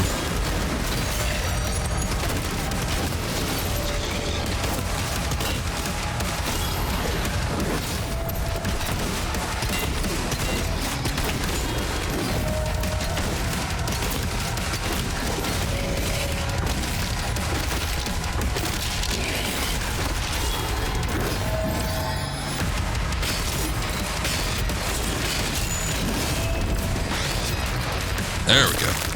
That's what I'm looking for.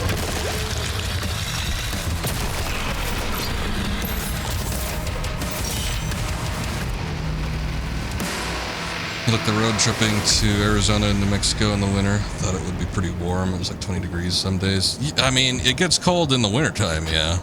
So it's not warm year round, but I mean, almost any place is like that. Maybe not Florida, I guess, because that gets pretty close to the equator. But, you know, people think of like Nevada or like you're saying New Mexico and Arizona, Texas. It's like in the wintertime, it does get pretty chilly. I mean, it does still snow. Some people think it doesn't snow in the Southwest here. Also, you've been living in Arizona for around 6 to 8 years. And like, winter feels good. Yeah, well, Arizona stays pretty warm. It's still possible to get snow in Arizona. But I had family that lived there for a while. And it's like, They had a house sit for them one time In the summer, holy shit. I've never been in such a hot environment in my life. I've been to the Caribbean. I've been to Florida. It was like Arizona was miserable in the summer. I forgot what I was doing. I forgot how to dodge.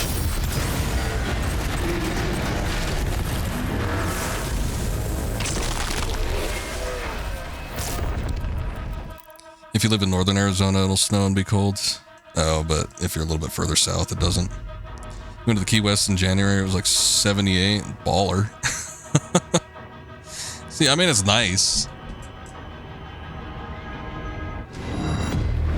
Where it's not like, you know, it's just like perfect weather for just wearing a t-shirt, shorts, jeans, whatever. Do I need to get off here, or what is this?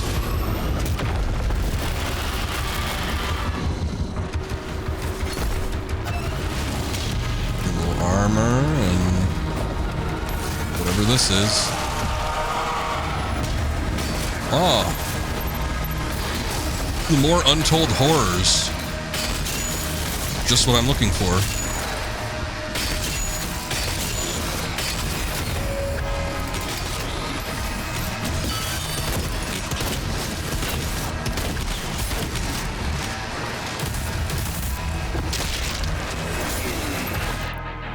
I read what you're saying here. Nevada oddly seems pretty hot. It's further north.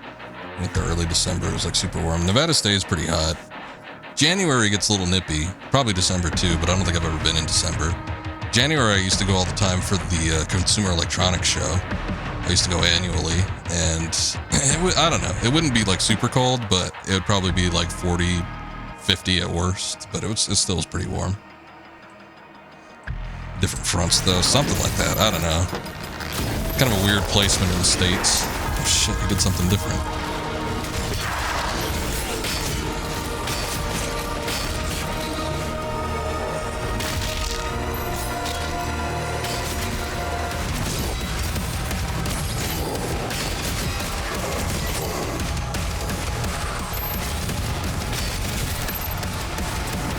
Out of the way, coming through.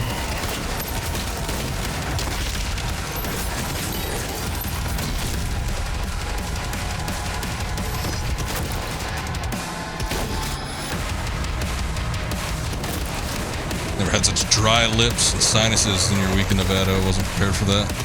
I don't remember having sinus issues, but I get dry lips all the time. I get dry lips streaming. I always have a chapstick, like, right at my fingertips.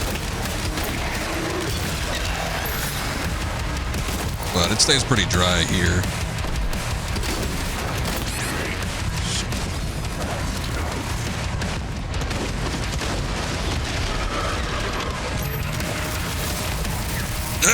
I'm messing it up.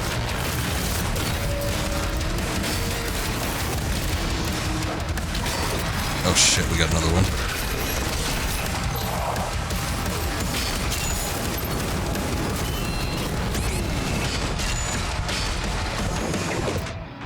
Damn it. Oh, I run out of, I just went headlong into that. It was dumb, but I ran out of shield charge.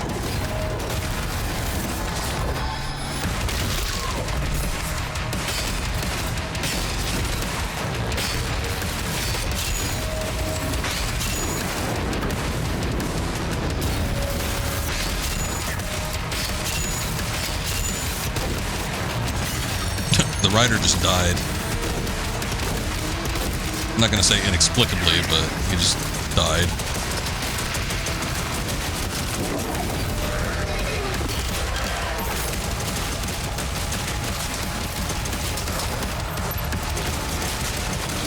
Damn it, I was making my way to that health kit.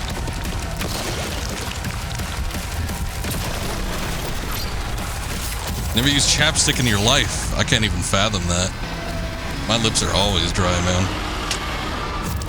In this weather, as much talking as I do on stream, it's not a problem, mostly. You know, just on day to day, but particularly when I'm streaming, I definitely need to have some chapstick on hand.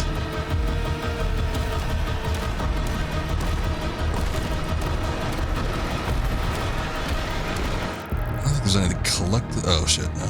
I spoke too soon. I tell a lie. There are collectibles. Hold on. Let me go procure them. Yeah, wrong side. How do I get in there?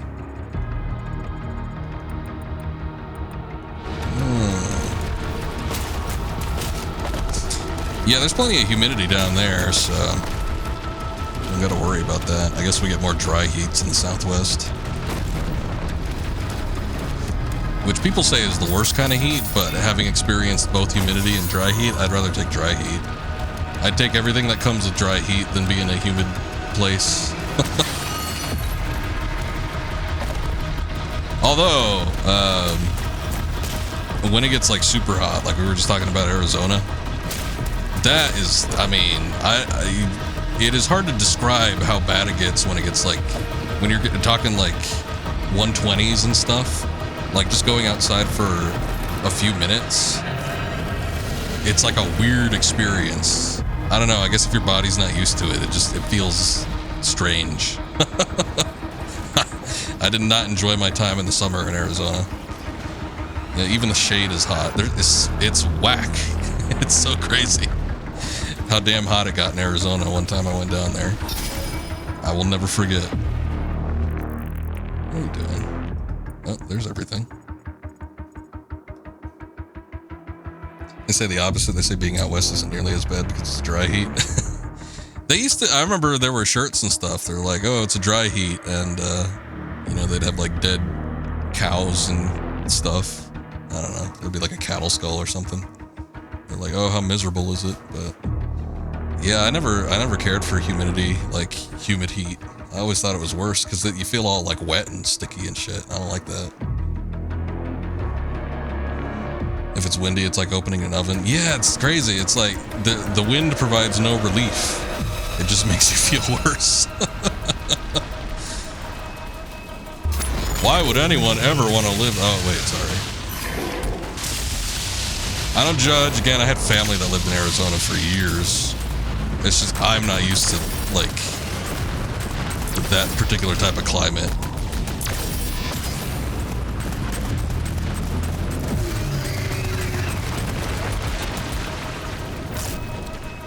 Oh.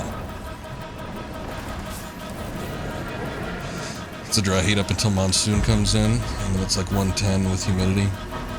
Last year was rough here. And, you know, it was one of the wetter months, and, you know, it was big in the hurricane season and everything. I feel like the start of this summer season has been a lot more bearable than last year's, but, I mean, we're just getting into it. It could get a lot worse.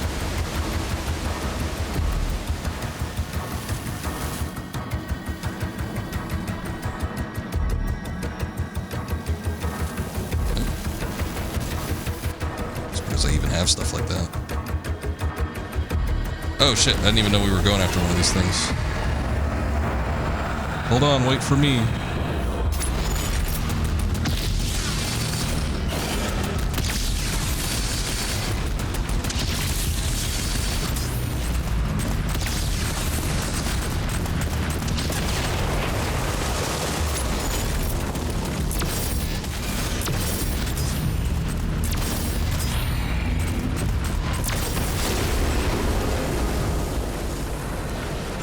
Oh shit, it's gonna crash. Man, the sound in this game is amazing. It's that Dolby Atmos stuff. That's that new sound they're using these days. It's incredible. I don't know, weren't you the one that brought it up? No, maybe I was. We're getting up there, Scoob. We're talking about the weather.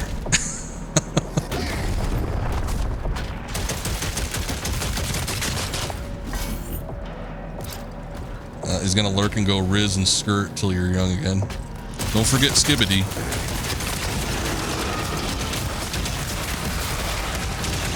But thank you for the lurking. I appreciate it. I still might be on this for a minute.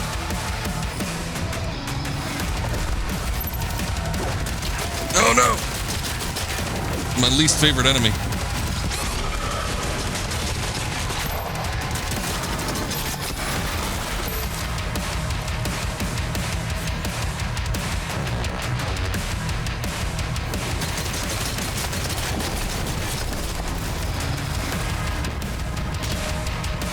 Everything's all slanted. Oh shit. Everything's all slanted because the ship is slanted, but it's like making me cock my head to the side, which I don't think is good. I don't think it's good for my neck.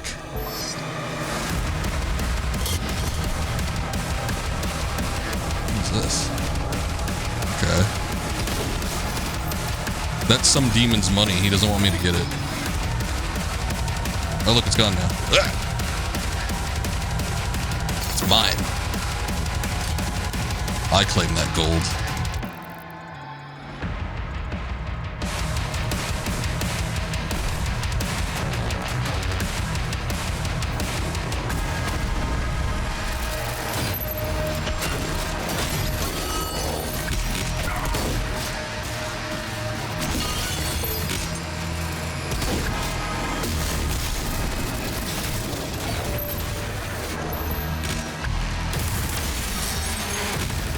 Oh, that even shattered him.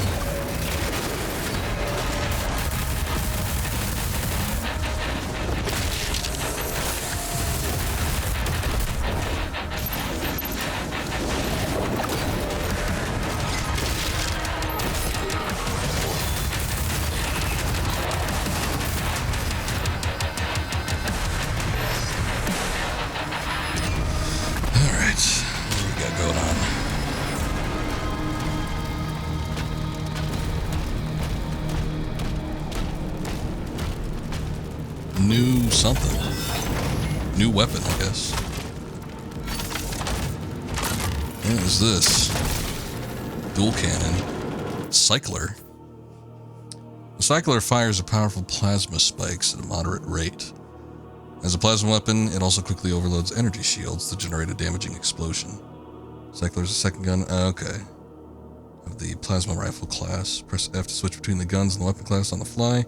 You can also switch the active gun within a weapon class and arsenal from the dossier.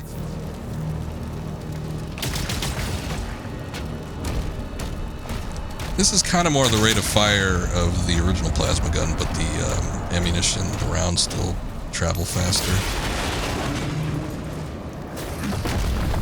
Oh, sorry.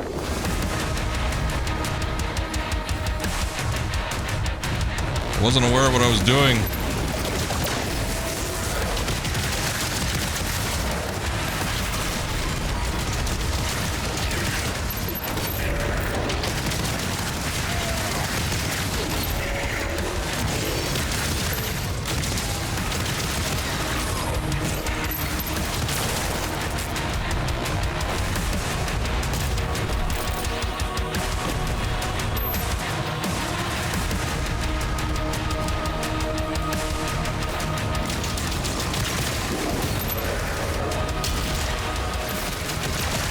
Stop hiding back there. Making it difficult to kill other things around you.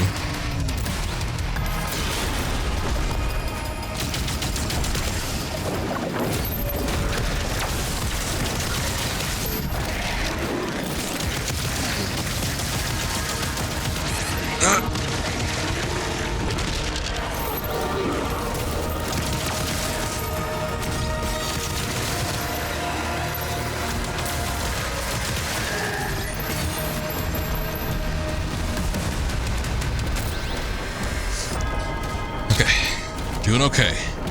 Collect this little armor and move on. Ah, we have another boss. It was just a gauntlet beforehand. That's surprising. Got a codex entry. I can't be doing it. I'm already losing my voice. I can't be doing with reading any of this, but maybe someday. I guess it's too late to check back now, but was there anything I missed? Oh no, looks like I was pretty thorough. That's good.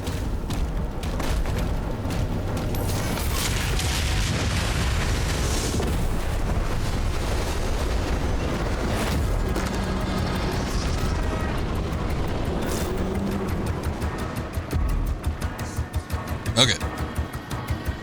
We got 2 left.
Okay, there it goes.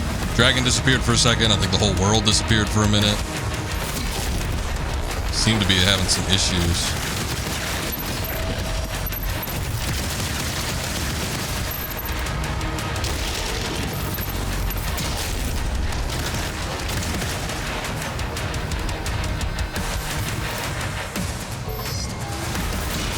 I'll heal up for a little bit.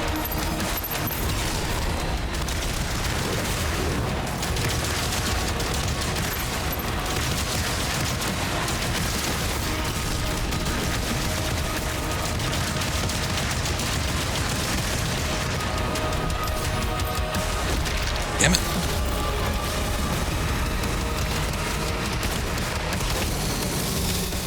Missed my opportunity for that glory kill.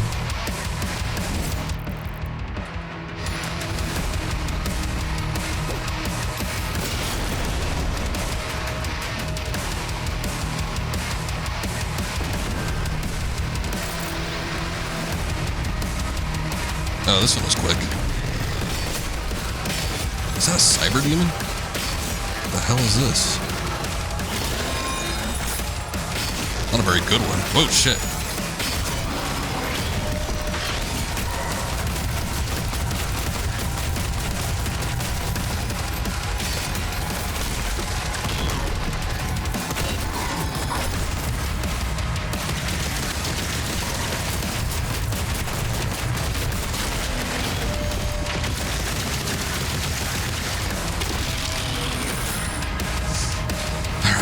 Not bad.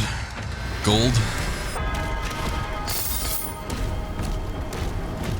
I was a little worried they'd all be like the first one, because the first one was fairly long. And I'm like, boy, if I gotta do that 4 times.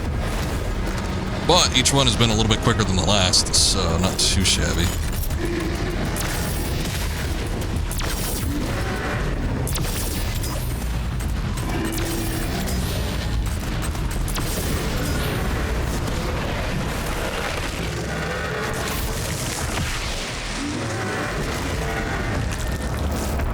He didn't puke down his neck.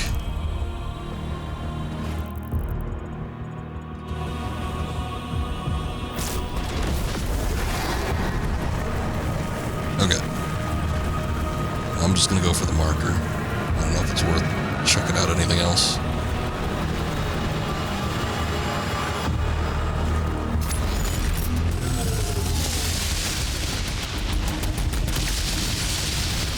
Wrong way.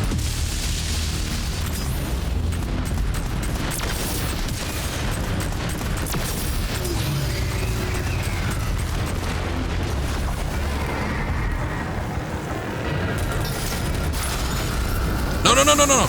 Shit. Ah, damn it. See one of those gold ships for the first time in a while, and then I get targeted by this ship.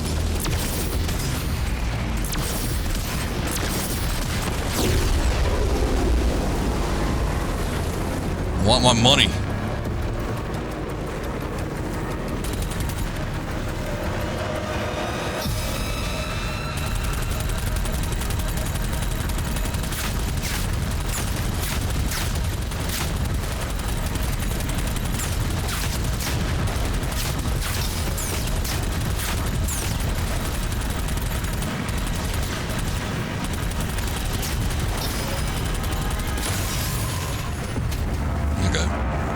I missed one of those last time because I think the same thing was happening where I was like chasing one for a second and then I ended up getting on board one of the ships or into a fight with one.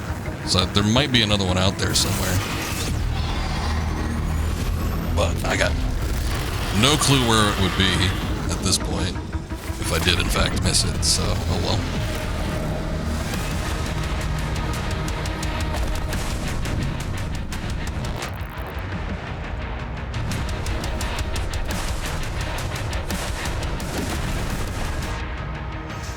Enforcers are high-priority targets that maintain a group of empowered demons. These empowered demons are faster, have more health, and can be quickly reinforced. Killing the enforcer will stop the reinforcement waves.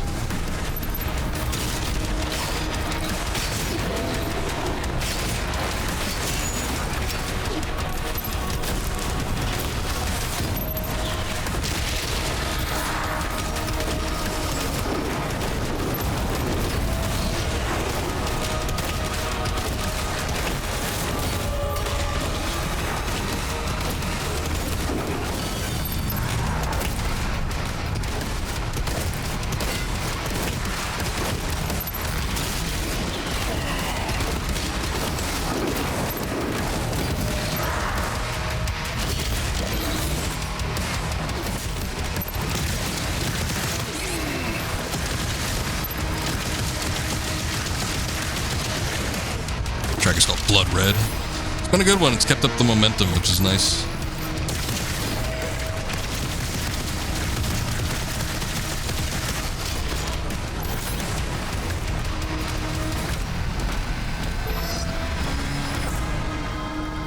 I've dug it.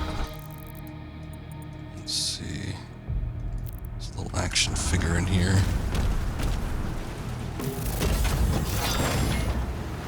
What is that? Super shotgun?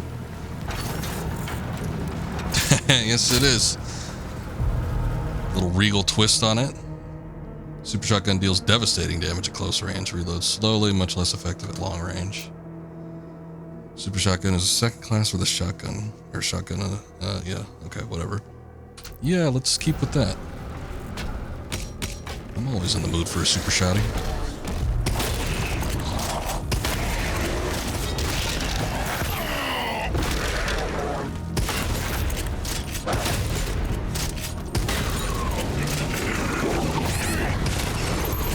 Oh, my shield was out completely. Shit.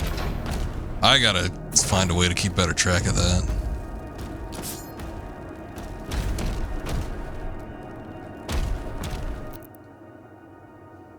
No map, please.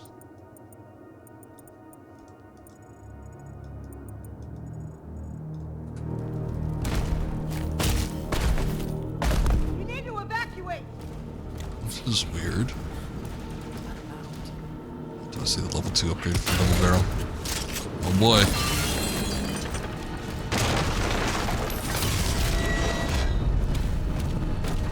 I just developed these scratch marks.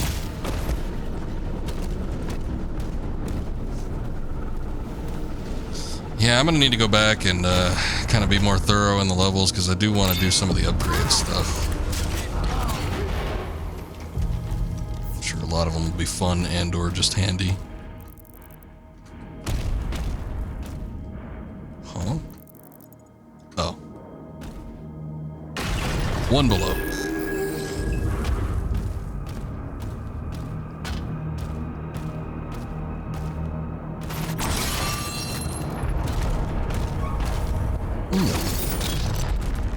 Don't mind if I do.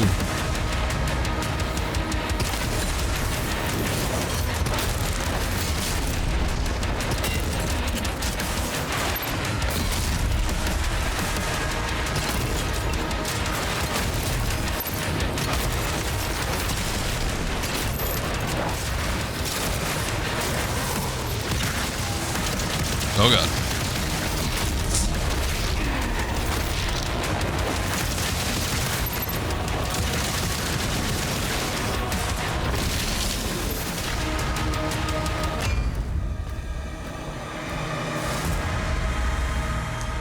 Whew. Okay. Anything else? Still missing the figure.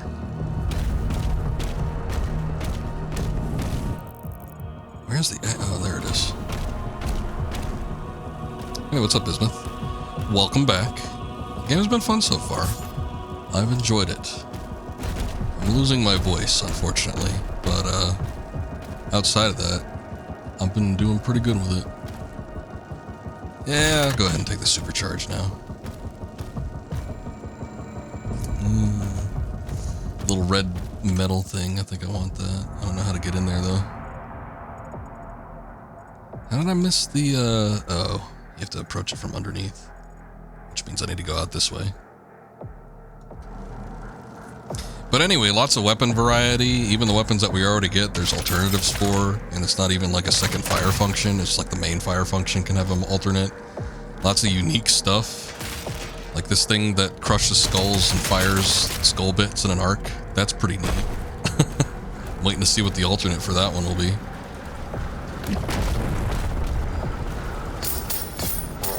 Lots of functionality in the game, though. It gives you a lot of different methods to take down enemies. I was kind of afeared that it would force you into melee situations all the time, but that is not the case.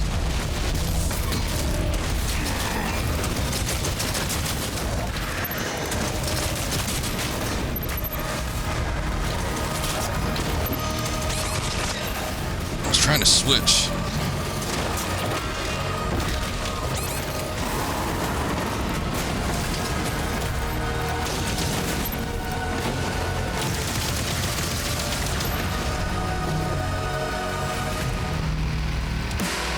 Yeah, you can switch that. I switched to it because it had a little more functionality than the one that they originally included in the game. But you can have the little pixelated one, little Doom guy at the bottom there. Originally in the default, it's his head, but it's like a hologram. It's like a 3D hologram, but it doesn't have the functionality of like the blood. So I can't quickly look at it and see if I'm doing okay.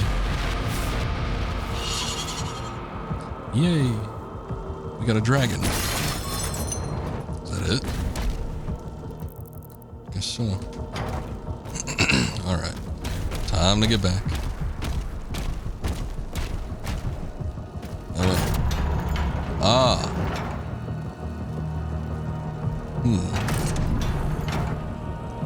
Shit.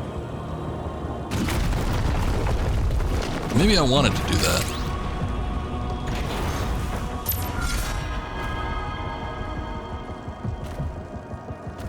Got a little life.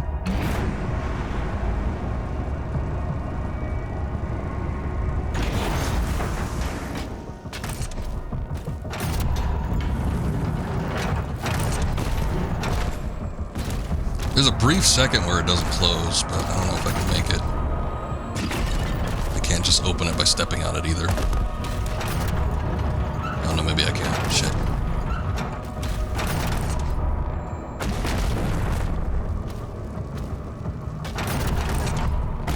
Oh no!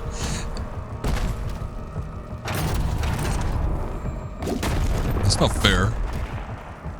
Keep quiet about this. I see how it is. Oh, wait. Ah, I knew there had to be something that had to be pressed on it.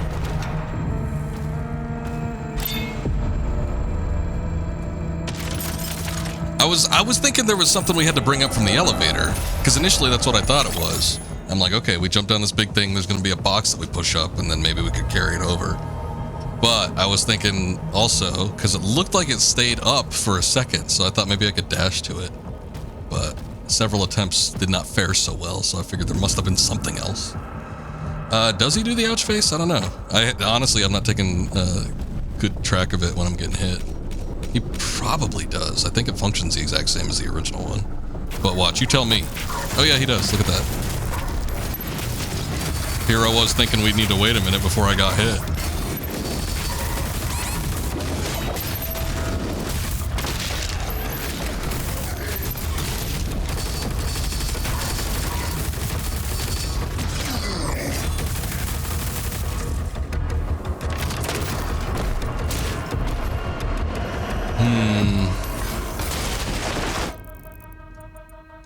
Okay. Just as long as it's not the way I need to go.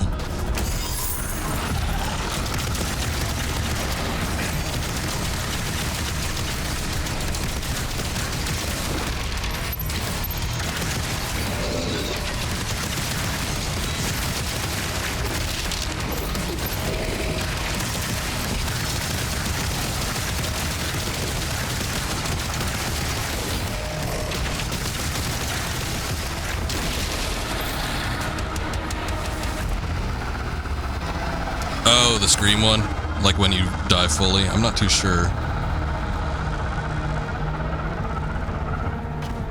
Probably. It seems like he does everything else. I'm gonna say he likely does. I just haven't seen it myself.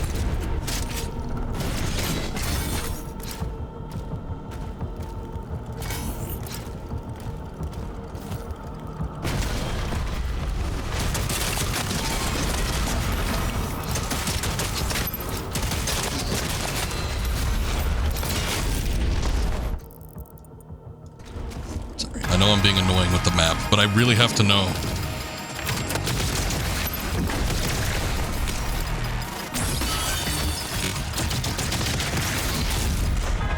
Okay, we're almost clear.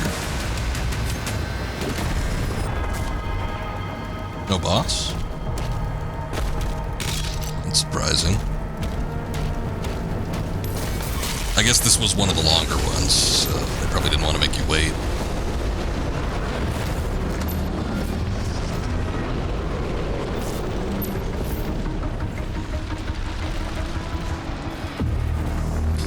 Okay, let's have a little look around.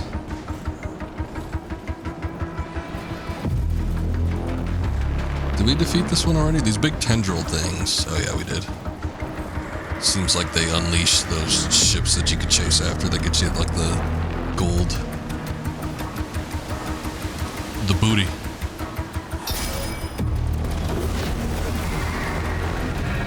Whoa, there it is. That's what I was looking for. I knew there was one around here somewhere.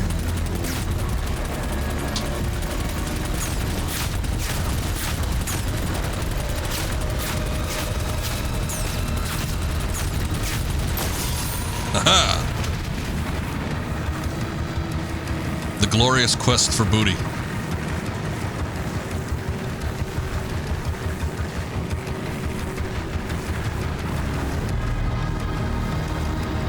You're making a reference to, what was that, Ratchet and Clank? I need to get back in that series. I only played the first two. Well, that and Deadlocked.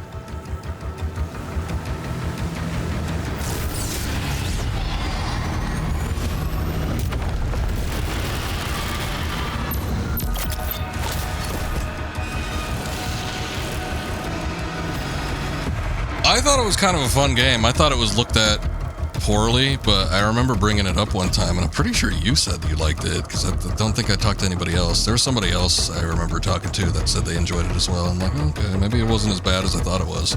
But I could have sworn that was one of the games in the series that people, like, kind of looked down on. And I'm like, yeah, I played Deadlocked. I thought it was fun with, like, the customization and stuff, though. It was neat.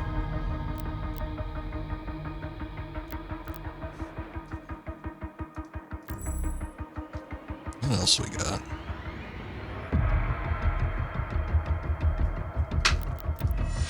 Is it? No, wait, I don't want to buy that just yet.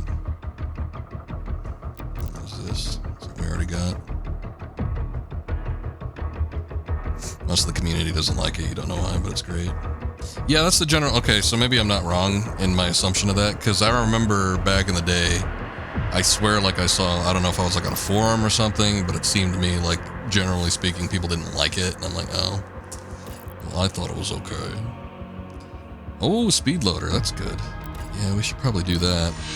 The only downside with the super shotgun in this one is the ammunition, which, yeah, I don't think there's any way to fix that. I haven't seen anything like an ammo bag either, so I don't think that's going to be a thing. But increasing the reload speed would be nice. The Impaler.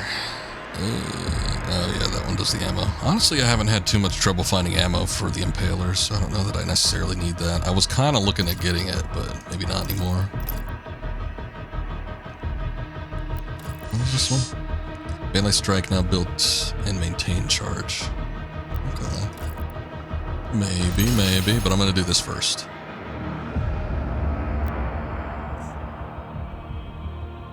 Second upgrade is better. Super Shotgun deals increased damage to armor. Oh, that would be nice. I mean, just going off of that, I'm assuming that's full armor right there, and it could take the armor off beasts with 2 shots. That'd be pretty good. Still, I would like increased ammo capacity for it, but, you know, given how powerful it potentially could be, I could see why they wouldn't want you to do that. Make it a special weapon instead of an everyday weapon. Even in Doom 2016, it's like once I got the super shotgun, it was hard for me to pull off of not using it. I feel like that's kind of been the case for a lot of Doom games. Super shotgun is kind of the all-purpose weapon.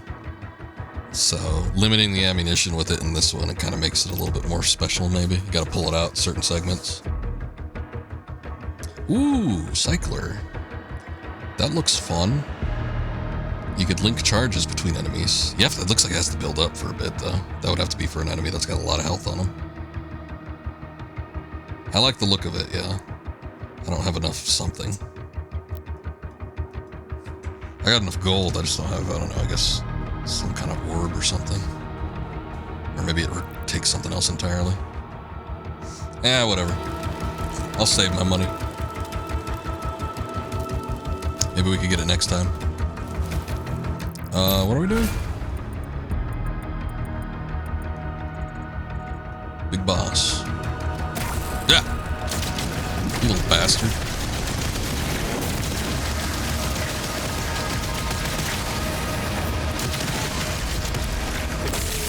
Yeah, it blew off your arms. What now?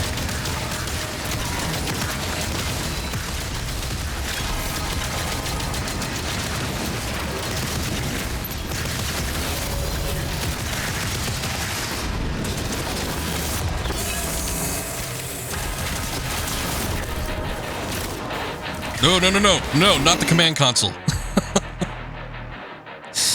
Oh, God. I'm using my micro keyboard. So far, it hasn't been a problem. I'm using my micro keyboard because it makes less noise than my normal buckling spring one. But yeah, the buttons are a little cramped, so something might happen.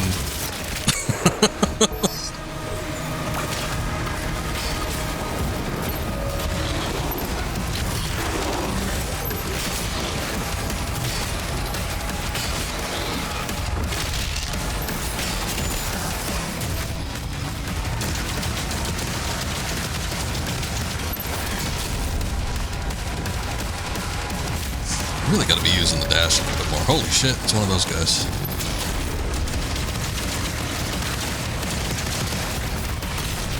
I feel like that's why they put the little zombie guys everywhere, is specifically for that. Oh shit, I died. Can't believe it.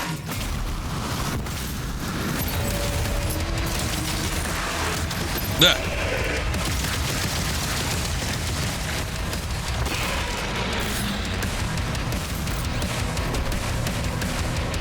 Imagine how you lose a run.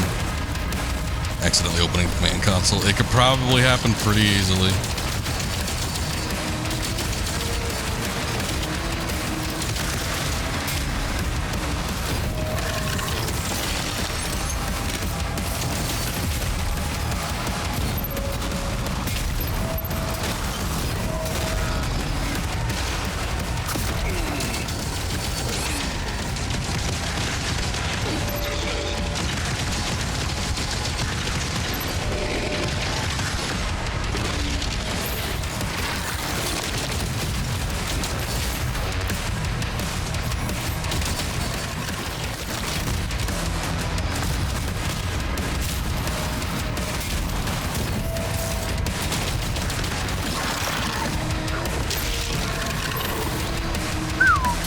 I wasn't getting any damage on his fleshy bits, so I wasn't even sure if I'd get him.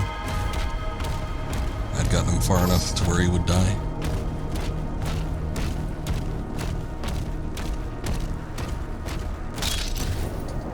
Okay, that was a little bit rough.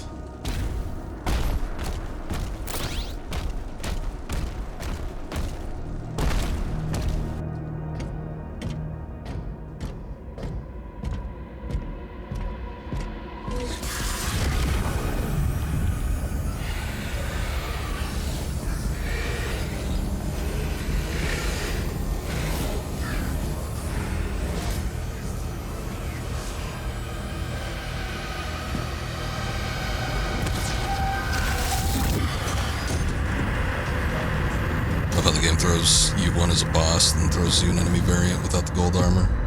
Yeah, the armor like variants to make bosses out of, you know, what would normally be normal enemy types. It's kind of interesting. I like that there are degrees to the levels of certain enemy types.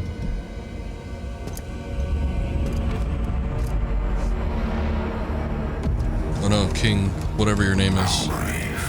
Don't do it. Ignite the charges. The hell? That guy looks like he's can't. He does not look like he belongs in Doom. Oh. Destroying it. He looked Gears of War-ish, particularly Gears of War 3.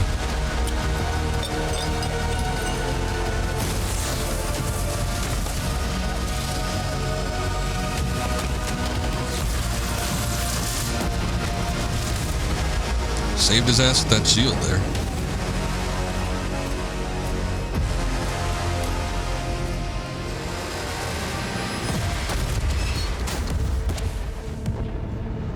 You know what that looks like? It looks like Deep Space Nine. My inner Trekkie is screaming.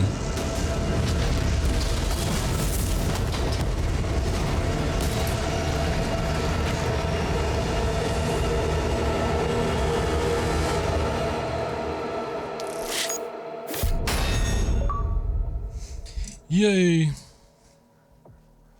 What was it originally called? Tarak Nor? Something like that. I forget. It looks just like it with the little, I mean, it's all one big circle. And then it's got the, like, little claws. It's just not black. It's like the white variant. 90% complete. We almost got everything, but missed something. A little bit of gold. One of the rubies too. Shit. Demonic essence. Demonic essence ammo. Secrets. 7 out of 9. But we got 2 codex entries. And 1 out of 1 collectible toys. No skins. Oh, I missed the skin. What are the challenges? Dispatch all the cultist circles. Dismount the dragon at the 2 secret landing zones. Yeah, I knew that one was special. At least we destroyed 3 of the fighter ships. Alright. I hate to say it. I wanted to put another hour into this game, but like my voice is shot. And I don't like streaming if I'm not able to talk. It's like really bad though. I don't think my voice has been out this much since, I don't know, it's been a while. It's because I've been streaming a lot. I've been streaming too much. My throat is not used to it. I need to get that throat coat stuff that voice actors use. I'll get some of that next time. I'm gonna back out though. I've got enough levels where I could probably play through them on my own time for a little bit, clean up some of the secrets, and we can come back with this next week. We're in the middle of a lot of different games though. I will need to roll back my drivers, unfortunately, but I'll roll back my drivers next time we stream, and we'll probably do a little bit of Oblivion, get back into that, see if we can finally finish the Thieves Guild. We've got some viewer requests. I'm still thinking about doing Kingsfield 2. And we have Soul Calibur 3. We're doing the Something of the Sword, Chronicle of the Sword mode. So still need to go through that. And then of course we have Doom. And then Wednesdays usually do some multiplayer stuff. So I don't know, maybe we'll keep to a 4-stream schedule, or I'll find a way to mix it in. But I will be back with this game sometime next week. Thank you, Bismuth. I appreciate that. Vamp, always good talking with you. Everybody that was here, I do appreciate you guys. Vale, thank you for the raid. I think you're probably lurking. Got a lot of lurkers, which I always appreciate. So thank you very much for that. And that'll be it for me. It's a little bit early. 2:34. There might be some people up. Some people just starting up. Let's see what's going on.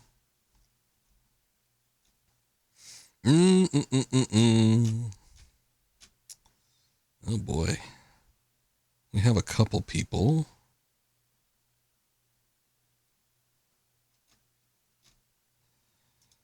I'll raid Christian. I feel like I haven't raided him in a minute. He's doing...